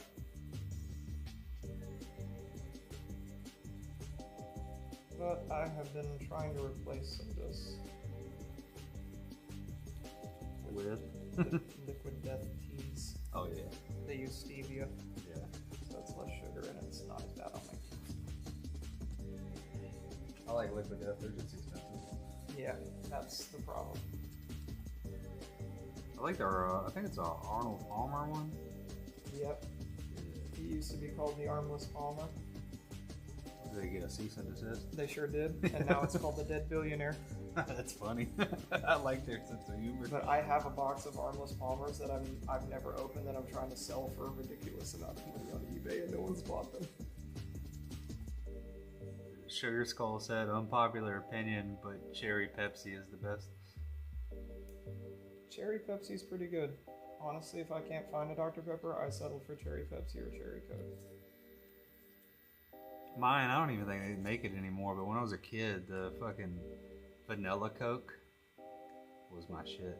They still make vanilla Coke. They do? Yeah, they make a ton of different kinds of Cokes now. They make a strawberry vanilla, they make an orange. So I know at the movie theaters you can get those massive dispensers that has all those Yeah, options. that you can choose all that. Yeah. They got it in a bottle now. Oh yeah, Like I they haven't got seen that. orange Coke. Orange, like orange the flavor. Yes. That's weird. My I never shop for soda, so I never see what options they have. My favorite thing for like the short while that I was able to find it, I don't know if they still have it out. Pepsi Nitro. Pepsi Nitro? Did you try it? Is that the clear Pepsi? No. No, that was Crystal Pepsi. That was the 90s. Yeah, that was a flop. I mean, they brought it back like I want to say like 2015. They brought it back. Pepsi Nitro. Pepsi Nitro. What is it? It has nitrogen in it, like a Yep. fucking. Like coffee, like a nitro cold brew. Yeah. Okay. And you have or a Guinness. Yep. It's really soft. Mm-hmm. You pour it hard. Yeah, so that's how I do a Guinness. Yeah, you just you pour pour it, it turn hard. it upside down, and let it pour. You're supposed to pour it hard like a Guinness. You pour it into a glass and you drink it like that. Dude, it is so crisp. Fuck, now I'm thinking about Guinness. I can't even really drink beer like that anymore. What is a Guinness in terms of what beer classification is that? Is it a stout? Yeah, Okay. stout. But it's a very light stout. Sorry, Sugar Skull. Kinda, I like Red Oak. yeah, that sponsored me during the during COVID lockdown. Red Oak? Yeah. Not officially, Oh. but you're like, oh shit, you got a Red Oak sponsor? Yeah, no, Red Oak was a problem during lockdown.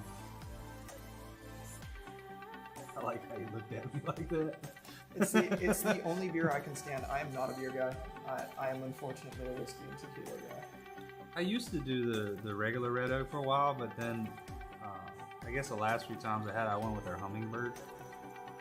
And I like the Hummingbird. It's a little bit more crisp and easy to drink. Please don't tell me you're an IPA guy.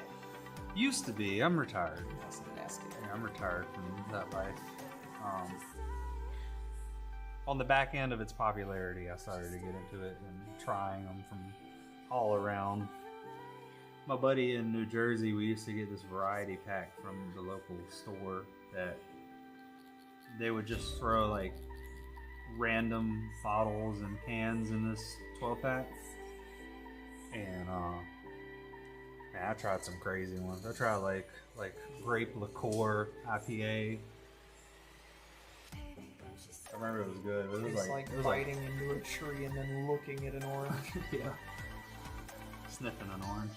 Yes,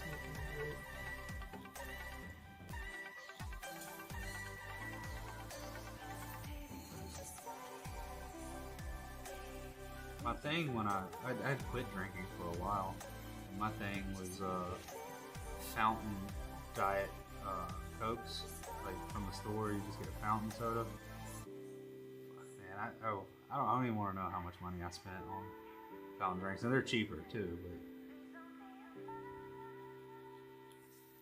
all you gotta do is get a Sheets card, and most of the time you get that stuff for free. you get a free drink at Sheets. I got a Sheets card. I didn't know that was a thing.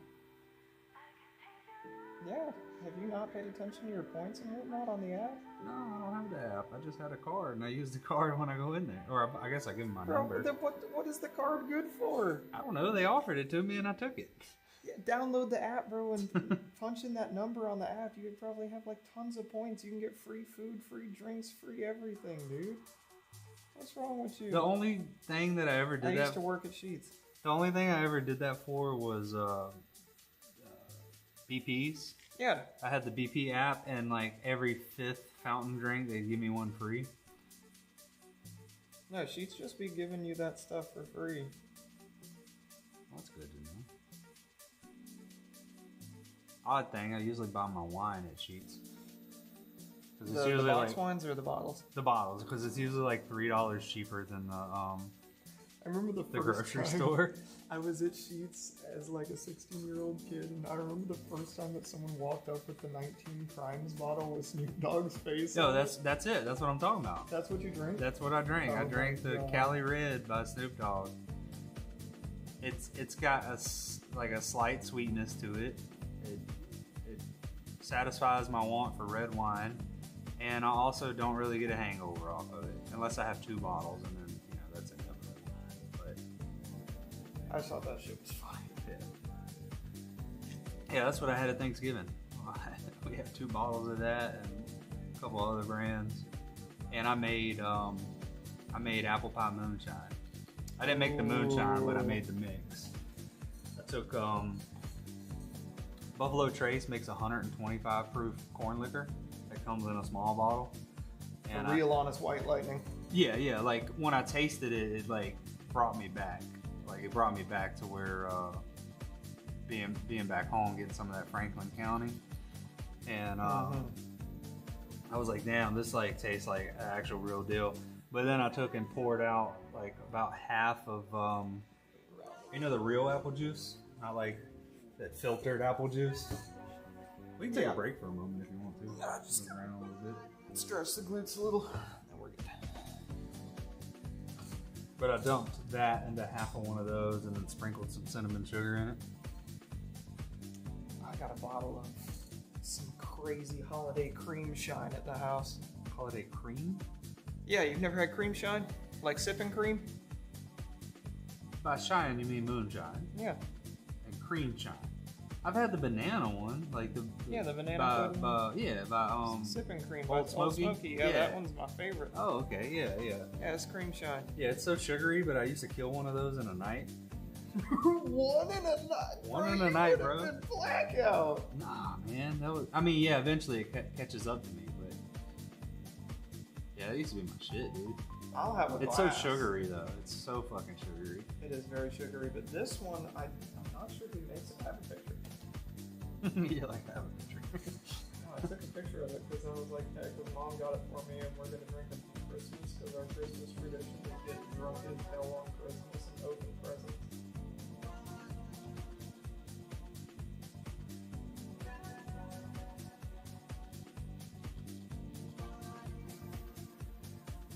Where is that? Oh, yes, here it is. By the way, Sugar Skull, don't drink or do drugs. Yeah.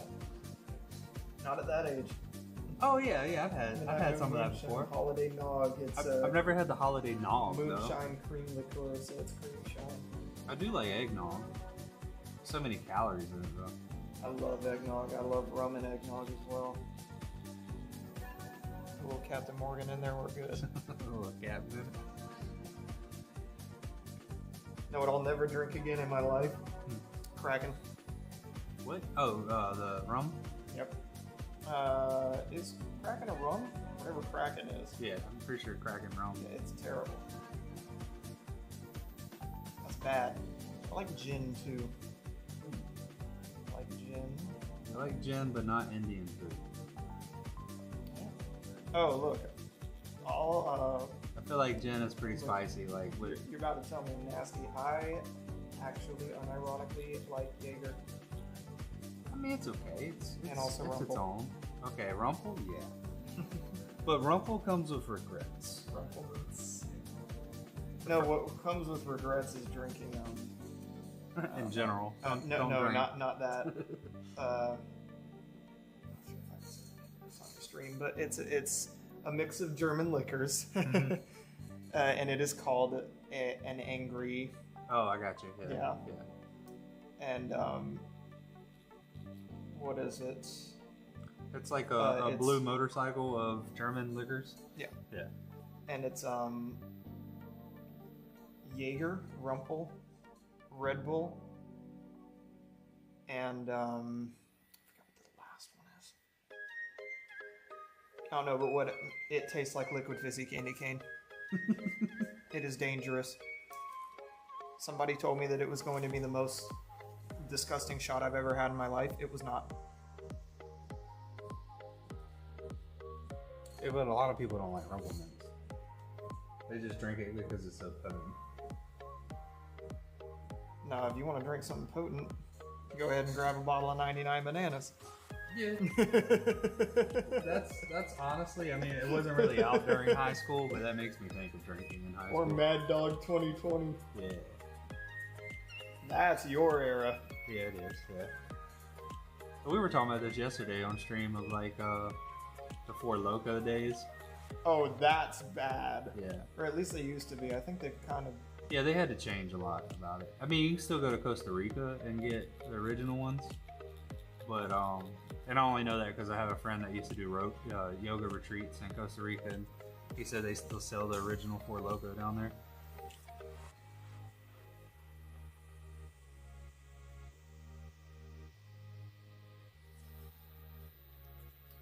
I don't know what would be the modern day equivalent to a Four Loko. Yeah, I think it is all that stuff been banned. Do you remember Savage Energy? No. It used to come in like, it was like a normal bottle like this, Yeah. and then it had a really tall, narrow top, but it was a plastic bottle. But it was bigger than a normal bottle. It was like a 3-liter bottle size. But when you opened it, fog would roll out of it. No. Yeah. Let me tell you what I miss. Monster Rehab. Monster Rehab. Yeah, it was basically. Oh, the juice, the fruit juices. It wasn't a juice, no. Or no. No, not Monster Rehab. Monster Hydro. Monster Rehab is the juice. Sorry. Yeah. Monster Hydro. Have you seen those? I don't know. No. They did away with them. It was basically a Gatorade. It was their version of Gatorade with caffeine. Oh yeah, It the was- electrolyte drink. It was caffeine Gatorade. Yeah. It was the best thing in the world. Yeah, that's. Dude, I didn't know not they need took it pre- away because that's like a fairly new drink. I did not need pre-workout. When I took one of those, dude, I was not only hydrated, but I was also zizzed. Did not need pre-workout with a Monster Hydro. I was thinking about it too, playing Halo the other day. Like, you remember Amp Energy, Mountain Dew's energy drink? Yes. Back when I used to play Halo 2 and 3 all the time. Also, Mountain Dew came out with the Game Fuel. Which, Yeah, I was gonna say, wasn't it called Game Fuel? No, they had the actual Game Fuel, which came in like the little bottles that the normal Mountain Dew would come in. I actually missed the flavor of that. I thought that had a really good flavor. I probably wouldn't drink it now, but Look, I guess you can still get it, kind of. what is it? The Oh, Monster yeah. Hydros. Those. The best one was Red Dog. Oh, I don't remember it looking like that. They must have a new electrolyte one in replace of that, something similar.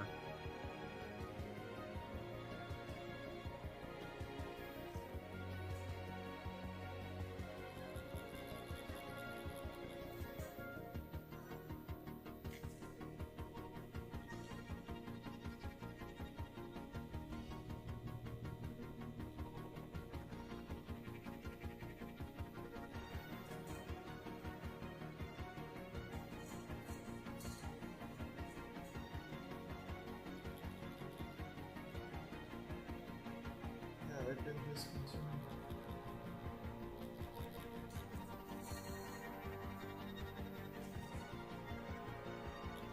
They're also discontinuing Rosa. So we're listening to it. Right? We're almost finished. That's all good, bro. That's all good. Do what you gotta do.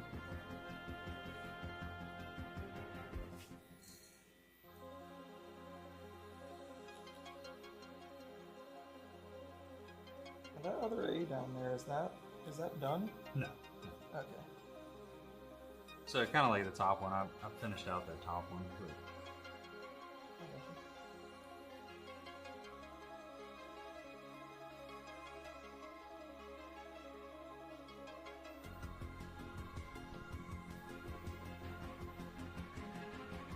I didn't think it was. I just was like, oh, it's detailed.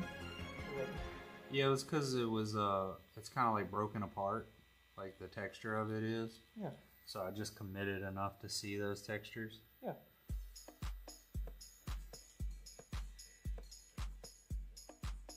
Well, there is also the fact that I like that design in it.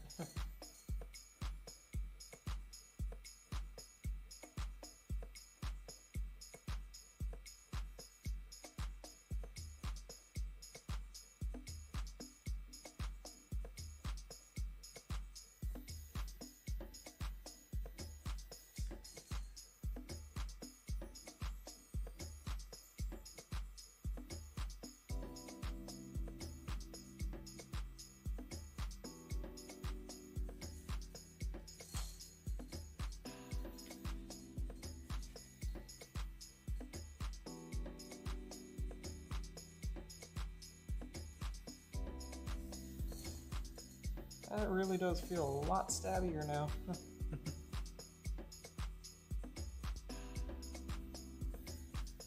Ow.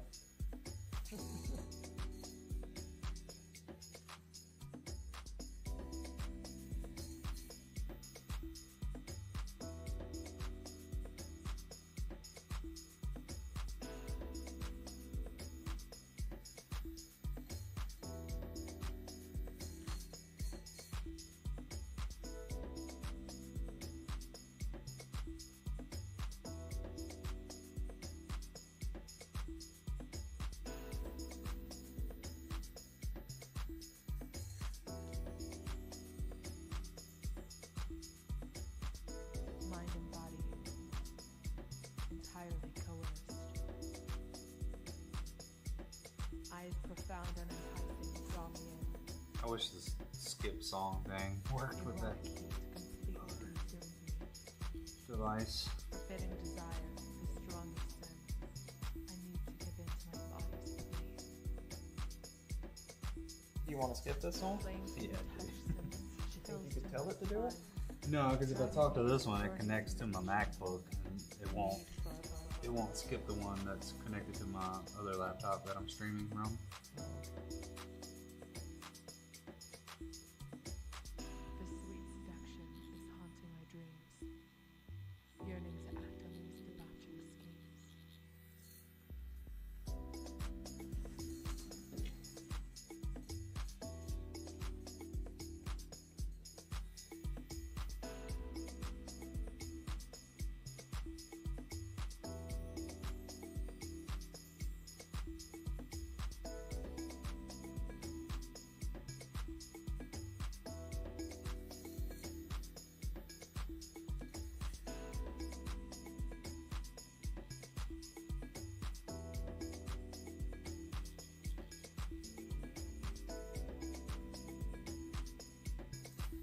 Devours. I'm much more. Coerced.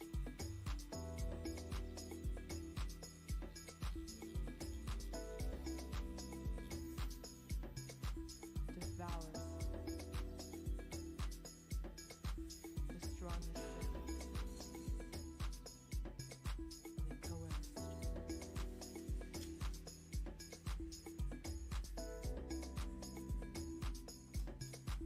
Devours. All good? Mm-hmm. Did we use the second skin with you? We did. Did you have any issues with that at all? No. Irritations or anything? No irritation. It was just really tough to get off. Yeah.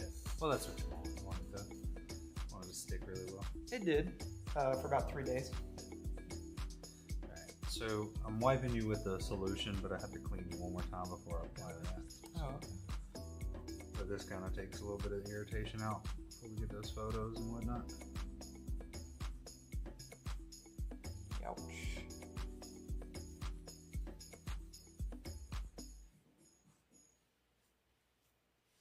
You can see my electrician's tan very well under this light.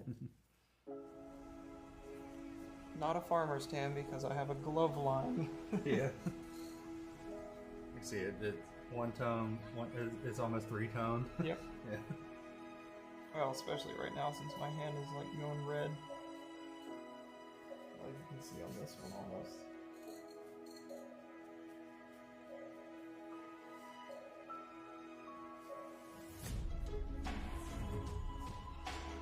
That's the part that I unfortunately cannot control, is that I'm going to be out in the sun.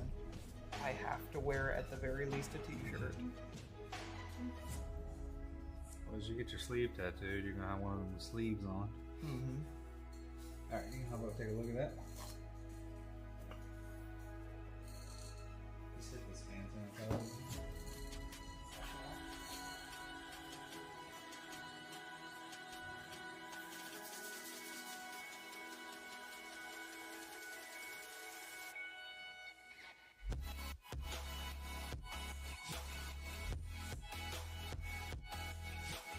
Dude, that's incredible.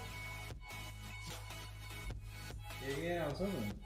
I felt like we didn't get a lot done today, but trying to get as much done as possible. Oh.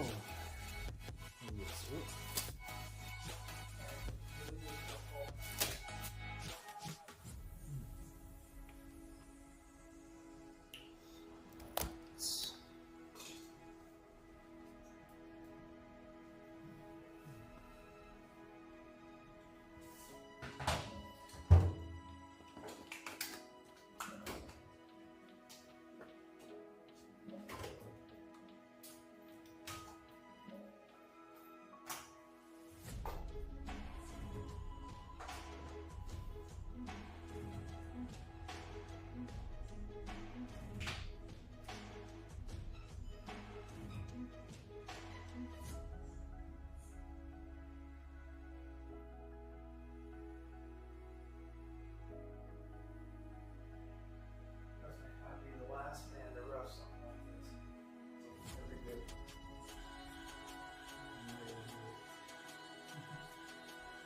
Next stage, walking.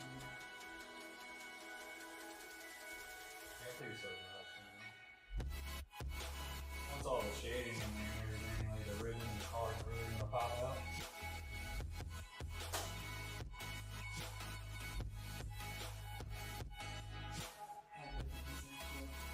The only thing that I was mainly having a little bit of thought on was some of these curls in the state or the line work that comes out right there.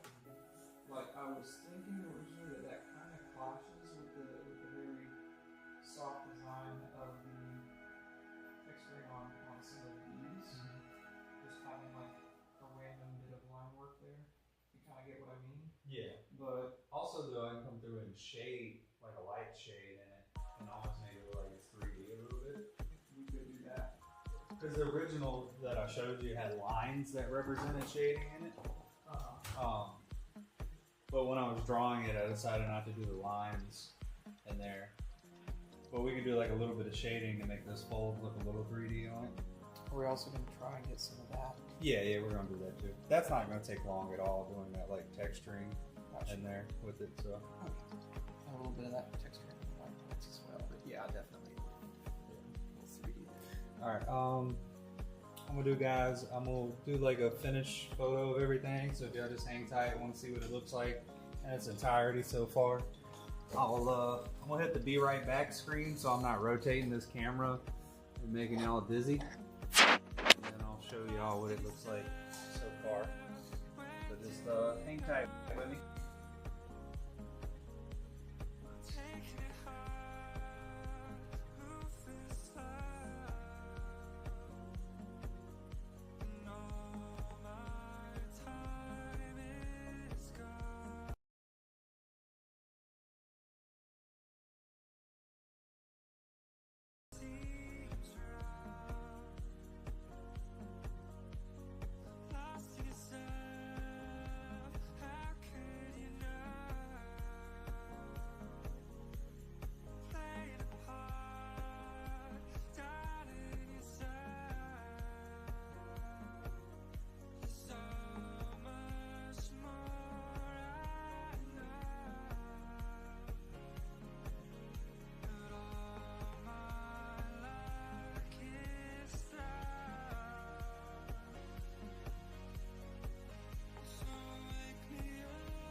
guys. This is the best I can do for now until I get like a little gimbal that I can use with this camera and at least see what we got going on here.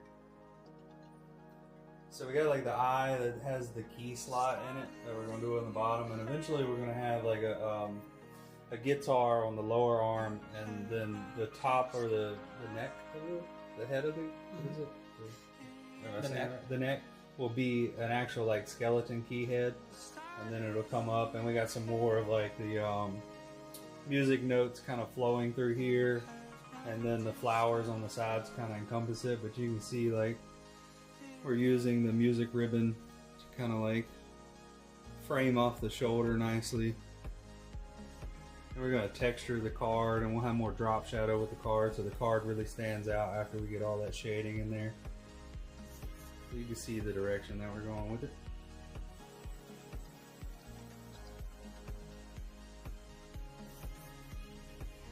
So at least I hope you guys can see it. A little flaw in my setup. I can't really see what you guys see right now. But yeah, that's what we're working on. And those that hung out with us, I appreciate you guys. And if you're checking this out as a VOD, I appreciate you too. Again, I see those numbers going up. And if y'all hang tight with me real quick, we're gonna raid somebody while I got a couple people in here. I'm gonna take y'all to a DayZ streamer and just give them a follow once I take you in there. All right? Thank you guys. I love y'all. Y'all have a good night. But hang tight. Don't go anywhere just yet. This is hard to do with one hand. All right, that's not working. Let's set that down there. Disregard that for a while.